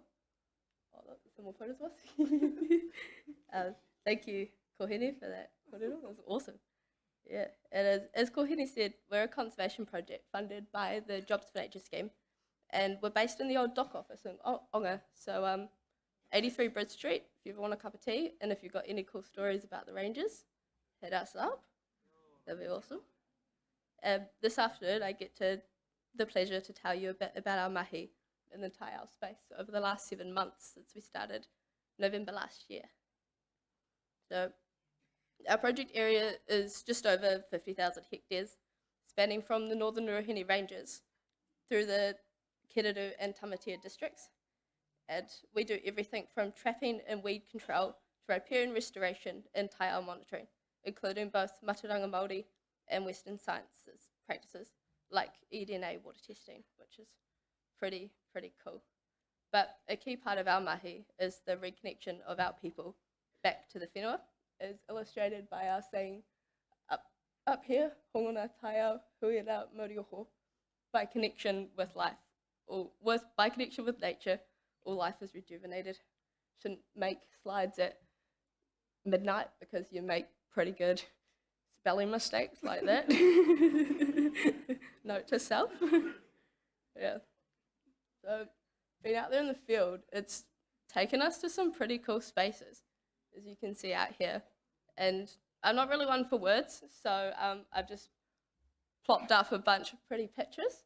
And starting from the top left, we've got Taranaki, who's in the room somewhere. Hey! And so that is Sentry Box Reserve, which you can find in the Kereru district And there's pretty good watercress out on the road near it too, yeah, which has gone pretty hard with the crew. And it's just like amazing, a whole nother world. And then these two bottom pictures is the Waipawa River and then the Makaroro River. And that is some of the crew doing trap deploys, which was awesome. And here's us doing some more hard mahi, catching possums at Whatuwā, learning about weed control. And we had Clint from Foxton come through and teach us that, which was awesome. And then a few more trap servicing pics there. And as all the cool kids say, do the mahi, get the treats, and here's some good pics of us. This was our lunch times, basically. Yeah. Yeah. We're pretty lucky. We get to work up Hinemanu Trust lands. Hinemanu Hut is where the bottom picture there of one of the crew having a snooze is. And it's beautiful. It's so, so good. And this brings me to one of the more special sites, another special site we work at, Whatumā. Once again, you can see our team hard at work. Lunch is over.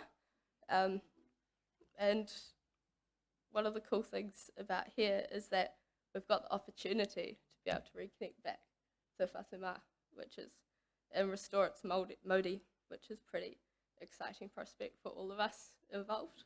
And we hope that our work there is the beginning and that we can pull more of us in. So yeah, thank you so much. And if you want to find out about our mahi, we post semi-occasionally on Facebook and Instagram. Thank you.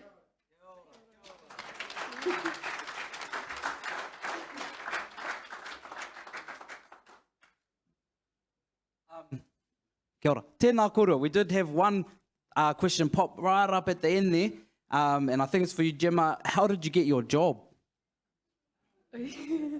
Yeah. Yeah. So last year I completed my undergrad in geological sciences at Canterbury University, and my auntie Jenny over there hit me up and was like, "Hey, we've got some jobs coming up back at home." And I was like, "Oh, this is mean." It's the one thing we all don't like doing is working in an office, which I feel is probably not a good thing to say to a bunch of people that are working in the office. But yeah.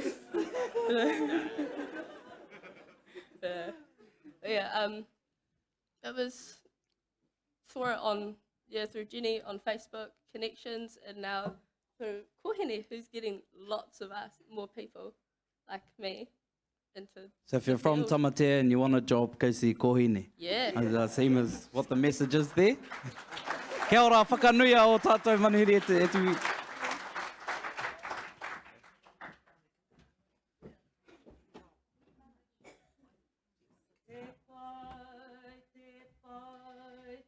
Toko toko I te whenua, te toko toko I whenangi, tokia, tokia, ko te mumu, ko te awha, ko te mumu, ko te awha, ko te mani, kai o tātou, ka reiri, tāna pana, ka rau I runga, ka rau I raro, ka pai tā more, I rara ka pai tā more, I raro. Tēnā ko te pau. Tēnā ko te pau. Te pau morongo, morongo mauri. Ora, ka ora te.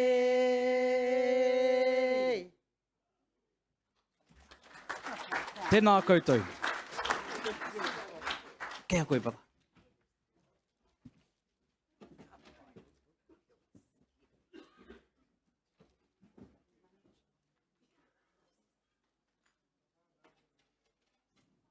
Oh, well, that was quite refreshing, wasn't it? It's good to see some rangatahi speaking the truth. I love the kaupapa. My two children, my youngest children, are from that area, from Tamatea. from Mataweka. Kia ora te whānau, ngai toro I waho, Ngāti Whatu Iāpiti, mihi kau ana kia koutou, o kutuakana. And so I just felt like singing some songs. Is that all right? If you're welcome to go and get a quick cup of tea while I sing a bit of a waiata. This waiata is written about Here Taunga. And I was looking out at the plains. I was at in Omahu by the river. I was looking out and I just thought, we're blessed. So this is my response to that blessing.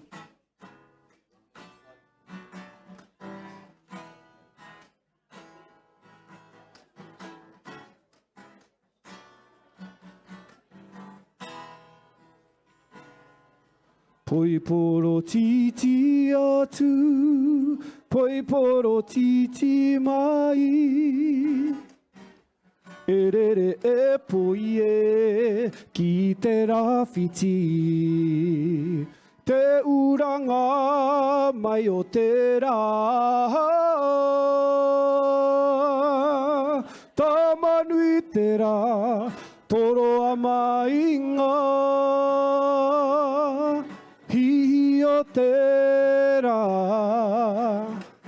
kia mahana ai te kiri e, here taunga hauku nui, here taunga arara, here taunga tākoto noa. Kia whakawhirina ki atu kia rātou mā, e whakari tēnei ia, tātou tahi me te wā. He nui ngā take, I te a I te pū, kia waka ore ore, I a tātou, I tēnei ahuri, huri nā reira, ko taku kia taura te Māori. E I ka mā, o tira koe tae te wā, kia hoki anoa. Tamanui te rā, ki tōna rua, ka ara ake ngā whetūpi ata ata. Hai whakahu I arangi nui e, kia tau te Māori me ngā mana ki tanga e te iwi, poiporo titi atu, poiporo titi mai.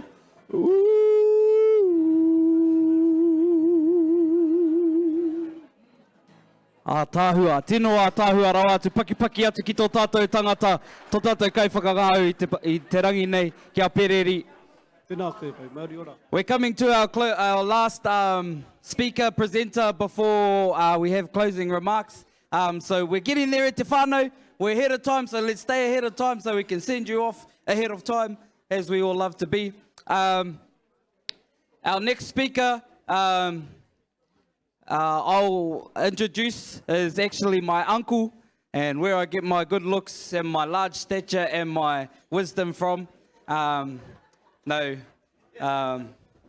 Unfortunately, got the other side of the genetics. Hui anō, haere tonu ana, māku ana kōrero e kōrero, ko maunga rake taku maunga kaitiaki, ko rua mahanga taku awa oranga, ko tāki tēmu te waka o ku tōhunga tawhito, ko Ngāti Kahungunu taku iwi, ko Ngāti Kai Paruparu, me ngai tāneroa, me Ngāti Mure tū o ku hapu, ko nuku peo taku tangata, me taku kai whakaora, ko rangi kai whiri a reiri rāua, ko rangi ue a nāmana o ku paupau, ko aere ihaka nāmana rāua, ko hera huaki o ku neni, ko Francis taku whaia, that really popular Wararapa neni, Francis. Ko Rawiri Smith taku ingoa no Wairarapa ahau. Rawiri, more commonly known as Ra Smith, is an environmental manager kai whakahaere tae ao for Kahungunu ki Wairarapa. As a proponent of Indigenous models, he is a part of national initiatives, Our Land and Water, National Science Challenge Collaboration Lab, Land and Water Forum. A part of political bodies at a regional level, Greater Wellington Regional Council Subcommittee, Te Upoko Taiao, Ruamahanga Whaitua Committee. A part of district organisations, Masterton District Council, Sustainable Wairarapa, Te Hauora Runanga o Wairarapa, and a part of traditional Māori entities, Ngāti Kahungunuki Wairarapa Tāmaki Nui Arua Treaties Trust, Kahungunuki Wairarapa, Hurunui Orangi Marae Trust. E te iwi, paki mai, ki taku pāpā, kia Rawiri Smith. Kia ora whānau, kei te mihi ki te haukainga mō te manaki, mō tō manaki. Te iwi kahununu tēnā koutou, kei te mihi kia koutou. I've enjoyed today, and though I was a bit nervous waiting for mine for the last few hours. I'm also been sitting through, and I thought I'd like to change things up. So sometimes as a speaker, you're a bit nervous about the bell. So I decided I'm going to confront the power and say no. I'm going to actually ring a bell in my head and then ask you questions. So I'm going to turn this power construct around. We've heard a lot about it, talking about it today. Haven't seen anyone do it. They've been back to talking and thinking about what council they can be in or committee. So I want to do at some time, but let's make a start, because I just want to acknowledge that time of year. In terms of June, we've got a whole lot of meteor showers that are going on. It's one way of clearing the space for Matariki. And then we've even got the planets aligning so that they can be a guard of honour for Matariki as well. And so during this period of time, we're looking up at Te Ranginui. Didn't see too many pictures of Ranginui today. And remember that in Matariki, some of our Ranginui stars are about the environment, right? And so when we are looking around to things about the environment, I don't know that our whānau in the past had smack kits or other science opportunities. I think our tohunga were sitting on top of hills waiting for Matariki to come so that they could come back and say what type of gathering and cultivation will happen in the coming year. And the brightness of these stars would tell you a little bit about how different things are happening. So whānau, when we're talking about the whenua or the taiao, are we entering somebody else's box? Have they already set the framework and said, your piece fits into this framework? And then the thing that you learn, I think, is that actually some of that framework, they disagree amongst each other about what their framework is. So there's a group that break things down to the smallest elements and say these elements like nitrates, etc. are important. And then there's another group who builds things up and says, actually, the ecosystem is important. And so sometimes when they get us to argue amongst ourselves, one good thing might be to get them to argue amongst themselves. I just had a bell go off because I recognise someone on the side here is named Matariki. So going to ask you to stand and give us a whakatauki about Matariki. Kia ora, Uncle Ra. Ka kite a Matariki, ka mauka ko te hinu. When Matariki is seen, the fat's hot, which means it's kai time. I'm hungry. Kia ora, thank you. So on Matariki, we have all of these signs about our taiao. We talked a little bit about co-governance. I was a little scared about the answer that we shouldn't have any co-governance. But I want to mihi to Moana, because Moana talked to us a little bit about co-governance when he talked about mahi tūhono and said that this was a kahununi practice. So what's our practice in terms of mahi tūhono? How are we connecting through work? And then some people asked me if co-governance was the end. I said, no, co-governance is never the end. Tino rangatiratanga is the end. Co-governance is just maybe a way that we could get there. Because when we get to tino rangatiratanga, if we go back to Moana Jackson's kōrero, we've learned in tino rangatiratanga how to treat everybody else. Because his kōrero about how we treat each other is about how we can connect.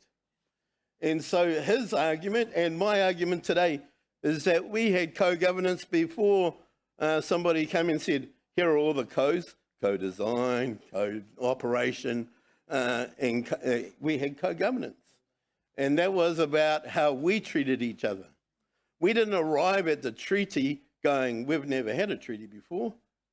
In fact, Wairarapa came up to Mahia during the Musket Wars, where we started to make treaties with others. And at Whakaki, where we talked about today, that's where our tupuna Nuku Pewapewā died. And the people of from Wellington, Te Atiawa, Whare came there to celebrate his death and to sing a waiata. And then we had a treaty between us, and that treaty was about the division of water in our Wellington, or in Greater Wellington. And so we've had these types of things. Even during this month, we've had co-governance in terms of our holidays. We had Queen's birthday at the start, and we're about to have Matariki at the end. One of the things I like to talk to audiences about, including Māori audiences, is taniwha. And when I bring up the word kōrero taniwha, what are people thinking? And I usually try and look at body language, and there's a couple of things that people do. They freeze, hoping not to give away their body language. Sorry, done that, you froze. And then the other one is that there's some body language that they'll go to and saying, taniwhas and then. But when you look at our flag, on our flag is George's cross, St. George. Remember what he was famous for? Killing a dragon? Oh, wait on, so you can have a dragon and we can't have a taniwha. How does that work here? And so there's an opportunity that we can do in terms of saying, this is our space and this is what taniwha are important for. And I want to speak into that space so that when I come and speak to you about our land, and I want to talk about taniwha because that's how our land was created, that's a part of the kōrero that I bring. I don't bring that apologetically. I don't mind explaining it. But actually, if you want to take on things that are Māori and our Māori models, then actually that's a part of what you need to be thinking about too. So in Wairarapa Moana, a part of what we've presented there as in terms of kahununa ki Wairarapa has been art. So often you hear about science, and we've heard a little bit about science today, but we had a little break in between with some artists in terms of our kapahaka. Really, it's only for entertainment. What's our kōrero that we have there? Actually, over the last few years, 20 plus years, have been watching one of our awesome rangatira pick up a guitar, and then we're all singing the same song. We're all on the same page. And what songs are we singing? Not the latest hits. We're singing our kahununu waiata. Those kōrero that have been left for us with the message of our whānau. And so this is a part of, the artistic part is a part of who we are. So when we go and talk about our tile, we're just going to be talking about how many phosphorus levels there are, or what's the MCI. And then when you take MCI, or I think it's something criteria index. Oh, well done. See, something rang in my head, a bell, and then I said there. Say that louder for us. macroinvertebrate community index. Do you know that I've been in a room with some people that are really good ecologists, and they argue about that. They say MCI is not good enough. We need something called QMCI. You're just going, guys, just make up your mind. I've got a whole kōrero here that I think you need to hear. That's a little bit, and we can present that through art. Why not? You know, that's something that's healing. They'll tell us about Shakespeare till the cows come home. I'm not rejecting science, though. There's some knowledge that we need in terms of science. One science project that we're working on down in Wairarapa is about manuka. And some people came to us from ESR, a Crown Research Institute, and said, we want to ask you about the roots of manuka. We think that they're special. We go, of course they're special. The leaves are special, the trees, the bark's special, the wood's special. Why wouldn't the roots be special?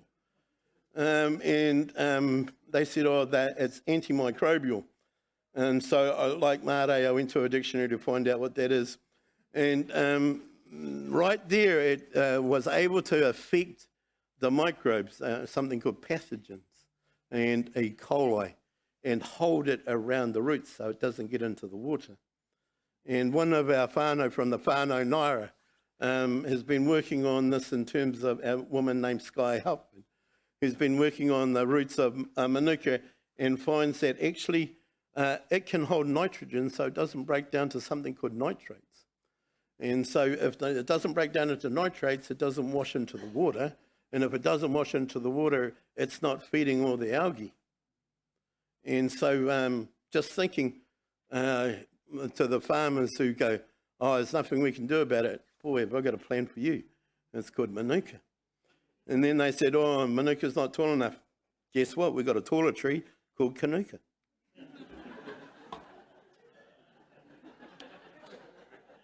So recently we've had Ramsar status, and Ramsar status is international. It's a place in Iran where a group said, look, if we've got migrating birds that go from the northern hemisphere to the southern hemisphere, in both hemispheres, we need habitats that they can go to. We're thinking, yeah, tell us something new. Then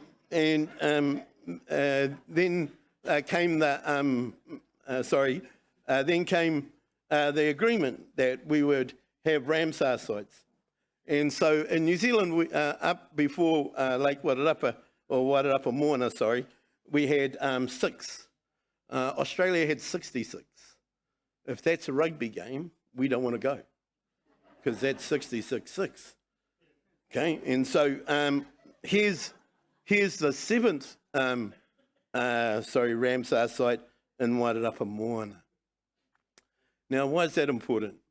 Well, it's important because one of the things you've got to understand about the people you work with is their weaknesses. And one of the weaknesses of the science community in New Zealand and the academic community in New Zealand is that they don't believe anything until it's proven overseas.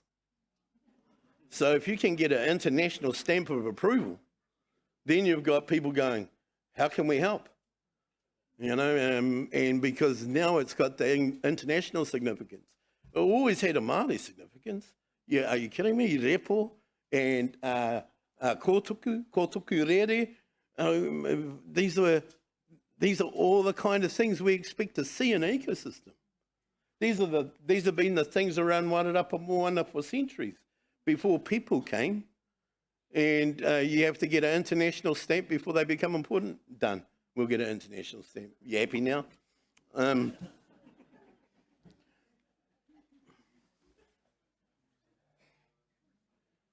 During this season, we our people used to go to look out to the stars, and a place that we have at home is Te Whāro Ārangi. It's just a kind of a shelter where our tohunga used to go and look to the stars and be sheltered. And those kind of names of what our spaces and what our places is all around us.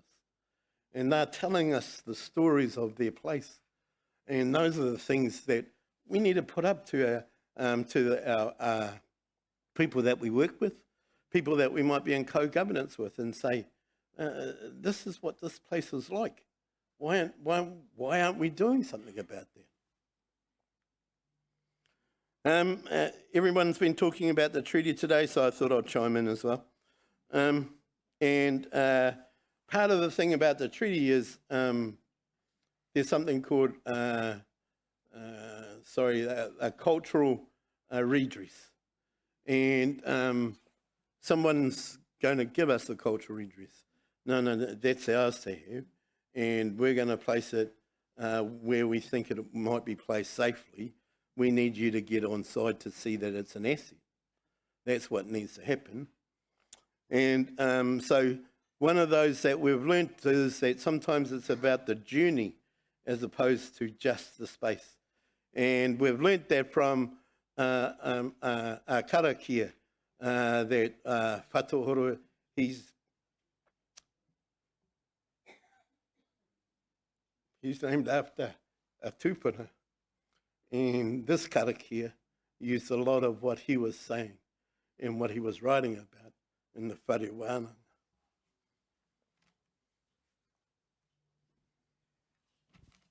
Tēnei au te hōkai nei taku tapu ai. Te hōkai nuku ko te hōkai rangi ko te hōkai a tōku tipuna. A tāne nui a rangi. I pikitia e ki ngā rangi tūhāhā ki te tihi o manono. I roko hina atu rā ko i o anake. Ko tanga kete o te wānanga, ko te kete tuauri, ko te kete tuatea, ko te kete aronui. Ka tiritiri a ka paupau a ki a papatu anuku, ka puta te ira tangata ki te whai au, ki te ao marama. If you got better knowledge that coming from Io, let me know about it, because I don't think you do. Because we got some knowledge that came from Io. And here's a little picture of Rangi and Papa. And sometimes when we talk about the environment, and this comes from a thing in university called problem definition. And you got to define your problems really well in an idea. And my problem with that is that actually all of your solutions start to come from the problem. What if there's something around the problem like manuka that can actually work better and be a solution to nitrates? Because we might need to have nitrogen in our soil so that our soil can be rich and our plants can grow. But the thing that our plants can do, like manuka, is not let it dissolve into nitrates, so it goes into our waterways. And so in terms of Rangi and Papa, a kōrero from home, and I'm sorry that I don't know that it's from the rest of Kahungunu or how wide it is. Somebody, I guess, is going to claim it on data sovereignty or something. But in terms of when Rangi and Papa were put apart by Tāne, at home we have this kōrero where the limbs were cut off. And that's why when you see the sunrise and the sunset, that's the red, that's the toto.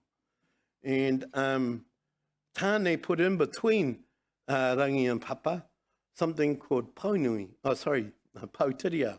The paunui is pautiriau since it's the most significant pau. And the idea of a pautiriau is to balance between the environment and the climate. Wouldn't that be good during climate change? And what kōrero do we have with pautiriau? Actually, it's in the kōrero, in the name, tiriau. It's having a land that can be cultivated and a land ready, soil ready for planting.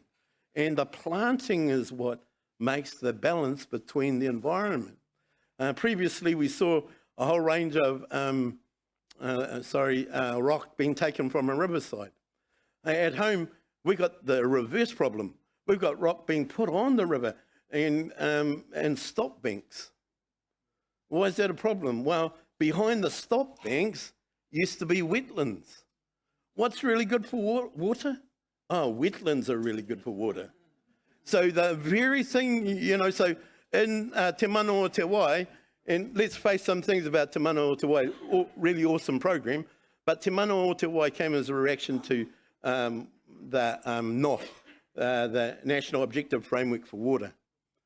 And so, do we see water different from our whenua? Oh, not last time I was talking to my nanny and my popo. Those are things that happen together. So if you were measuring water and you had a stop bank, you could say, oh, the water's doing okay. Oh, wait on. It used to go through a wetland right here. And all the nitrates that you fellows have been talking about used to be getting taken out by that wetland, that repo, by the plants that we have there. Have you seen our repo? Our repo's got the tallest tree in New Zealand, the tallest native tree in New Zealand, and the weakest soil. Have a think about that for a moment, whānau. So there's a kahikatea in where? In a muddy wetland. How's it standing up? Well, it's standing up because its root system is just awesome. And that root system is a little bit about our ecosystem trying to reach its potential. Something that you might not know about the Regional Council is that they're actually in charge of our inshore fishery, the 12-kilometre area. So when we have climate change and we've got our fishery here, what's our kōrero about that? I wonder if anything from eel could help. Here's our Te Karo o Tika. Actually today, the 21st, is the shortest day of the year. Do we know that we could apply the story of Maui and catching the sun to this day? So when was he catching the sun? When it was going too fast and the night was too long. When's that? Oh, maybe on the shortest day? And they didn't think we had, what's that thing? Daylight saving.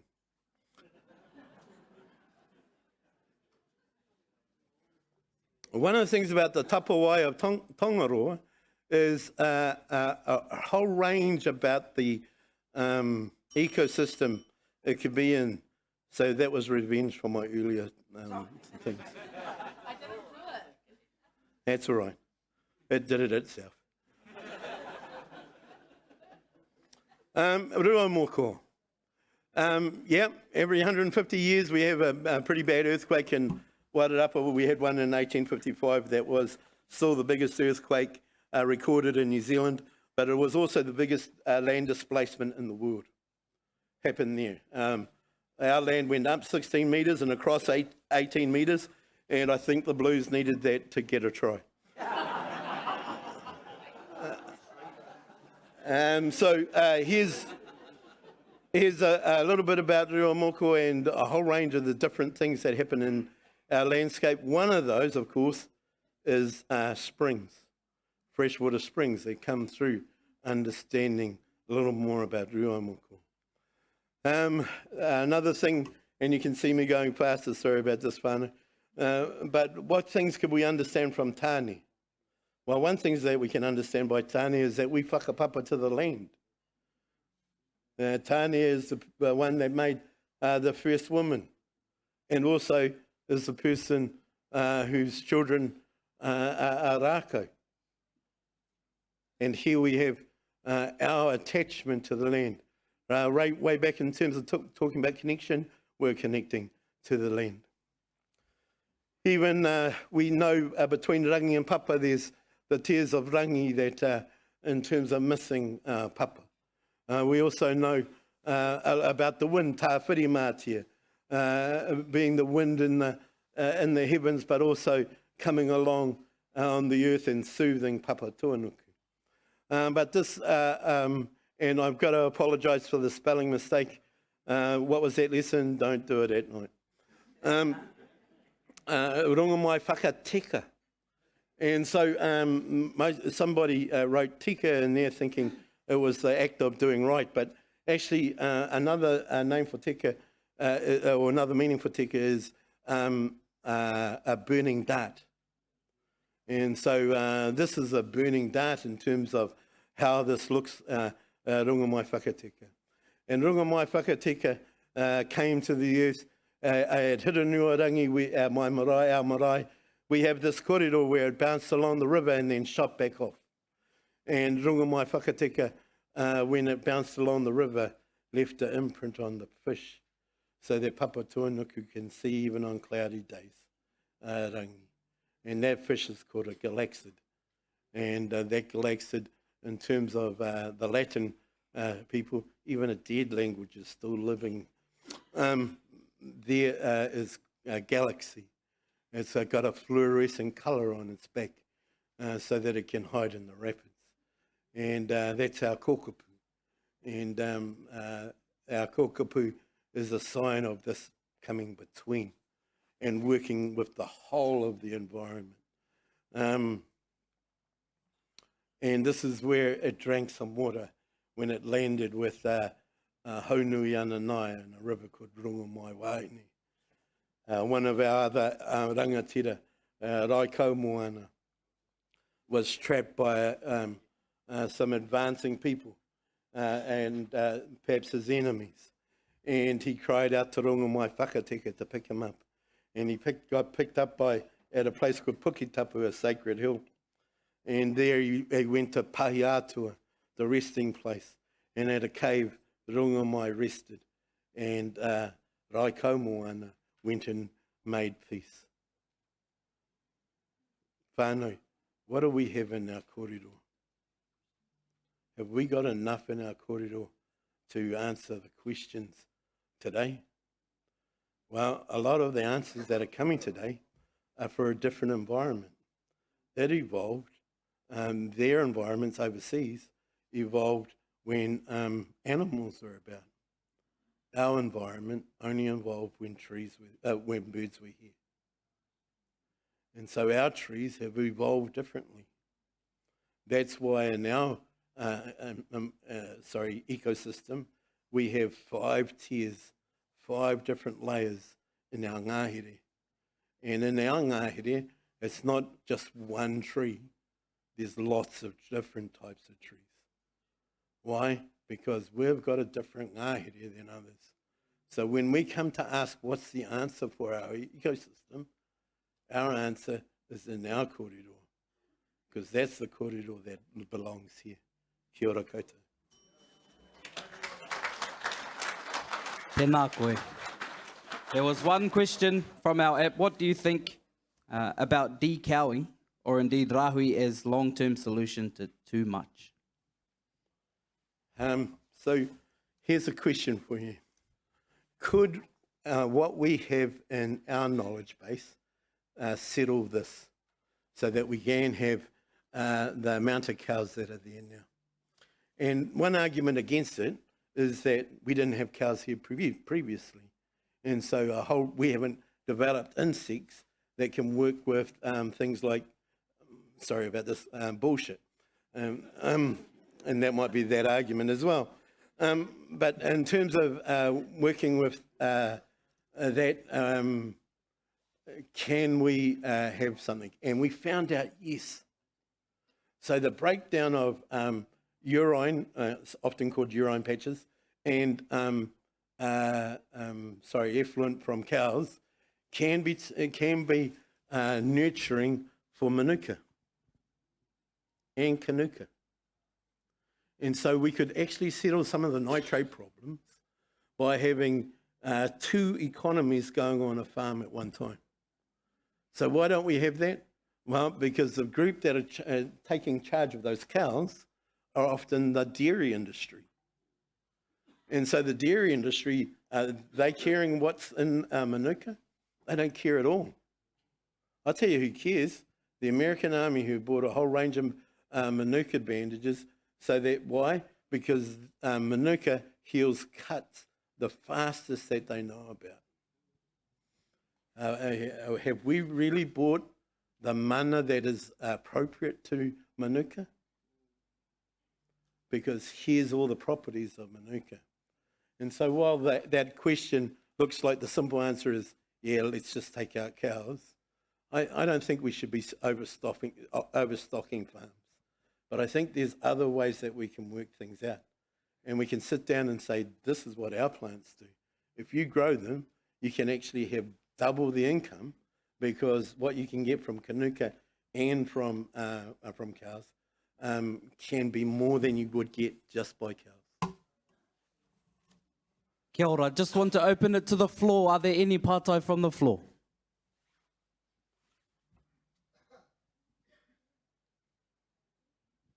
Tēnā koe. Exactly what you've just mentioned in your kōrero, in the last decade, my whānau over in Taihape, we've done exactly that. Yeah. We've actually retired about 250 hectares of high country, which used to be in sheep and beef, and we've just completed it last year, where we grew 480,000 manuka to actually begin a canopy so that we can grow now in nurseries on our own farm again. Some of our rangatahi who are very interested in protecting our land, and on the banks of the Rangitike River in Puke Okahu, our boundary with our neighbours. We're a farm. They're the second biggest farm in the North Island, Erawan and Mangohani stations. But we began this program 20 years ago, and Manuka. We began from Manuka that was grown in the Wairarapa because it had all the attributes that could survive on the high hill country and actually positively impact the soil. Did we mention commission? Yeah. In every tree, there's 22 cents commission that's paid to those Wairarapa nurseries. And so last year, well, actually the last 10 years, we've tried to grow our own indigenous species endemic in that area. So everything that you've said, that's exactly the answer, because we've done it and it's working. Our farm in 1995 was making money and costing us more money than we were making. Yeah. By retiring land and growing manuka, reducing our beef stock, reducing our sheep animals, in the last 8 years, we've made profit 250% better than we were in 1995. That's the answer. I know. Kia ora. Tēnā rau atu koe. Ka pai.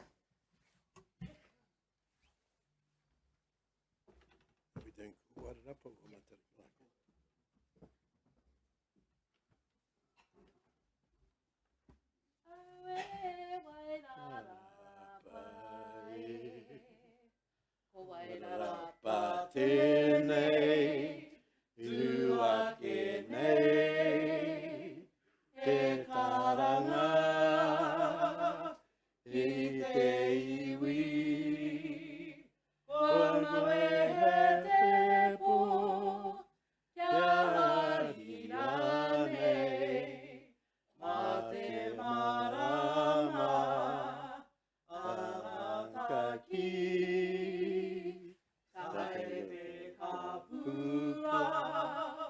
Karere te ko tuku, maha ki te ko au, e ne tama, kia maki ngā kuku, ana matua, hei oranga, mō te iwi mahi e, me waiata. Waiata te hari me te koa, whakawhetai ki te atua, hawhainga ngā mahi a ngā tipuna. Au e wairara.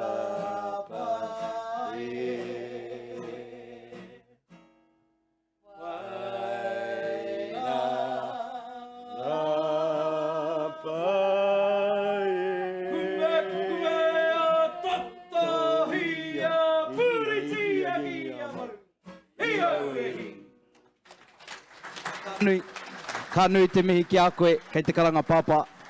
I better take a note out of those other speakers and stay humble and not mihi to my own papa, but just to say thank you for sharing your kōrero. Before handing over to our closing remarks, we want to announce a few prize winners for our Pātaka Pek. So I've got a list of names. If you're not here, then we'll default to a few other names. So first is Robert Turner. Kei hea koe, please, tū mai tōringa matua Robert Turner, kei konei, for our first prize winner. Henrietta Watt. Tū mai tōringa ko Henrietta Watt, kei konei koe. Carl, moving on. Naomi Wilson.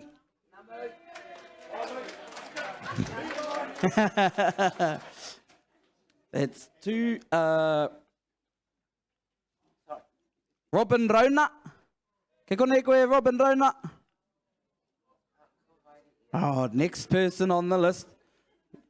Lulu Manaina. Oh, moving on. Ronnie Dennis. You got a name badge, John, so you can't fake it.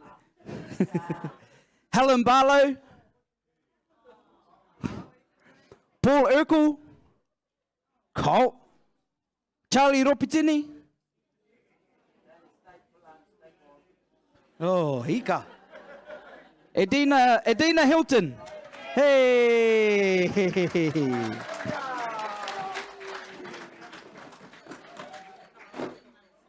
Kanisha Spooner. Is it Kanisha? Kanisha Spooner. Kau. Casey Tapara. Kau. We need to find, that's the end of my list, so we've got a couple more. We need to find a few more names to add to the list, but we'll keep you informed for those names. But our next kai kōrero needs no introduction, except for our mihi and appreciation for his many years of service. Tēnā e te iwi whakanuia tō tātou tangata, tō tātou rangatira, ngā hiwi tō moana.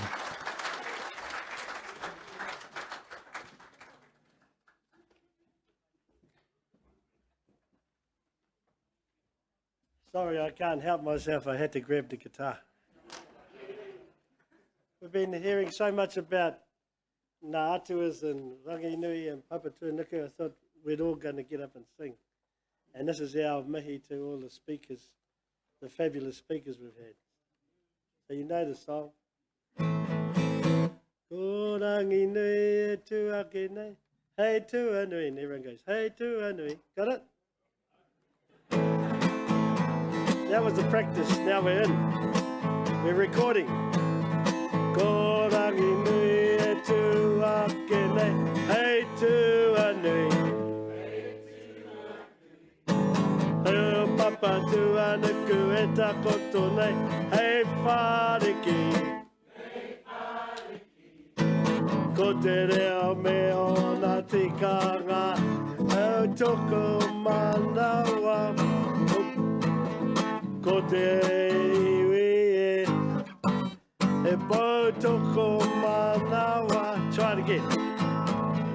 Ko Ranginui e tuake nei, hei tuanui.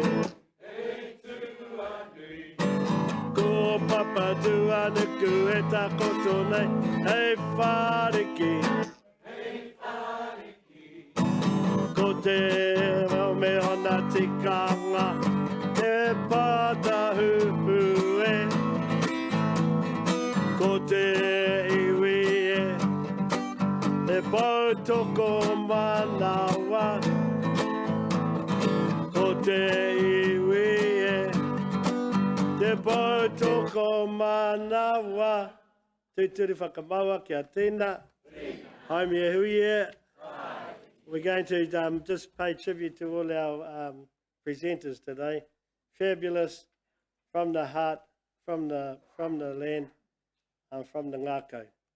And so when we look at what Hori was saying, I suppose the overall thing is, we talk about tūtira mai ngā iwi, tātou, but in fact there's a lot of mātou rātou, then tātou. So tātou and kotahitanga must be the goal and aspiration, because it doesn't seem at this moment it's practice. So Hori talked about us working together, and Tanya talked about us getting out of tauiwi constructs and start rebuilding our own constructs.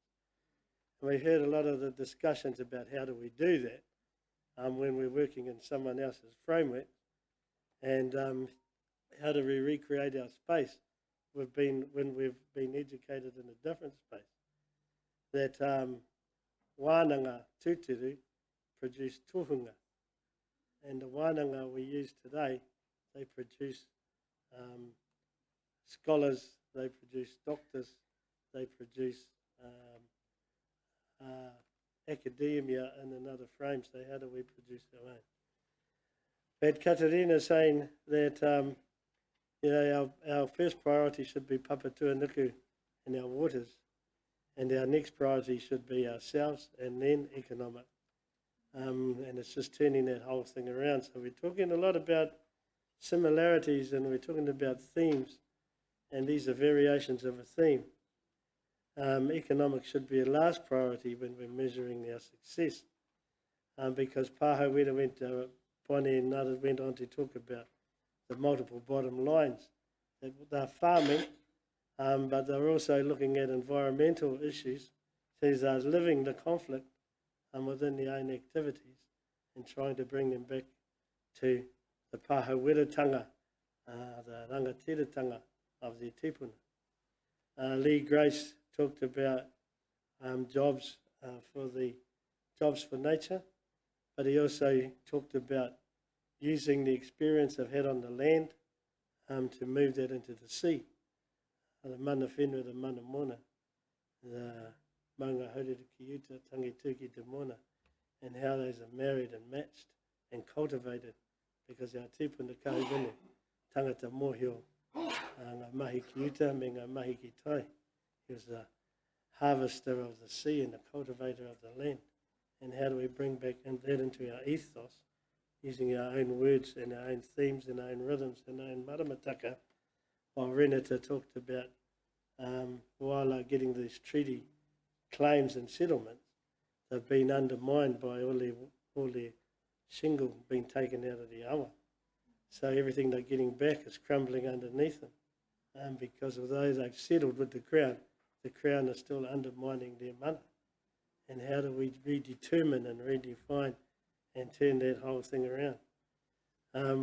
Mare talked about how it started with 3 or 4 people, now they've got 300 or 400.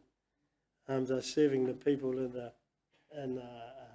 social service arena, but at the same time they're still reaching back to the environment, because the people need somewhere to land and somewhere to stand and somewhere to plan. And unless the environment is a good place for them, then how can you heal people as people when it's people without the land? You can't have tangata whenua, tangata without the whenua, or whenua without the tangata.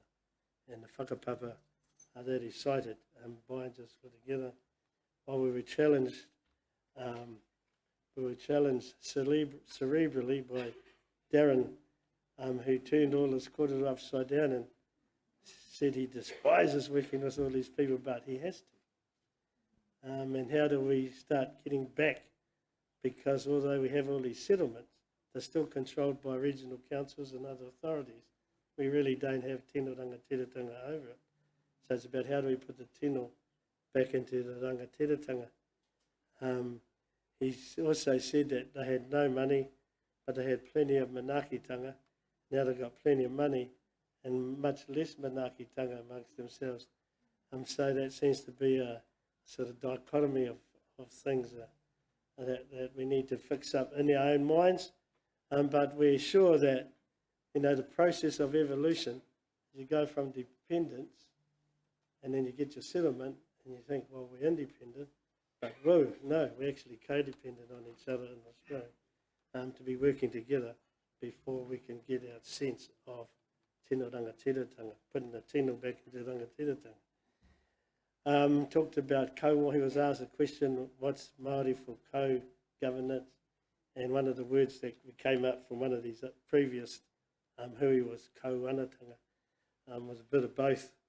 And so we move on, and you have to work with people you don't like, but you don't have to compromise your values.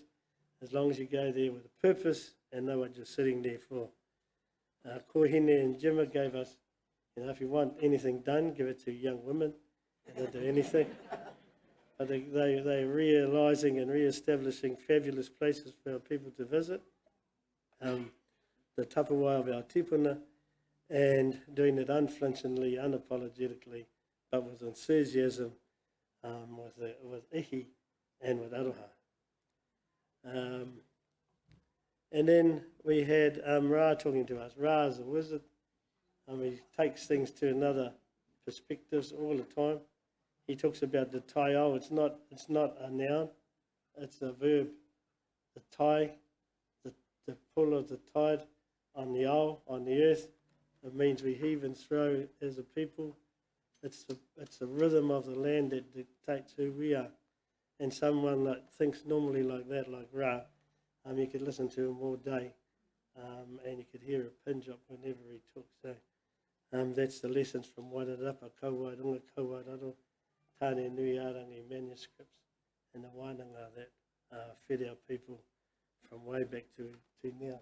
So I'm just going to give you a quick 1 minute, 2 minutes, because this is the first, going back to the first Fishhook Summit here. And it was on Friday, the 11th of March, 2011. I just want to show you some of the why it happened.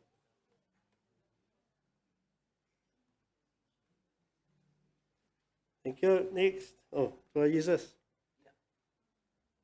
So, official cover because tā Tipenia Regan, tā Bob Mahuta, Matu Rata, and tā Graham Latimer took the government to task over the fisheries quota management system in 1984. At the same time, Wihuata and others were going around spreading the gospel of Te Rūnanga Nui o Ngāti Kahungunu. If we're going to fight, we need to fight together. Wairo to Wairarapa, hapu to hapu, shoulder to shoulder. Eddie Smith was our representative at the High Court hearings for the. Can you just go? Oh, take it back, mate. Take it back, mate. Eddie Smith was our representative at the High Court in Wellington. Albie Walker was our first fisheries rep. Bill Blake was our first kaumata. He was only 60 then. Yeah. And when they had a room full of kaumatas, there was about 60 kaumatas. And they were going to have elections, see who was going to be the kaumata. And they said, John Scott got up and he said, take Blake. He said, take Blake. And you know what the heck?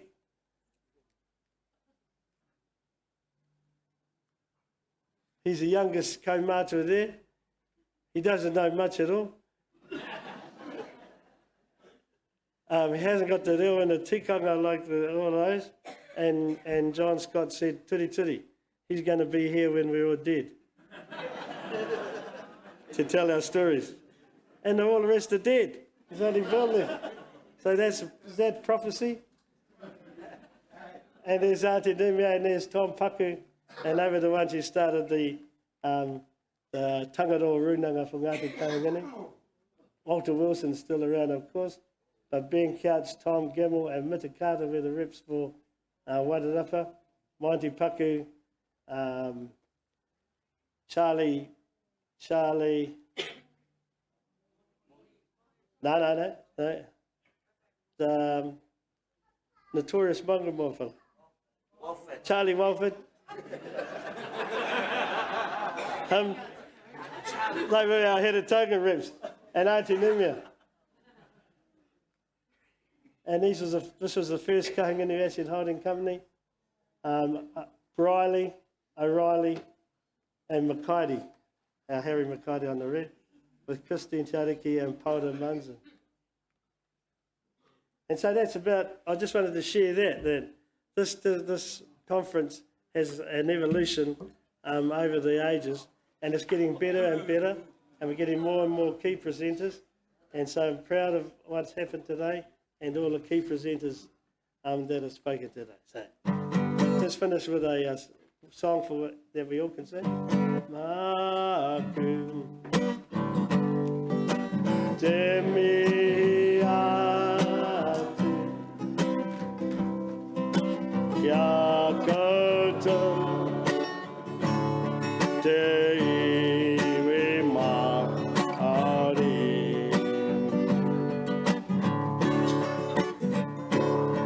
No reira,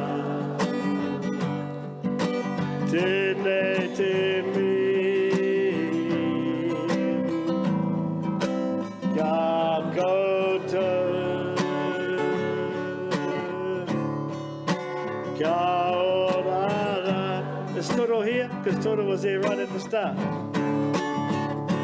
Ka tangi te manu te ori ori. Ka tangi te ngaka tangata.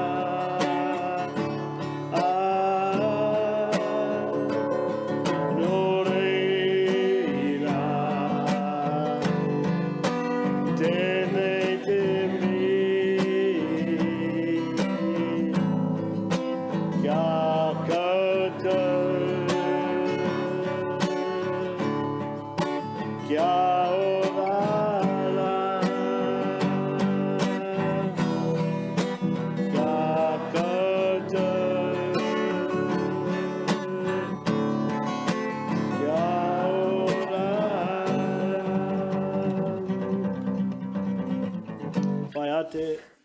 Whai ate e te kaurangi me te upe, me manga taitai, te tere whakamaua. Kia ora. Whakanui a whakamihi a tō tātou tangata, tō tātou rangatira, ngahi uta moana. We've reached the end of our kaupapa i te whānau. What a beautiful day that we've all enjoyed together. Just a quick pānui, there was timo kai, but there will be a cup of tea available to mix and mingle as our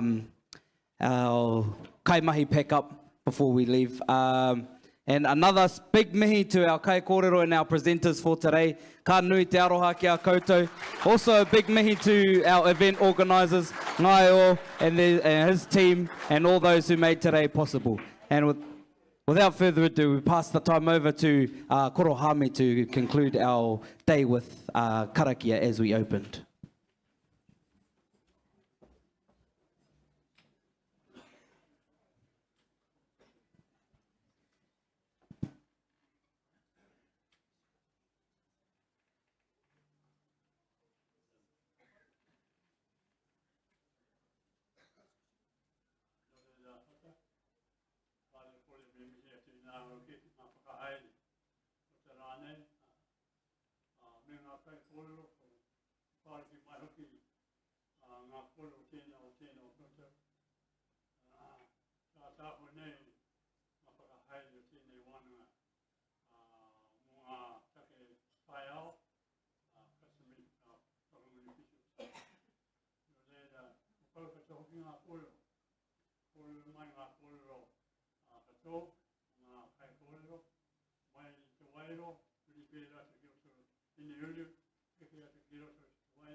Thank you.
Te maangai me ngāna hera pone te toka turi tapu. Ki ta te mai no koutou ki waingi tēnei whakamui miti o mātou. Hei tatari katoa ki ngā kupu. I whakapua nei mātou I rau te huita koutou krudieta. O koutou nei hoki te tīmatanga me te whakahotinga. Mai o mātou tūmana ko te nei roto ki tō koutou krudieta. O koe no ki te maangai hei tautoko mai. Ai nei a nei ai. E te maangai me ngāna hera pone te toka turi tapu. A koungi mai nei mātou ki roto ki te ara whanoa. No re rāra hi mai hoki tātou, to tātou iwi pāniu ngā te kaunga. Me ngā manuhiri koe ke mai ki rungi te karanga o tēnei kūpapa te rānei. I hoki pai ai tonu rātou, ki o rātou marae kāinga ma. A hei tūtaki no hoki ngā pānau, kāre tai te hara mai te rānei. No re te māngai me ngāna hera pone te toka turi tapu. A koungi mai tonu mātou, ki roto ki te ara whanoa. Pai here tū tonu mātou. E rato ki te rangi māri ngā wā katoa, o koe ne hoki te māngai hei tautuko mai, ai e nei, ake nei, ai. A kia tau, kia tātou katoa, te ata whai o tō tātou ariki a ihu kreite. Me te aroha o te atu, me te whiwhinga tahitanga, me te wairua tapu, ake, ake, ake, amen. Kia ora tātou.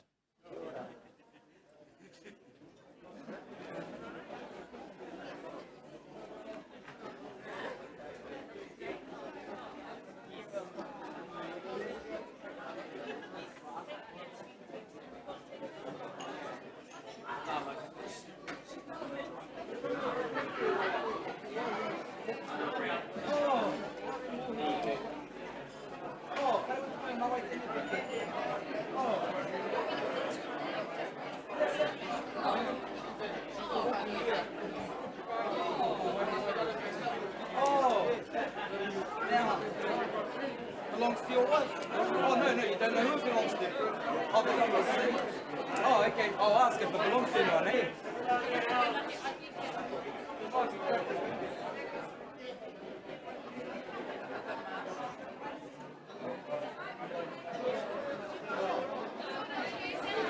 I just asked.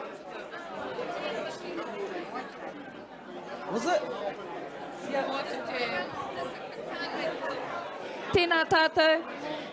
Any nannies looking for a date tomorrow evening? Please, Panui Te Mai. We have a movie premiere tomorrow that's our queer. If you'd like to go on a date, ask your tāne. Come and hold hands. 3 o'clock, our pōpō. Whai mai iau. Come and find me and I can book you in a ticket. That's from Tanya Eden, our Tai Whenua CEO. Ngā mihi nui kia koutou. Come and book your date with me. Ka pai.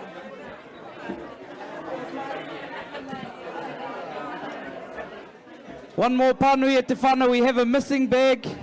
We have a missing peke. If it's yours, is it yours? Ah, kia ora, no, we've found the owner. Tēnā koutou.